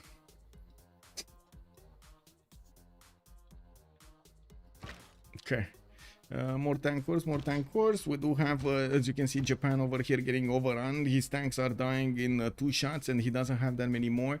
He was trying to get tank cores, but he can't hard build tank armies, and that's the problem here. He needs to get them one by one, and it's just not enough strength, not enough tanks. It's just not enough units. Zulu just overwhelmed the defenses of Mikado with sheer amount of production, not to mention quite a bit of damage. And I do see Zulu just keeps on going. The economy though does need to balance out, because Omegaia did manage to get 257. He switched into a heroic age, and now with Reform the Coinage, he's getting the gold for his teammates to upgrade into, to upgrade with, I mean. We do have some attacks from, wow. Nihang armies are stronger than, oh my god, I need to actually get this. Nihang armies are stronger than infantries. Wow. I'm gonna put this somewhere on my Discord somewhere. Oh my god. Oh my god. I'm gonna put this in, where should I put this?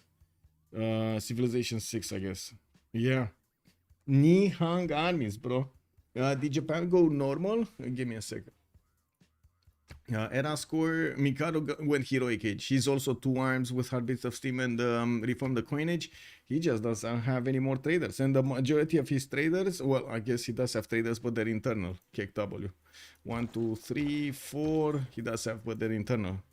5 traders. Yeah. Yeah. We do have some Aztec biplanes coming around, and we do need to see how quickly Aztec can actually get to his advanced flight. Not quick enough. Radioing 3, only biplanes, not gonna work. Biplanes are basically not that scary, to be honest, against tanks. They're scary against the cuirassiers or something else. Okay,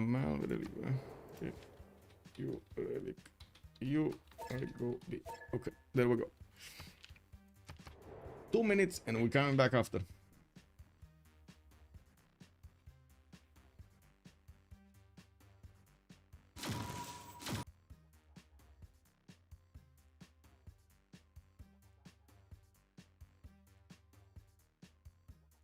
Oh, that's a DC. Okay, okay.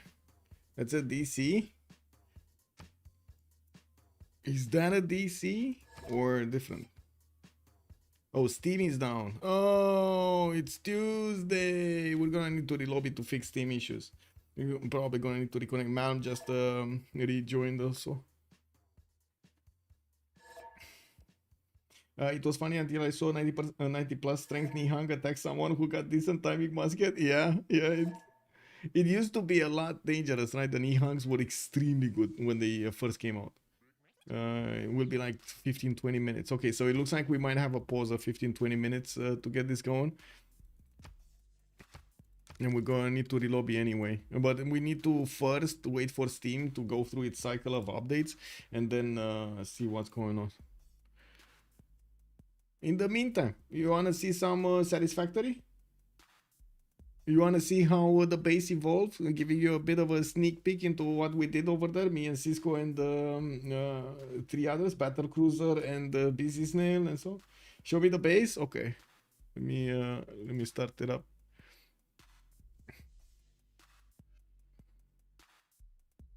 I hope it's not gonna, how to say, do anything to Civ though. We'll probably have to relobby usually. Yeah. Okay, let's see.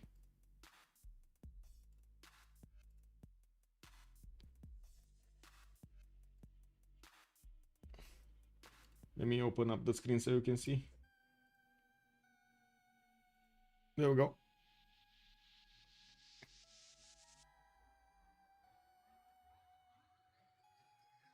It's in this game, I gotta say, it's incredible how much you can do in this game with so few building blocks, I should call them. So few building blocks, yes. Okay, so this was where we were. This is Skynet Subnet 0. This is how I call the base, and we're still building it. It's still an ongoing project. We got the tunnels going around from the back of the base to all supply the supermarket. Basically, what we did is start to build items everywhere, build the highways also everywhere. You can get with the car to all of our locations that we made, basically. Not only that, but you have stairs everywhere you need to actually jump. Even though we do have jetpacks and everything, I still like to have all of this shown up. There's also another level being built in the below. This is gonna house the next sort of machines over here, which of course we're gonna start to build. But however, we did need to actually do something else in the meantime. Let me actually grab a car here. Do I have a... Let me actually build a car. Or do I have it here? Maybe I have it here up. I'm gonna need to put cars everywhere. This is a parking lot that I didn't actually get to design yet, but let me actually put a car down. And oh no, I'm missing some really simple stuff. KW. Let me go into the super shop. So this is our super shop. You see 2 lines coming in. We got almost everything we need to start building, but I don't think we actually got those things that I needed to build. So let me actually get to this and see if I can build some. Where are they? This crystal oscillators there. There we go. I just need 2 of these and it should be fine to build a car somewhere. It's still an ongoing job of how we're actually gonna get everything going, and we're gonna need to see if we're gonna build more highways or not. The main idea was to not allow that much chaos to reign here and just build as much as possible as it would look in, well, not really real life, but as in would look in a game, right? So let's actually put down a car. Let's fill it up with a bit of fuel. There we go. And start driving. So let's get to steel first. And then we're going down. Wow. Let me see. Oh, wait, one more time. Did they GG? Did they GG? Well, I want to play now. GG. Wait, did they actually GG? Oh my god. Give me a second. Give me a second. They might have actually GG'd. Oh my god.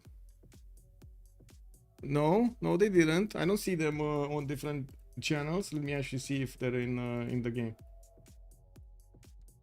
Exit to main menu. Did they GG or not? Was Xiffy saying GG? Error joining multiplayer. Let me join oh, they did GG. Oh my god. Let me actually take a quick pic here. Input. Guys.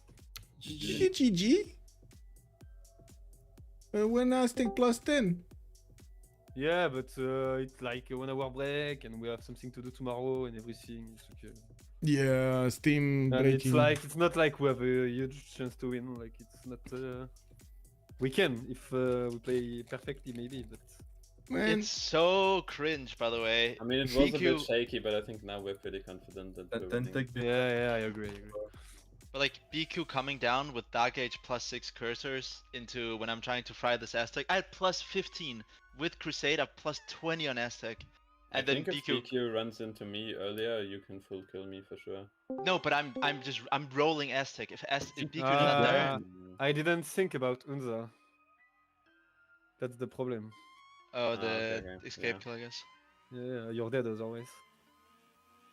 But yeah, my traits into with the Congress as well. Yeah, that's why I was +20. Like I literally had +20 on Aztec. The traits was insane. But then but he had +10 on attack, so.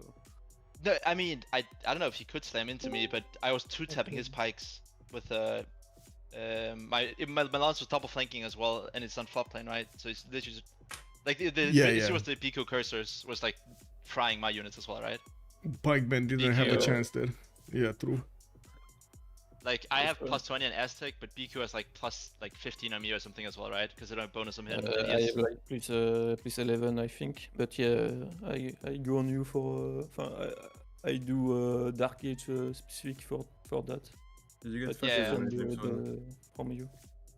Because if you don't come down and help Aztec, I think he's like... I don't know if I kill him, but he's gonna be out of the game at least. Yeah, but then Hazaggi, if he gets enough gold, 3 turning tank armies from 5 cities, it's just not gonna be. We know he has no gold. Yeah, yeah. That was the point of going on a raid just before he has to. Wait, by the way, you guys voted for this Congress, right? Which one? To showing industrial zones. By the way, why did you CC? I don't think the game was over yet. Yeah, I agree, but Completely over. Maybe we're missing something from spectator PvE, but this game looked completely over from our PvE at least. No, like Rage has 0 prod. Yes, I think France. I mean, that's But I Rage was only thinking needs to about get it though, gold. that Rage has no prod and he will suffer on my tanks. Yes, Yeah. he would. I mean, Hazaggi has fascism I in like could- 2 I could turns. defend The him, game is actually. completely over now. Yeah. I think now that I am going well into Japan, I had can get really things. a lot of Hazaggi. And I had Balloon also. I mean, I believe you, but So- I can get 80 crews. Rage has 80 crews as well. Montezuma was Yeah, like Rage was 7, better. 8 It turns was from fine, advanced but flight, I and don't think it was Okay, maybe fully we over. continue the game. Hazaggi is also, 1 like- turn No, away no, from I fascism. don't, I don't. I don't know, man. You guys didn't have good GPT anymore, right? Like before. No, the they had 500. more than you actually. I Yes, have but like we are now 300. pushing, so we are pillaging tiles Yes, every we're turn, pillaging. and they aren't taking any tiles anymore. Like their mic. No, I'll just unapprove my Are line. you Now it's steal. pushing like Tokugawa has kinda 0 tiles improved? That's not... I don't. Okay, if games are good, then why don't play? Oh, my Yeah, God, I'm my just move saying is it from kinda the we steal. didn't Yeah, play. Well, Andrew, I'm just coming here throwing knives. Ben, What is it's this? not us saying that, please. Yeah, honest. We is- see. Yeah, we- sorry. I me- just want to say it uh, was Mikado, not. we CT because we think over. we lose, but Yes. so. I mean, it was super. Like I did double blue sears in the mid game, completely saved our ass. I think. Yeah, if, but fucking France manages 2 missions to. Yeah. Yeah, but just Face is literally just behind Rage, with no way for us to find it. Like the blue CS were kinda cringe. I mean, you had Anshan in your pocket as well, but Mikado killed it. In It's return, not- it's not- it's, stop. I know it's Come fine, but on. if we don't, if he doesn't kill it, we have to seize it. Otherwise, you just keep it for the rest of the game, and we can't do anything for it. How, Like, we have to contest it or lose voice to it. Yeah, but return, I you, think, you, get a you, lot of your on the- two on Face the- is completely pocket, and Geneva is hard to find. So it's I not know. the same. No, I'm not saying it's unlucky placement for us. Just saying you had blue as well, just killed it. Like Rage could have killed fast as well. Yeah, but that was what we were trying to force you to do. I gotta say, it Oh, was by the a way, beautiful wait. game from Macedon. take it back on Amazing. Cold War, actually. Just hitting everybody over there. I don't know what happened with Ben. Ben, how did you not get that defense in the bottom? What happened to General? No fucking strategic. I knew it. Oh, I knew it. strategics. I mean, wait, we did. Oh. Wait, I mean- we did have a lot of strategics, but I No. was spamming a million horses at the same time. Yeah, Is you it got like because 8. the lake? Yeah. It is because the lake of strategic you didn't make walls. I did that time. I mean, you did, but I lost did not lose with a the walls city also. without walls. What? Yeah, All my cities said I had walls. yeah. Well, that But was- the, You the did, you encampment, I killed the encampment too early for him to have wall. I think. But also, wait, here's a good like. I think that city. Shut up. Wow. Shut up when Wow. captains speak. Actually, I'm not. You're the not captain. Shut I up. know. But I mean, I'm not saying I did not also make a good amount of mistakes, but we were also really struggling on strategics. Man, that uh, general out like, in I the don't window see- over Like there the was general getting yeah. locked was so bad, but I feel like it's also a bit because of lack of strategics, because I have no unit to send forward. But yeah, Even with- I should still never get my general locked there. But even without strategy, in my opinion, this city looks so No, undefendable. it's fine. Like yeah, I can From, lose like- the encampment and have 3 units in front of my city that can't get triple slammed. I think. But if it's you lose okay. these two tile, a catapult from here just kills the city, no? I mean, how you can't catapult, ever- how catapults take city if no tile in front of the city is taken? You can never defend these two tiles, right? Because they have all these tiles here you can shoot, so you can never hold these two tiles. And then he has a catapult I here that think just shoots it down would the be city or fine. trap. I mean, it was also my Moksha city, so it fucked my civil like really late. It was really rough. And it's the second city with a build order with late third city, so the last of the second city is very hard for you. Yeah. I guess maybe it's easy to defend with like if the encampment is like here or somewhere behind. Maybe here. Why? Yeah. Why didn't you minus Civica, by the way? How didn't we what? Sorry? Because we were trying to do something that is good for me and also for other people on my team. Not Wait, why only didn't good we- I for me. was thinking of sending Night Course to Mikado, but we did not have enough resources, like strategic resources at some point. Okay. We felt like this was good for me and also good for Mapuche, so Yeah, I we think the did plus- this instead of like It was also for the- I can just go Corso and it's fine. It's always for the Hungary, right? If Macedon goes over there, he's double unique unit on light cap. So it looked. I said that there's like 3 different units that are good for me: minus anti-cav, plus range, or plus light cav. And then I don't know, the rest of the team was like plus light cav was probably the best of those 3 options. My early game was so good actually. Yeah, my early game was not very good. I think I needed to spend a bit more gold. I had Builder Maybe. 8. I had Wonder B2. Wonder. Yeah. What was Wonder? I didn't even look around actually. The culture one. What? Oh, it's Wait, Xiffy, what Civ were you playing this game? The I didn't broken get- one. Macedon. Oh, Macedon, yeah. Wait, you never settled the... Wasn't there Culture Rima somewhere? What? Down here? Oh, it's all the way down here, never mind. There's a Culture Rima here. Yeah, I saw it. Really. It's too far away. I was. I find it with Etaroy. I sent to find a CS to get production bodies. Wait, what? But I I didn't was find wondering what are you doing in the south with 3 Hataris just going into nothing. You didn't see the south, no? And then you crossed the river and went to Hungary. No, I wanted to go on Rage first because it was more obvious that I go on Russia. I see. And I Well- forced Rage to spend strategic and everything. The fact that you didn't go directly and you went around on that river just totally got caught Rage out of position there. Yeah, but it was a bit too far. Yeah. To surprise him that Yeah. much. Well, guys, GG. Bye bye. Yeah, GG, well played. Bonsoir. Thanks for the game. GG's. Good night. GG. Well, there we have it, ladies and gentlemen. We did actually see TBD Magic to squeeze a win here, and that was down to how much Hazaggi did manage to punch his opponent over there, Mikado. We did see him going with the tank armies and of course the artillery armies and balloons against his opponent's cities. I'm gonna stop it right here because I do wanna. I just gave you a sneak peek into Satisfactory. I do hope I'm gonna actually get a movie out of it, and we're gonna take a look at the base when it's finished. But right now, I hope you actually like what you saw over there, and we're gonna come back with more details.